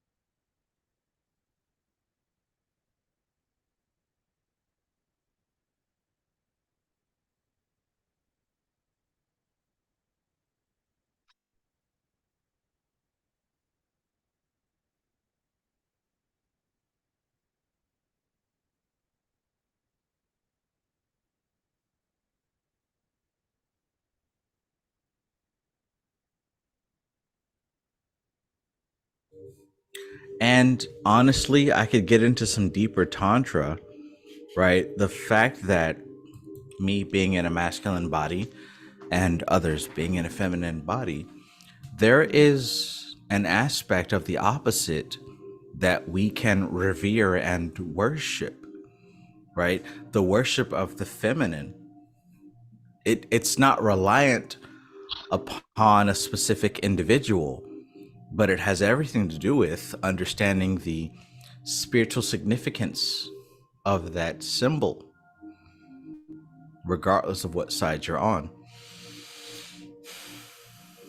Yeah, I've been yeah, so the form is I'm all like stuck in trying to find the breast part in this book. I'm gonna put it down. Okay. So you're looking through Sandaria Lahari. Okay. Yeah, dude. Yeah, Yeah. yeah, yeah, yeah, yeah. Here are the parts where they talk about her boobs. But I there mean, is it's advanced. That's advanced tantra. Like Westerners, we have this weird thing about sex. Like we segment it to this place over here. But like, no, sexuality is the tantric force, is the kundalini force, right? And that doesn't mean just go out and just be wild and crazy, but what that means is in your specific sexual experience, this is the language of communication between Shakti and Shiva. Even if you don't have sexual partners, that language of sexuality is the communication between you, between Shakti and Shiva. The beautiful thing about Sundarya Lahari is that it gives you precepts, it gives you frameworks in which you can channel that focus into such a way that it helps to rejuvenate prana, to replenish the tattvas. Man, look, the 7 chakras within the body are only repositories of those tattvas, the balance of the tattvas. And there are many different ways to keep those tattvas in balance. You can do yoga physically, you can do bhakti emotionally, you can do mantras verbally. All these different things help to balance those elements. One isn't better than the other. So if you're someone that just sits around and does mantras all day, you're balancing the tattvas. If you're someone who does physical yoga, you're balancing the tattvas. If you're someone who worships, you're balancing the tattvas. so I found it. So it Okay. says meditation on Devi's overflowing breasts. Siddhis arise from a metamorphosis in the original tattva or element. As Shakti is transformed, different attributes arise from her, such as beauty, intelligence, intellect, and ego. However, Skanda and Ganesha are her sons. They were not born out of a metamorphosis in Shakti, but emerged from her being. Ganesha was born from her hands when she etched him into the mud and blew life into him. So Ganesha is her offspring, and Shiva was not involved in his birth. Shiva did not recognize Ganesha when he returned home one day and found him standing guard in front of his mother's innermost chamber. Ganesha too did not recognize Shiva and denied him entry, at which Shiva was outraged and cut off his head. When Uma came running out and saw what had happened, she cried out loud that Shiva had cut off her son's head. This proves Shakti's independence in the process of creation, as even Shiva, who is her most intimate companion, does not know of her creations until she acquaints him with them. So, thus, in all rituals, obeisance is first paid to Ganesha. Otherwise, one will not gain entry into the secret chamber where Devi resides. Not even Shiva can enter without consent of Ganesha because he will not violate the wish of Shakti. So once again, the idea of reflection arises here as Devi's breasts are mistaken by Ganesha for the frontal lobes of his elephant face, and the whiteness of the steady stream of milk that overflows from them is mistaken for the whiteness of his own tusks. So he begins to feel with his hands to see if his frontal lobes and tusks are still in place or not. According to Tantra, this idea of reflection is one of the chief attributes of Devi, who is master of the art of creating illusion. She accomplishes this through her power of Maya, which is the seat of illusion. Everything in creation is her Maya. The Tantric and Vedic philosophies stipulate that the world is a reflection of the Supreme Shakti, who is the absolute beauty. What one beholds in this beautiful world is only an illusion or reflection of her. So even by you just meditating on the breath, what you're doing is, according to this, is that you're actually recognizing the illusion or the Maya that is creating matter. So you look at this beautiful world and you're looking at Shakti, you're creating that connection. And when you focus in on the breast, that allows you to see that it is not Ganesha's head, right? Because they were even saying that Ganesha represents the elements that we have to go through before we get in touch with Shakti. So you're actually recognizing yourself as one of those elements, or having this, or the elements as being actually Shakti's connection to everything. Like, it's actually Shakti's breast, but you don't know that. You're only seeing the element at first. So by looking at her breast, you're seeing through that, and you're recognizing, like, you're focusing in on Maya. You're essentially taking apart that illusion right there when you focus on the breast. So even beyond just like raising the Kundalini and doing all this stuff, right? Like, that is also attached to the eroticism of, you know, tantric yoga and that kind of stuff. There's this other side of things where it's like, this is creation. When you look at the breast, when you look at the vulva, when you look at all, you know, like the yoni and the lingam and all that kind of stuff, they also represent the elements of creation and all of the things that we see before we get to the root of creation itself. Whew, deep, deep. Yes, yes. I had a comment before. Someone was like, Trav, I don't like when you say this is deep or we're going to some deep territory because it limits me. But it's like, bro, catch up. Because Think globally, this my shit, man. right. But yo, like, that was a deep breakdown. Like, we have to consider here the elements of who we're talking about. We've got a father figure, we have a mother figure, and we have a child figure. And if you take morality out of the picture, if you take what's right and what's wrong based on society out of the picture, you start to see that there's a flow of energy here. The father has a certain place, the mother has a certain place, and the child has a certain place. The child is where we find ourselves. Ganesh, the child, that's where we find ourselves. We had our heads chopped off. What does that symbolize? When we feel the presence of Shakti flowing through our lives, what does that symbolize? Like, break this down into everyday things. You wake up, you got to brush your teeth and go to work. You come back and deal with your girlfriend, boyfriend. Like, how does all this stuff factor into your day-to-day life? Oh, damn, dude. Even let's take it further. And how does it factor into these systems here, right? Like when like Ganesha, right, was created by Shakti. But the Rampurusha Shiva did not know, right? Misalignment. Did not know that Ganesha was going to be his son.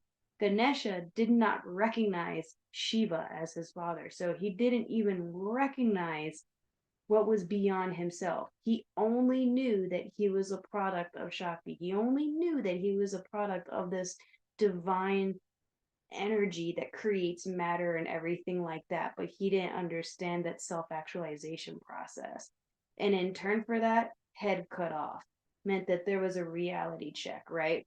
And now it's like there's the veil is lifted, but he's still trying to feel for his old self. He's still trying to feel his cheeks and see if they're actually there, and never knowing what's the difference between him and Shakti. Now there's literally no division there. So that's the same with like recognizing, am I living from memory? Am I living from a visualization that I created? Am I looking at things in the bigger picture, or am I focusing in on the specifics? What is the veil that I have placed before my eyes that is preventing me from seeing what I'm actually created from, what I actually am, what the picture is? God bless. I can't even say nothing. Like, let's take a minute just to think about what you just said. Let's take a minute just to think about what you just said.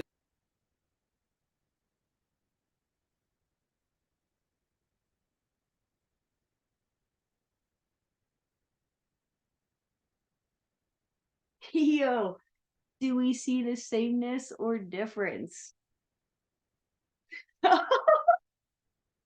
Right. And bro, imagine the child, because we've all been the child. We've all been the child. We've all been Ganesh. When was that moment that we've been cleaved? I love that Bible terminology. When have we been cleaved from the mother? When have we been separated from the breast? When have we been spliced from the kid to an individual? When have we been separated from the mother? Right. And when did we realize that like that we were cutting off our own father, right? Like Ganesha stops his own father, Shiva, the creator of all. They both didn't recognize each other and he legit was only protecting what he thought was all there was. He was like, what the hell are you doing here? I'm the element in charge, bro. This is a win-lose situation, homie. And Shiva was like, no, no, this is reality, youngster. I'm telling you, that's the masculine way. By default, we're a win-lose. We're a win-lose. But the fact that this is written in the cosmology shows that it's not about personalities. It's about the energy that's at play. Yeah. Yeah, it's about the energy that's at play. Like, and now Ganesha, even though represents the elements are now directly made up of Shakti, right? Of the elements of Shakti of her breast. So it's constantly questioning itself. Am I real or am I not? Does that not make you feel like that's the ego speaking, right? That's the ahamkara. That's the self that's constantly trying to validate itself in this material realm. Like that is the role of the elements here. It's the role of everything. That's a good point. Who's talking here? It's the ahamkara. And we mentioned the ego in passing. Like, a lot of people who are on the low level of understanding are just now coming to the point of, what's the ego? Is the ego me? Do I need to deny the ego? Maybe I need to kill the ego. But we understand that the ego is a function of life. It's a function of the human body. It is that thing that tells us, this is me, this is not me. It's literally a function that tells you this is me and this is not me. That's it. Now, on top of that, we build structures on this is me, this is not me. But when it gets to the point that you're having trouble differentiating self from ego, now we're having problems. Mhm. And that's where too, this is where then I link in NLP, right? Because it's like NLP is the art form of disassociating. I am not my emotions. My emotions are actually somewhere in my body right now. Where are they in my body? How heavy are they? How light are they? How are they manifesting? I can take them out and I can change them. And with mere thought, I can now change their form and what role they play in my life and put them back into my body. That's like NLP is the playing out of this whole story. Just this one part of that whole story of that image of Shakti and Shiva and Ganesha, like just that one part, NLP like plays that out, right? It's like that practical way of playing that out where you now become the observer, where you now become the thing that experiences life but is not caught up in it.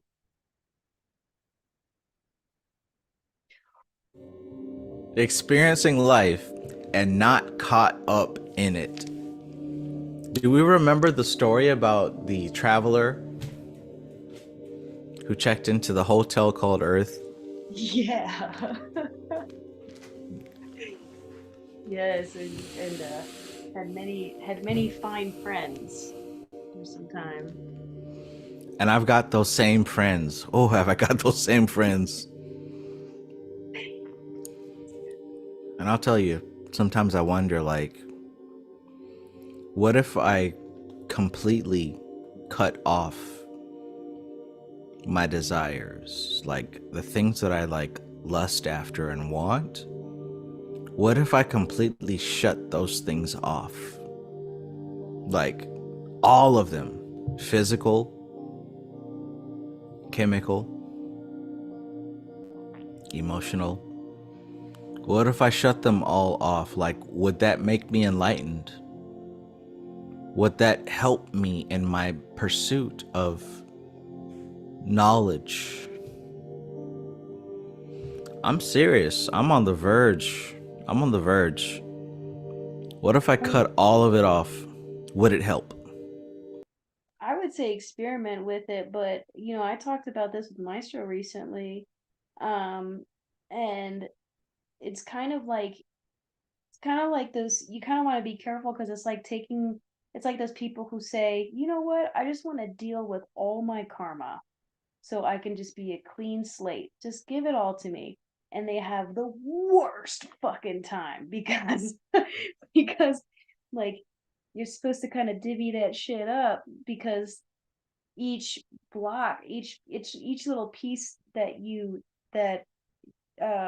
deal with opens up so much more and in your awareness that you're able to actually accept what the next step is. Whereas if you deal with it all at once, you're not really in a state of accepting it because you're just dealing with all of it.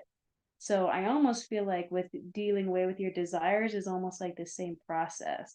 Like in my head, I'm thinking I would do one thing at a time. Like if you want to get rid of all of them, do it.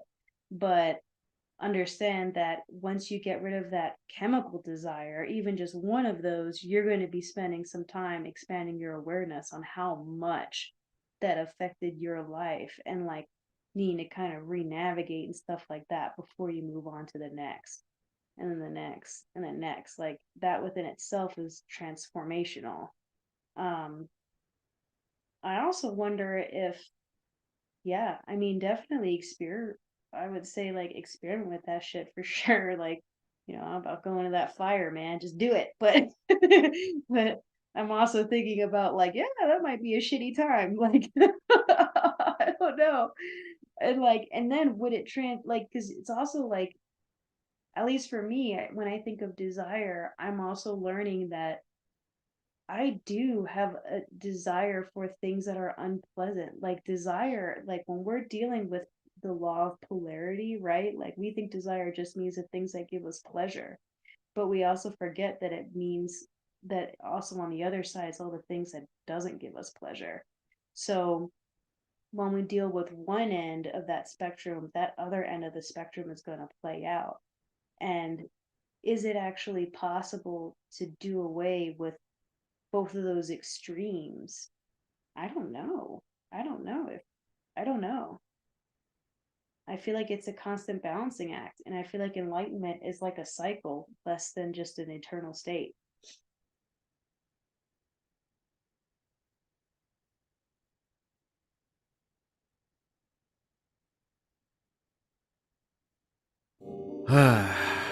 Okay. Nate Land says maybe focus on the intention behind the desire. Ooh.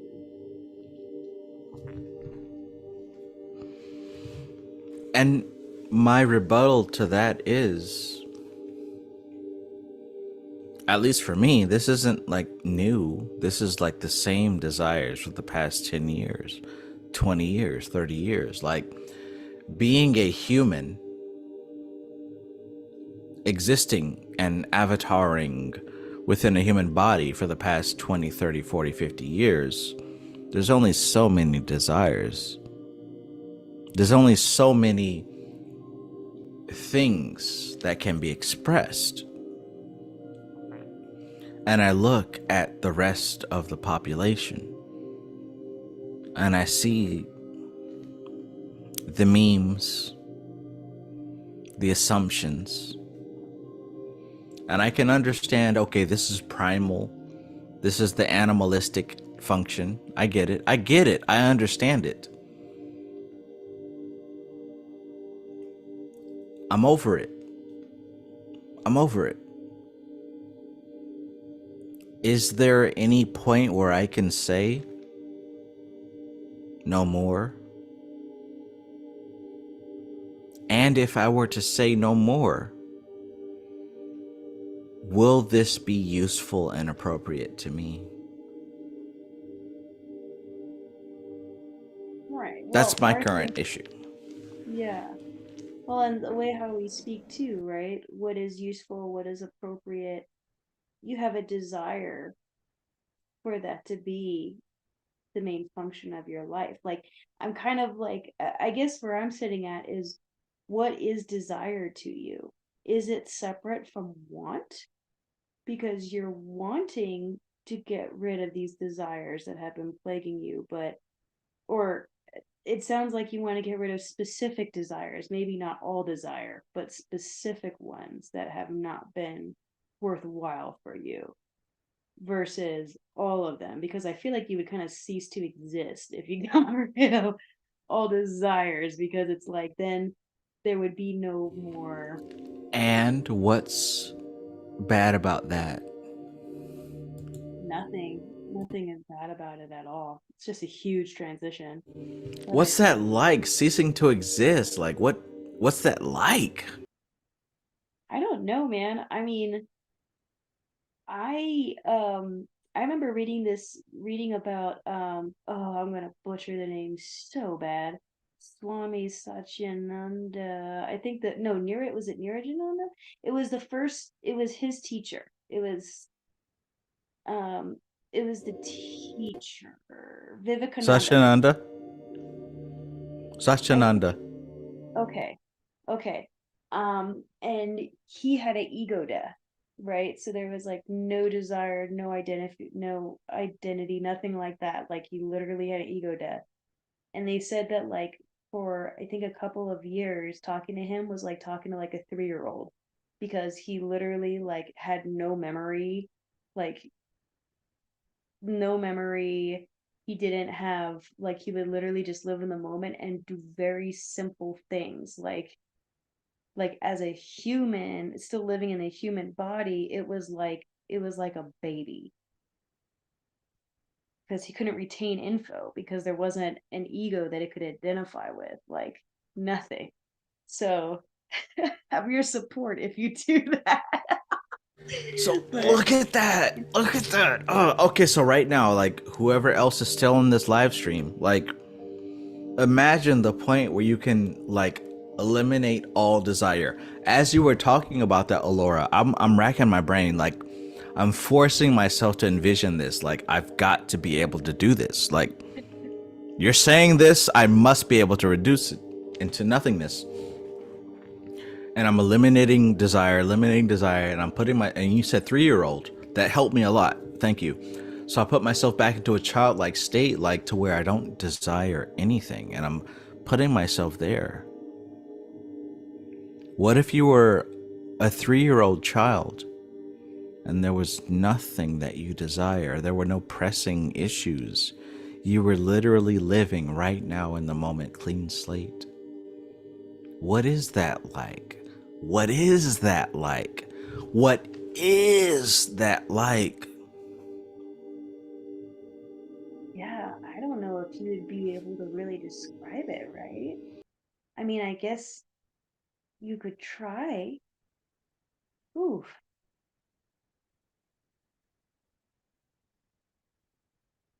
I mean, for me, the whole idea is like, what would it be like to not have memory then, or to not attach to memories, to not attach to like any of that, just to really just be there.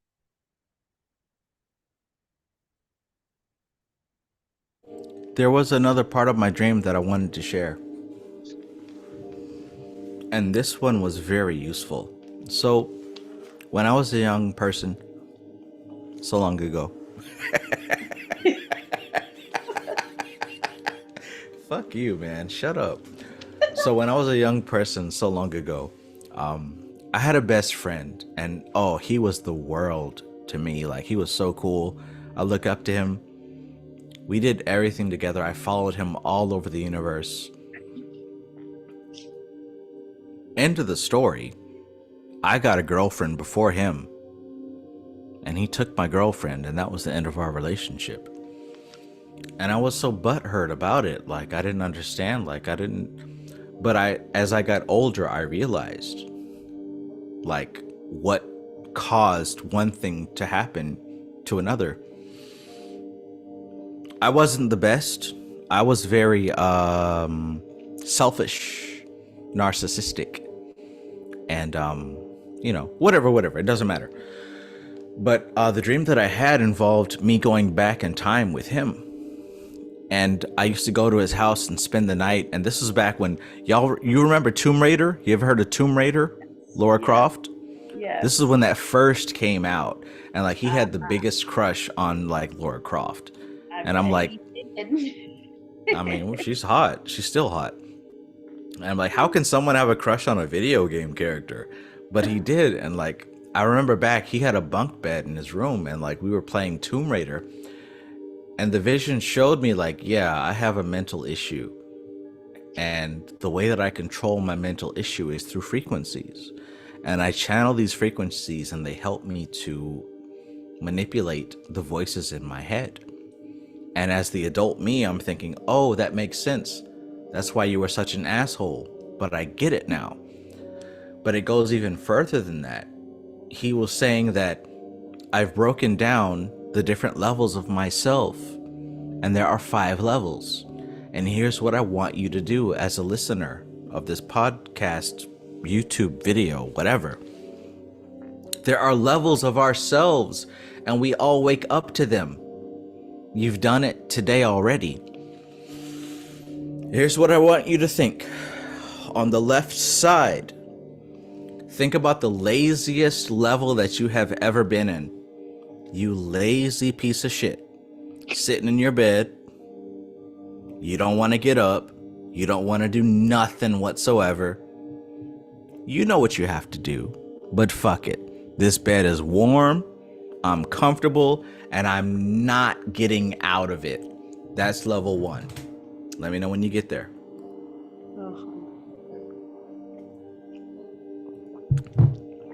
Level 4 is I am the most productive of myself that is possible. I'm doing stuff, and I'm doing more stuff, and I'm doing this, that, and the third, and I'm eating chicken nuggets or cauliflower nuggets, whatever you prefer, and I'm still doing my thing, exercising, helping people, creating, producing. That's level 4. All right, so let's go back to level 1. In your bed, lazy, fuck it. I want to, or maybe I don't want to, but I'm in this bed and I'm gonna get my rest. It's a beauty sleep, whatever you want to call it. We can call that the red level. Let's go to the next level.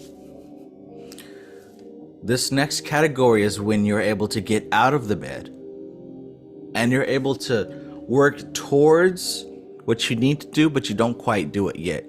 At least you're able to get out of the bed and you're able to kind of sort of do what you want to do. Let me know if you recognize that level. You kind of sort of do what you need to do, but not all the way. It's level 2. And level 3 is you're able to get out of the bed. You're able to recognize what you want to do. And you're able to actually kind of sort of do a little bit. You didn't do all of it, but you did some of it. I did this. Okay, now I deserve a reward. Come on. Let's be real. Let's be real. Let's be real. I did one thing on my list. I deserve a reward. I check one thing off. Okay, I need a reward for this because I could have been laying in the bed all day, but I did this thing and I'm good to go. Now, level 4 is not only did you do that thing, but you did the most that you could do. You're grinding, you're working, you're on top of the world. Maybe you had a Red Bull, maybe you smoked some runts, whatever y'all young folks call it. Maybe you did something or whatever to get you on the state of where you're able to accomplish the goals that you set for yourself. And you're doing it. You're doing it. And for most people, that's the highest level. But there's a 5th level. And this is what I want you to envision. The 5th level. Imagine not only have you done the things you wanted to do, but you exist in a state of being where you don't have to do those things. You are those things. And every word out of your mouth and every action from your body is an accomplishment.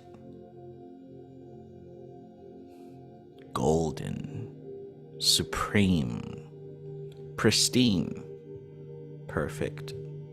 King, queen, prince, princess. You are on top of the world. Doing it. And this shit ain't nothing to me, man. This shit ain't nothing to me. You're doing it. That's the 5th level.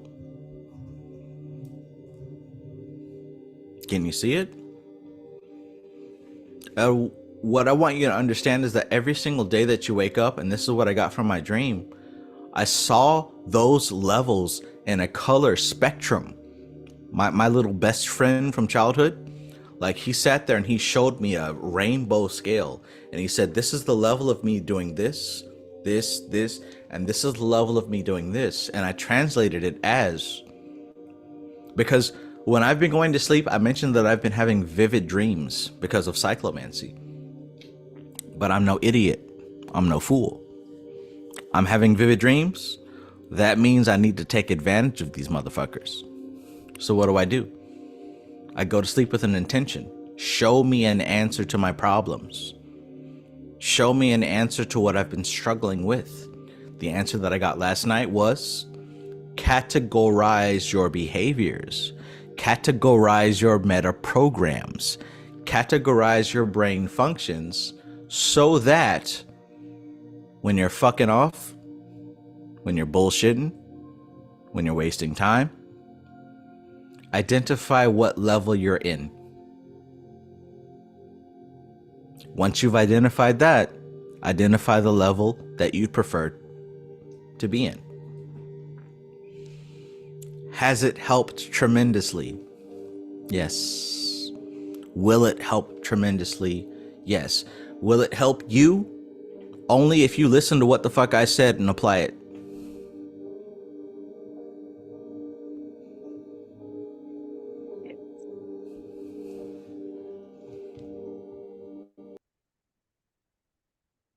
Thank you for that. That's huge. That's a reflection of what we were doing tonight anyway. We were categorizing our minds. We were categorizing our behaviors.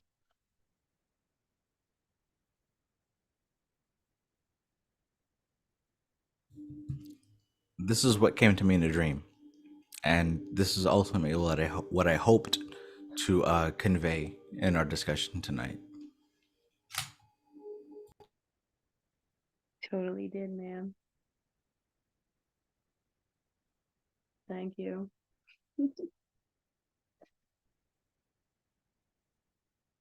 I have to go to bed, Trev. I'm gonna head out. All right. And listen, I really do appreciate you being here every single time. Thank you, Alora. Well, thank you for being here. I'm sorry I haven't been able to join the other session, but now I'll be back on a regular. I really look forward to these lives. Like, even if you're the only one talking for a while.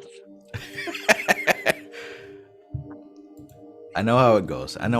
Like, I don't hold anything personal. Like I said, recently I had somebody come up to me angry about what somebody else said, and like, I didn't get mad at them. Like, I could have been like, well, fuck you, motherfucker. Like, you're like, but useful and appropriate.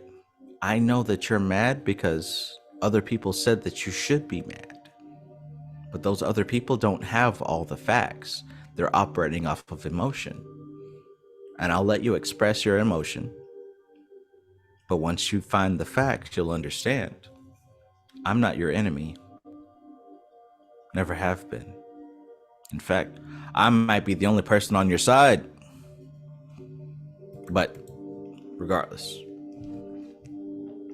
I do appreciate you. You've got a special, like I said in your text, you got a special knack for metaphysical conversation, and I severely, to the pain of death, enjoy your presence.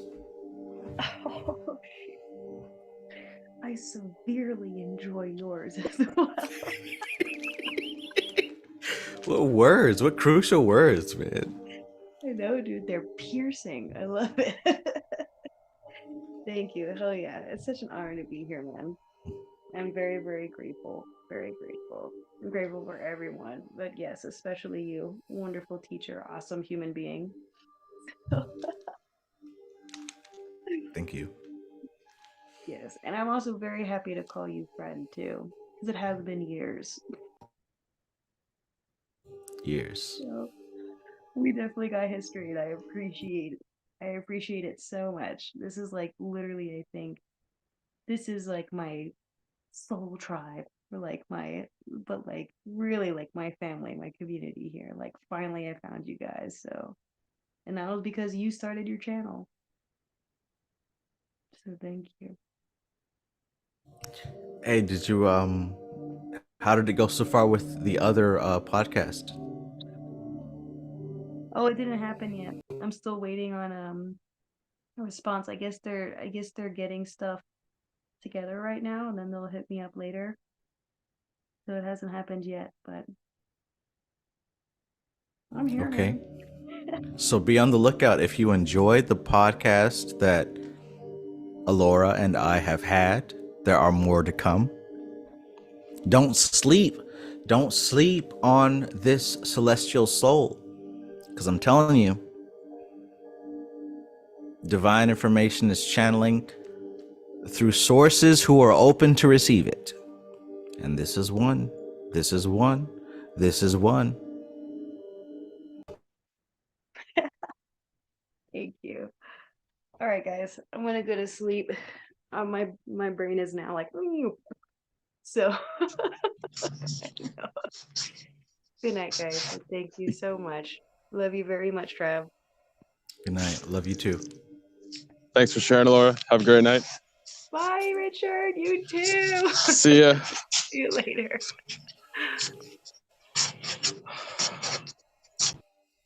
This guy comes out of nowhere. Hey man, I've been having some little technical glitches going on. I don't know what's bet. going on. I bet. Excellent live tonight. And I had a question about that, the 6 strategies. Could you just do a super quick overview, just a super quick review on that? Sure.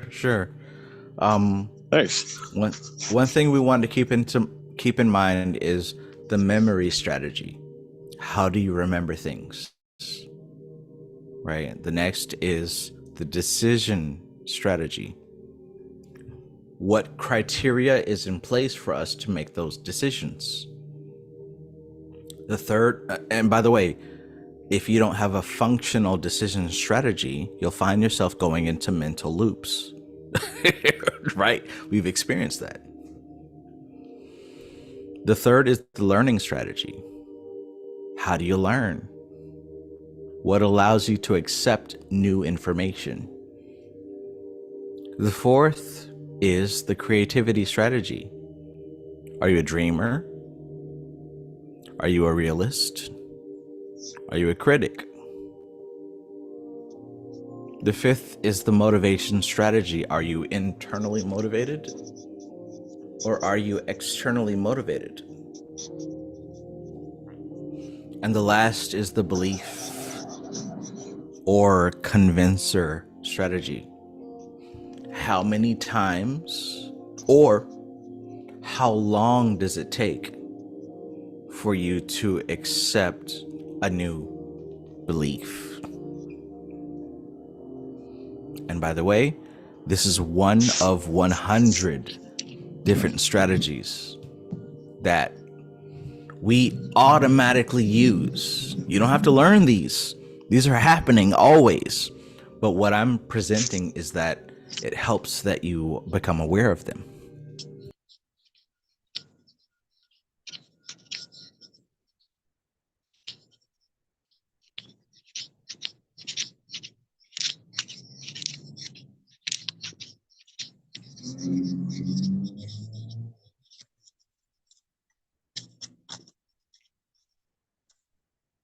That last one is very thought-provoking because I'm immediately recounting different instances and trying to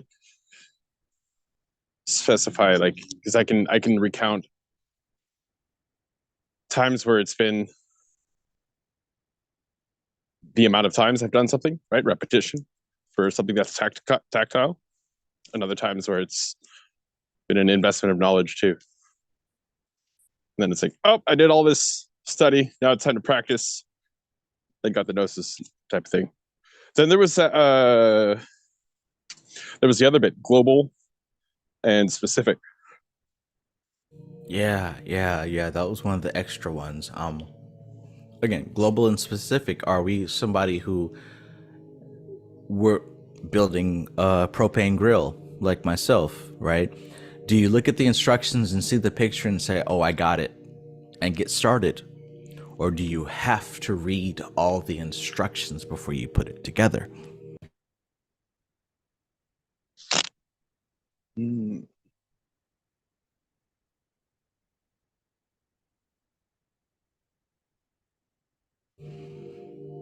When I was putting my grill together, I had a roommate help me. They offered to help me because, like, we were so excited to get these hamburgers done.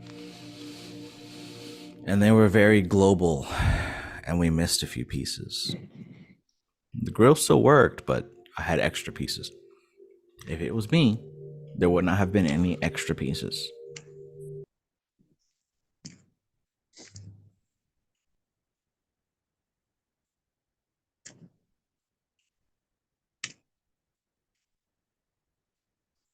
Yeah, and that the other.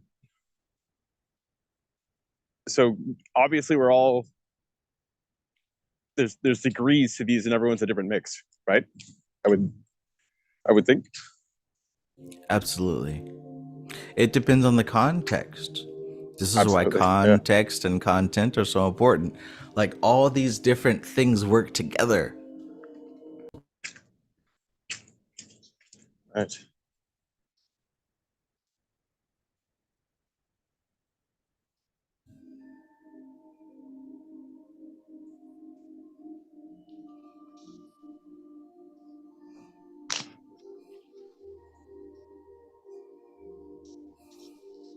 Appreciate the review very much. As usual. Now my brain's all in. The hamsters are running on the wheels now. You got 2 hamsters, right? I know. I think I was out on my walk and I heard you talk about 2 hamsters. I'm out walking right now. Yeah. It was very insightful what Alora had mentioned too. Can't wait for another episode between both of you. It's gonna be outstanding. Thanks very much for sharing. Listen, I gotta track down Olora specifically. Like, hey, what are you doing Thursday? What do you mean? Are you having a live stream? Yeah. Will you come? But I enjoy her conversation for real. Like, there are certain people who are great to conversate with, and there are others who may not be as such. And guess what? That's not dependent on them. That depends on the chemistry. Just like we said, there's different strategies. Global versus specific. There are some people who can present ideas and the other party can reflect those ideas or expand upon those ideas and build.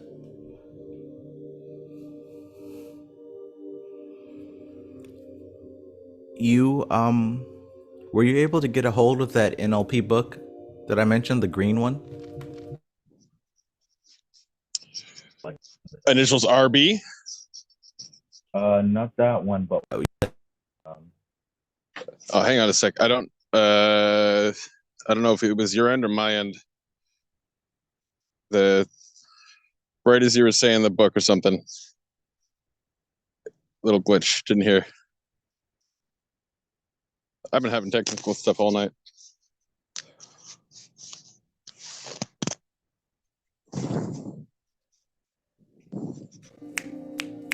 There we go. Mercury Retro has been kicking my ass. Been double time. My sun signs in Cap. I don't let it rule me, but you know, it's been apparently it's extra hard for Capricorns right now. It happens, right? It happens. Everything goes through cycles, right? Right. Can you please repeat the name of the NLP book, the green one? No. Okay. But I remember last time that we talked, you asked me about a specific NLP book, like what would be a really good one to start with. Yes, yeah, I do. So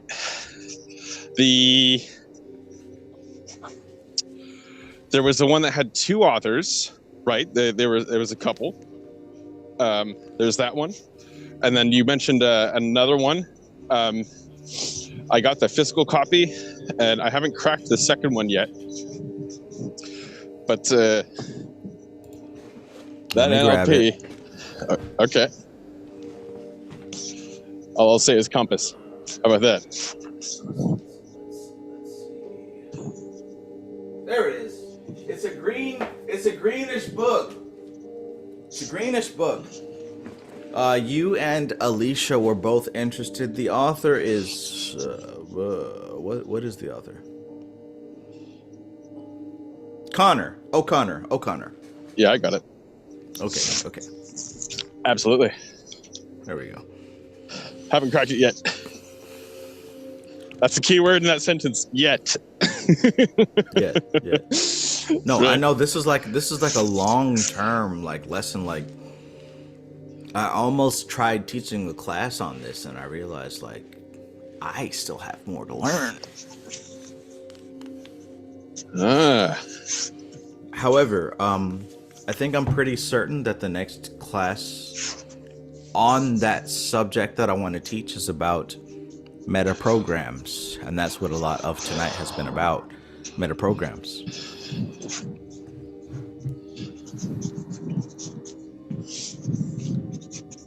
Yes. And that bit about the submodalities is really, I can see how there's a lot to unpack with that and different avenues to go down, which could definitely make for some good learning. I'm really excited though because that with the O'Connor, there's a few of those ones too that I'm really excited about also.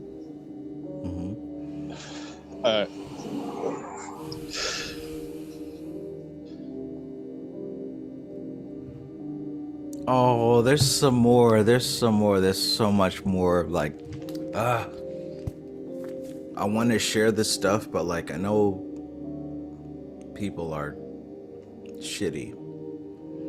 But bro, there's some good stuff out here that can really help people to improve themselves. There's an author by the name of Zeig, Zeig, who has written works about hypnotherapy and how metaphor serves such an important role in allowing the individual to access aspects of themselves that may have been blocked. Oh, and there it is. All right, well, I appreciate you all, and I thank you for being here on this wonderful live stream. Hopefully you learned something. If you didn't learn anything, then at least I hope you enjoyed your time. There's quite a few of you here.